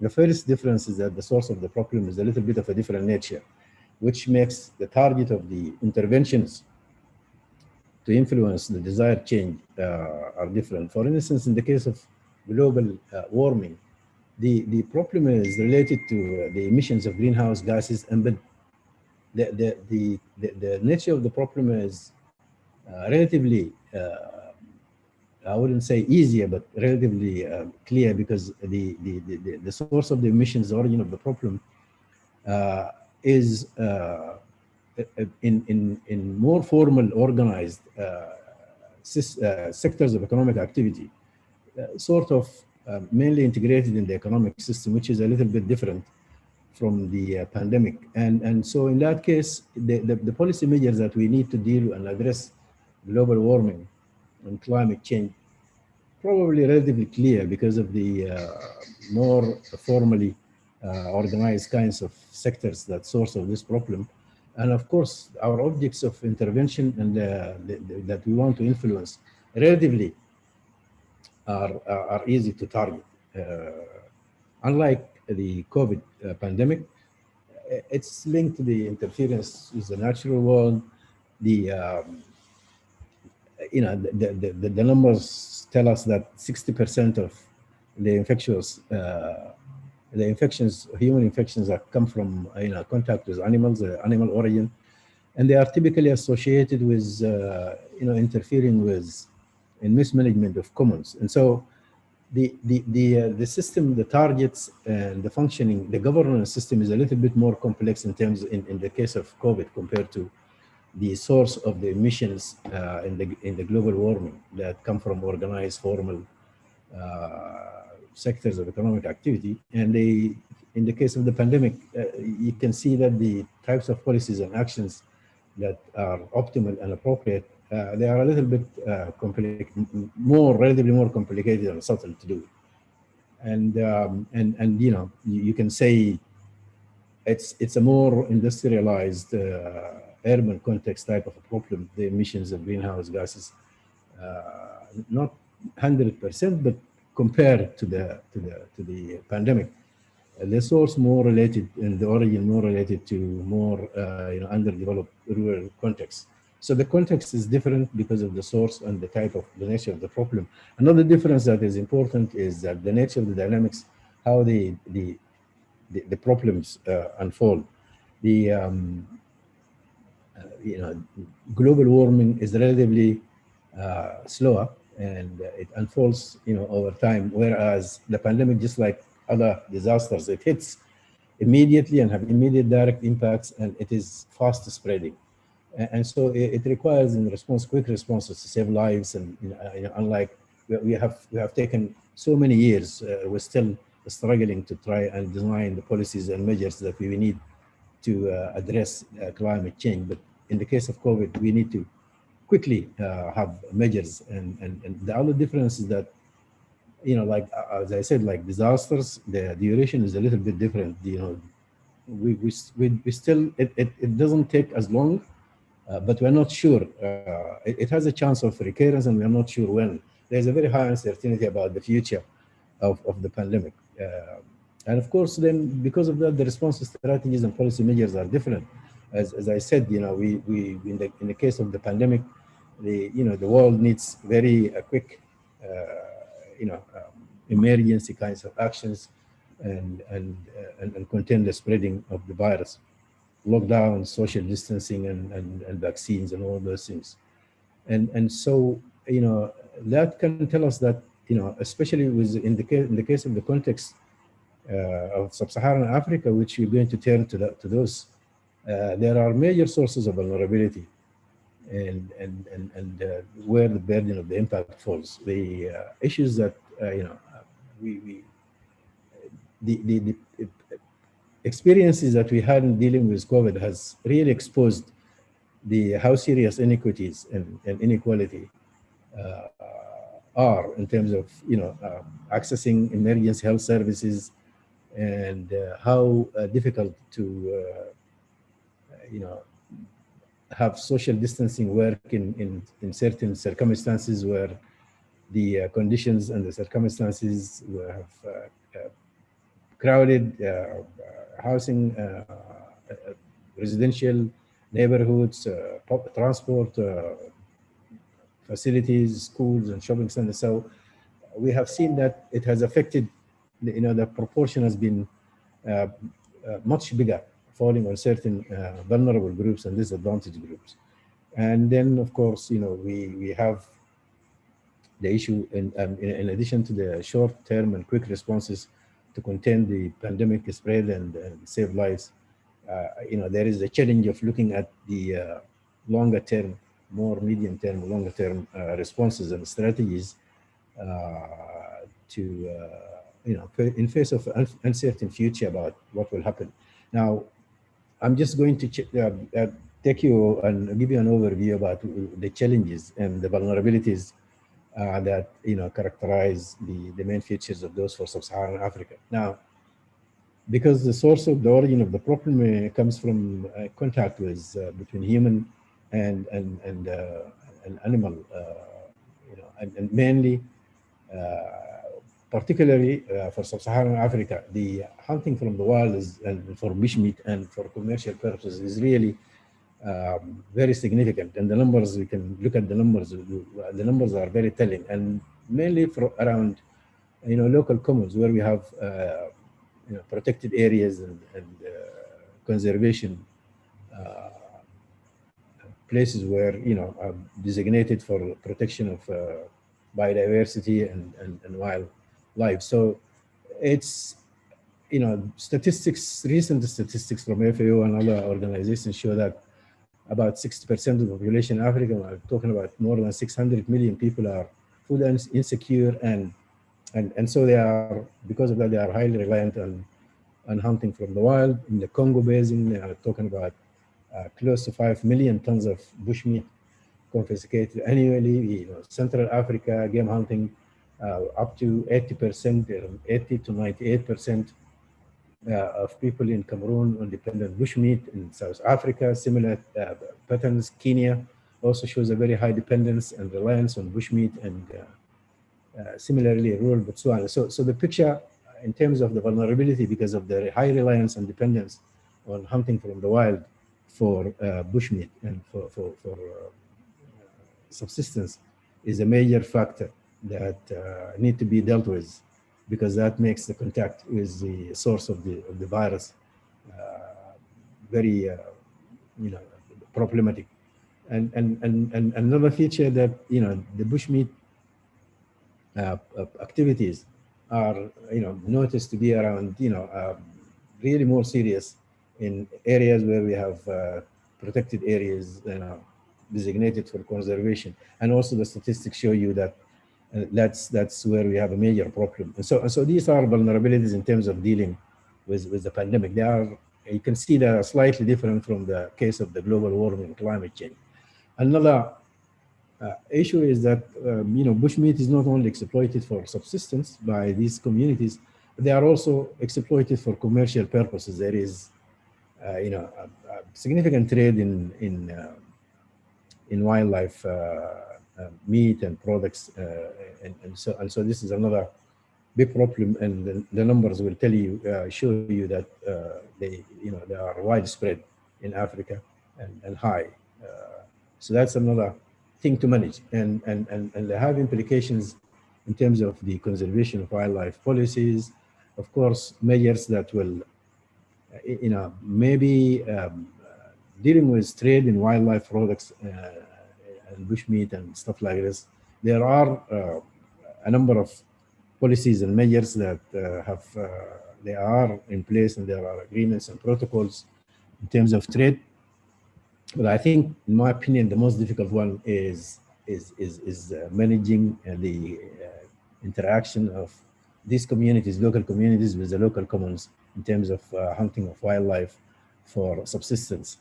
And there are a number of initiatives, and some countries have taken measures to ban some of these practices, but it's a very difficult context. It's something different than having a levy on fuels and fossil fuels, or in terms of dealing with emissions, especially the managing the commons where you have communities around them having direct access, and there are different governance systems, and interventions and interference there for policies is a bit difficult.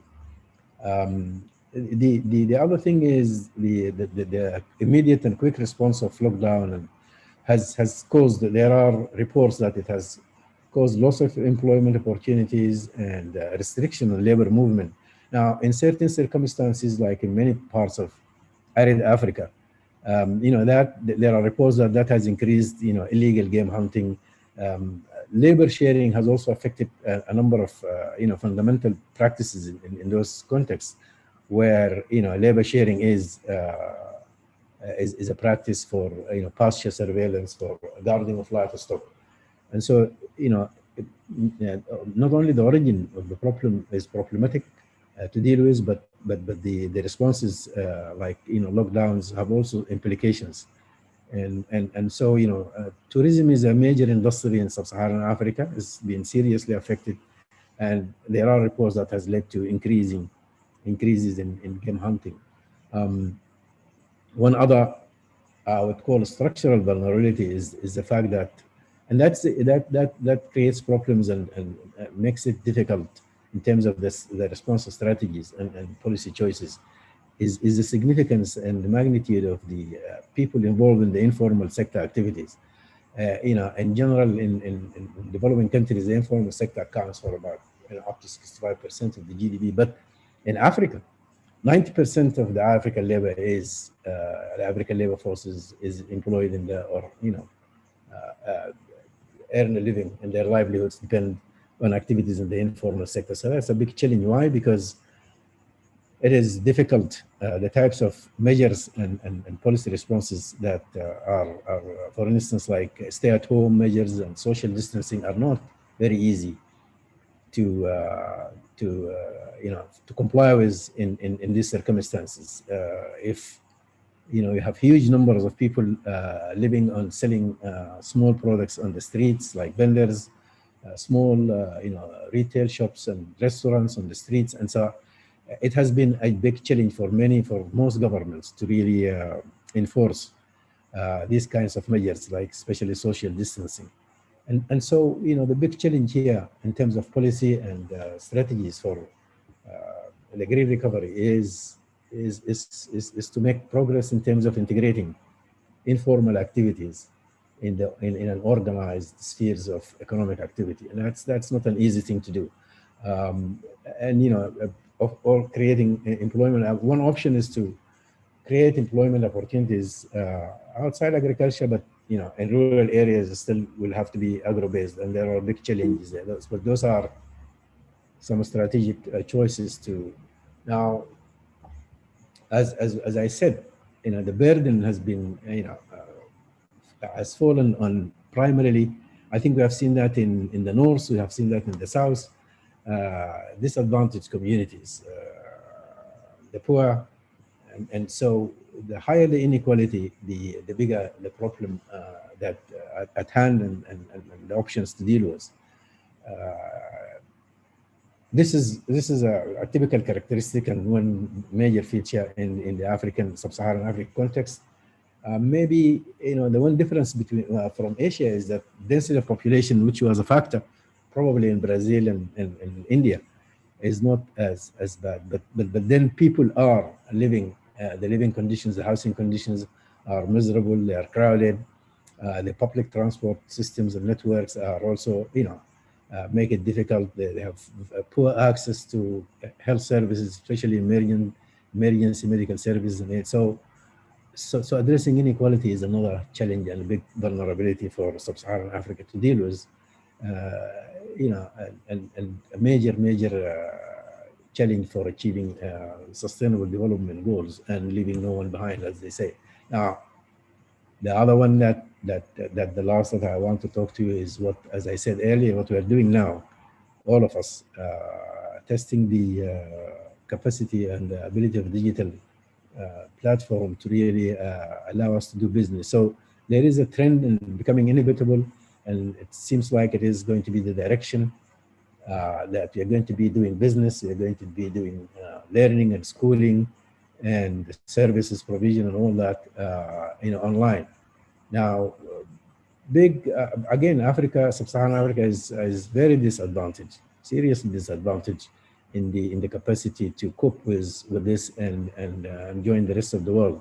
I know right now in many countries in Sudan here, for the last 6 months, they have not been able, and I know compared to other countries, some in Africa have been able to do online schooling from a distance. It's been difficult.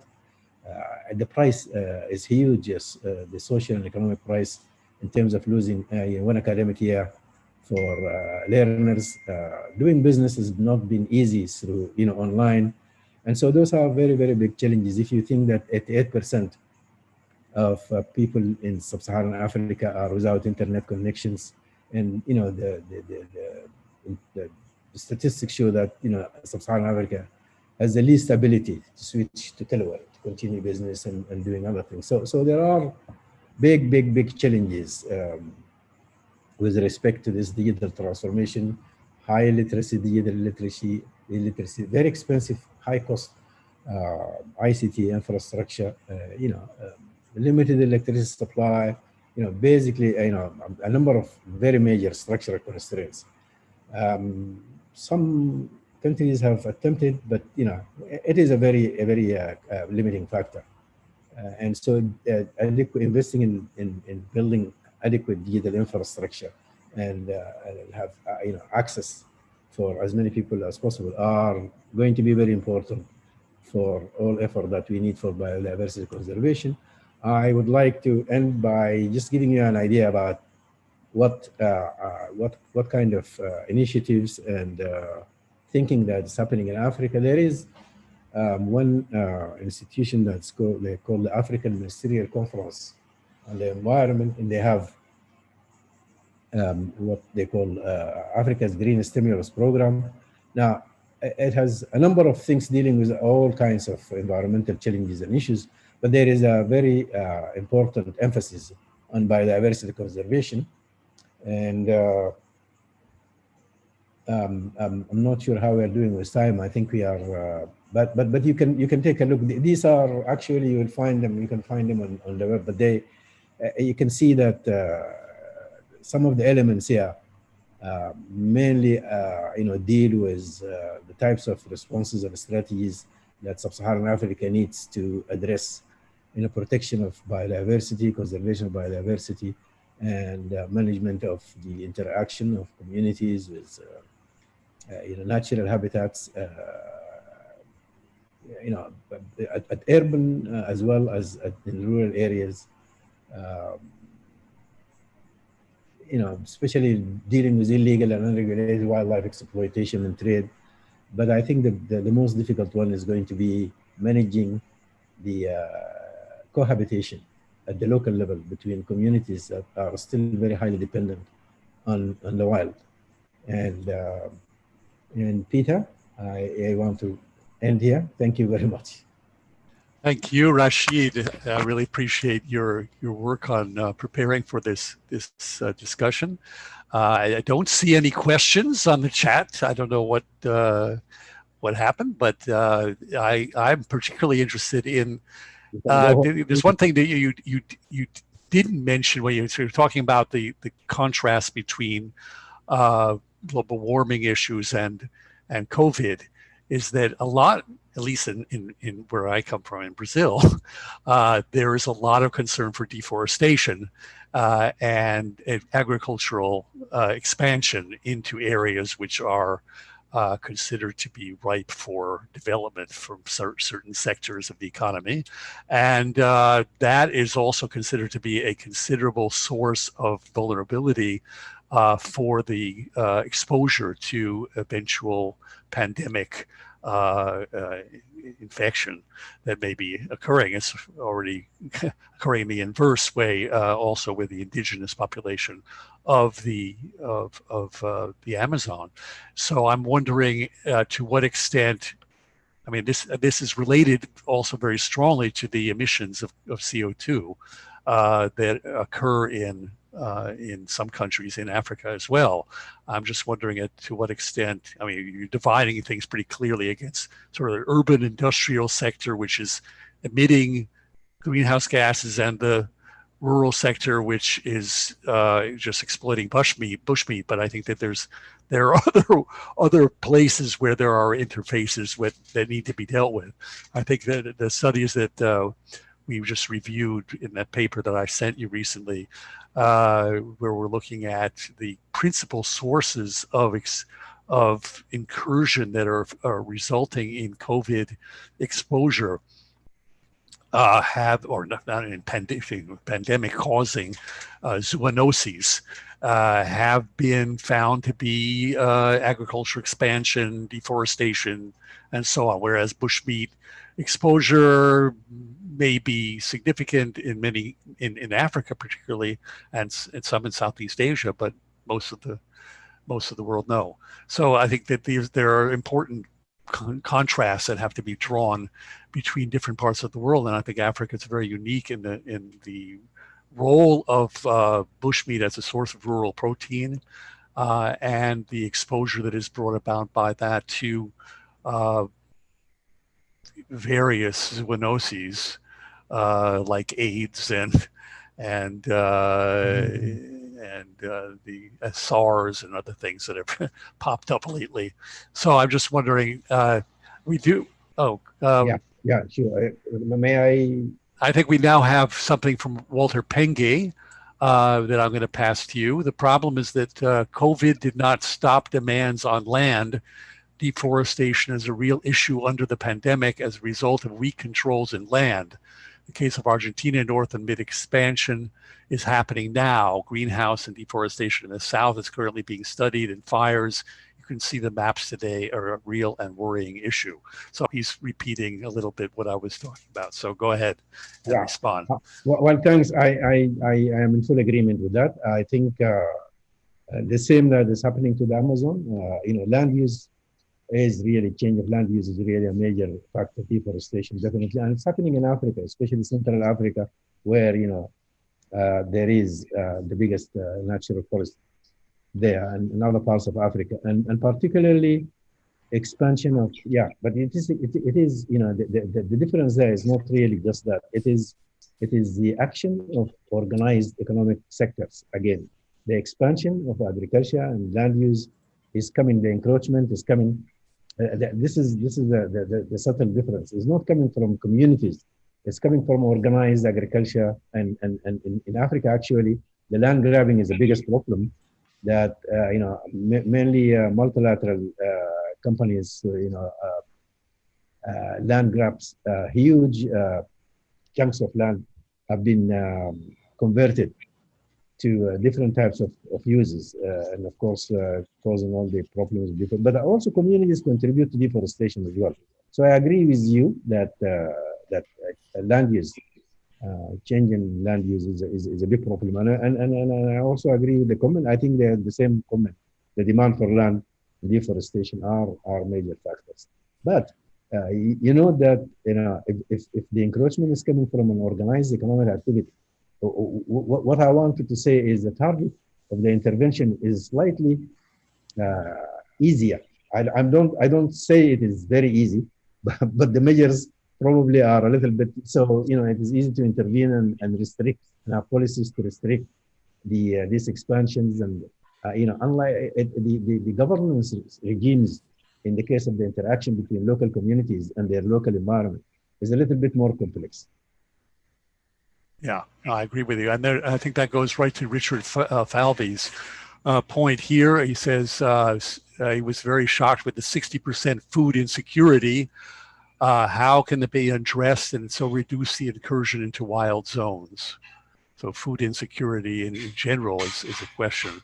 How do you cope with that in terms of finding substitutes or ranching, game ranching? What other options are there? Well, I think the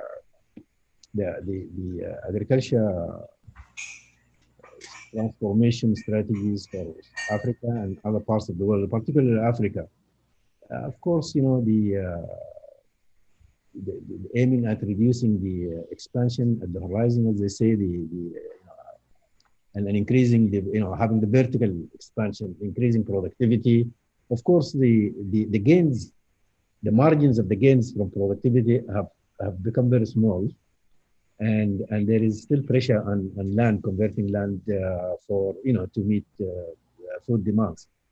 But I think there are a number of other dynamics that are taking place in Africa that's even probably, and as I agree. I mean, that's a challenge. The food security issue is a challenge. How to meet, and at the same time, there is a expansion of population, not only in urban areas. There is very huge and fast urbanization in sub-Saharan Africa, which brings other types of challenges as well. Because these are people who have been producing their food before from their backyard and self-sufficient to some extent. They are moving to be urban settlers, and you need to produce food from by someone else and bring that food to the urban centers where they. So there are important challenges there also to deal with urbanization. But the numbers also show that the rural population is also increasing. It's not only urbanization. There is a growth still in rural population in Africa. But yeah, I'm not saying global warming is simpler, but there are very complex issues. There's another question here from Walter on promoting different means of rural production that could be a possibility for overcoming some of these problems. You wonder with to what extent there's an engagement with agroecology and for socioeconomic benefit. Is there a promotion of agroecology for food at the local level in Africa, or is this something that we're only seeing in very small niches? Yeah. There are a number of agriculture research centers, the International Agriculture Research Center, the CGR, like ICRAP, for instance. They are trying technologies like this. They're trying agroforestry and intercropping with leguminous crops. They're calling them the neglected or the small, crops. The beans, and they are very important in the diet, the African. But then there are efforts to try to improve on their productivity and provide incentives for farmers, especially small-scale farmers, to intercrop instead of having these monocropping systems of maize and sorghum and things like that, to intercrop with legumes and trees. There are attempts like that. I think there are a number of types of interventions, technological and institutional and policy, economic policy ones, that are being promoted to address the food security issue. There is a problem of also the diet transition, which is a major problem with urbanization, that people are switching increasingly to, of course, increase the share of animal protein. Now that has big impact on climate change and emissions, especially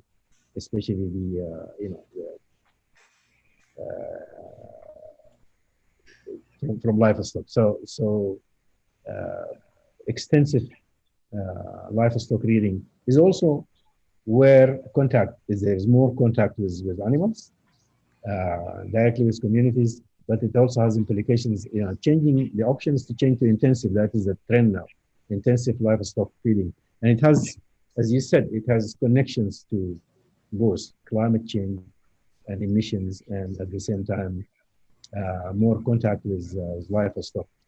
So there are a number of trade-offs and challenges. There are a number of major trends that are important, that are drivers of change, like rapid and high urbanization. In the next 10 years, 20 years, it's expected that probably 60-70% of the urbanization in the world is going to happen in Africa. So the problem is very complicated. No doubt. Well, listen, we're almost out of time. I just wanted to ask you one last question about your current role in the government of Sudan. What kinds of things are you coping with, and how easy or difficult has it been to address environmental and sustainability issues in Sudan from the position that you're taking? After 30 years of a non-democratic system where you have total authority to do whatever you want to do, a big mess. Pollution, the way they have extracted minerals, oil, rushing after all those things, the curse of the oil rich, the curse of the mineral rich, we're dealing with huge amounts of pollution, mismanagement, and exploitation of natural resources, and wasting of wealth on consumption, basically. So we're dealing with all kinds of problems in rural areas where you have the mining industry, the oil industry, in urban circumstances. So there are huge environmental mismanagement problems that we are dealing with. But the biggest thing is, establishing institutional reforms is what we are having a priority now, building capacity in the institution and the governance system to have increased the, empowerment and participation of communities and stakeholders. So there is a lot of work to be done. It's huge. Okay, we just have a couple of more questions before we were supposed to finish. Madhu has a question on migration. Are there issues like turnover migration to rural areas? Are people returning to rural areas? You mentioned that the population is increasing there also, which is usually the other trend. and you talk about urbanization being the major process in Africa. What measures would you suggest to engage the people who are going back into rural areas in various jobs, specifically green jobs, which should promote nature-based solutions to the current problem? Okay. Well, I mean, in general, in Africa, one big problem still is not really, it is political instability. That is the major cause of displacement of big numbers of population, particularly in Sudan. Civil war, we were talking about, millions of people displaced, and now they have just signed a peace agreement yesterday, and resettling all these millions is a big challenge. But it is, to some extent, general in Africa. But I think there are, a number of other, people who are working in agricultural transformation dealing with a number of other structural features in the transformation that happened in Africa. There is a record of an improved productivity in spite of all these problems. Agricultural productivity, yields and stuff, there are gains. Now, the problem is, the classical model of development that, labor released from agriculture with development are absorbed in the industrial sectors and modern sectors. One feature that's happening in Africa, that most of this labor is not absorbed in the modern industrial sector, they are absorbed in the informal sector. And that's a major problem, and especially with, as we said, with COVID and pandemics. But the agriculture transformation strategies, the green ones, of course, agro-industrialization, and creating more jobs and employment opportunities in agro-industrial, in rural areas is one measure. But the problem is, and of course, there are resources like in Sudan. That's going to be one strategic emphasis and direction that we are promoting here is, of course, for agro-industrialization, you need energy, intensive energy use to have people have more jobs outside the production sector, the farming, downstream in the value chain. But Sudan is very rich, and many other countries, in renewable resources, especially solar. So we are trying to have emphasis on off-grid solar energies, and trying with a small pilot projects, applications to pumps for irrigation purposes, and for smaller agro-industrial, so smaller off-grid type of solar units. So renewable energy for rural electrification or rural energy, that would be one green option. Great. Okay. Well, listen, I think we're about out of time. Thank everybody for participating actively in the discussion. Madhu, thanks very much for helping out here, and thank to Rashid for his coming in from Khartoum and being with us, and very strongly and sincere congratulations on the Bolding Award, and we hope to see you next year. Thank you very much, everybody. Good night. Good night. Good afternoon. Good evening. Bye, everybody. See you tomorrow. Nice Everybody's going to have a very interesting session, 2 sessions tomorrow with indigenous speakers, Black people's movements in the U.S. And elsewhere, and we're trying to cope how we're coping with COVID in various parts of the world. So I hope you will all participate. Thanks very much. Bye-bye. Bye-bye. Thank you very much. Bye-bye. Bye, Walter. Bye, Peter. Pleasure to see you. Good to see you too. Very nice talk. Bye. Bye-bye.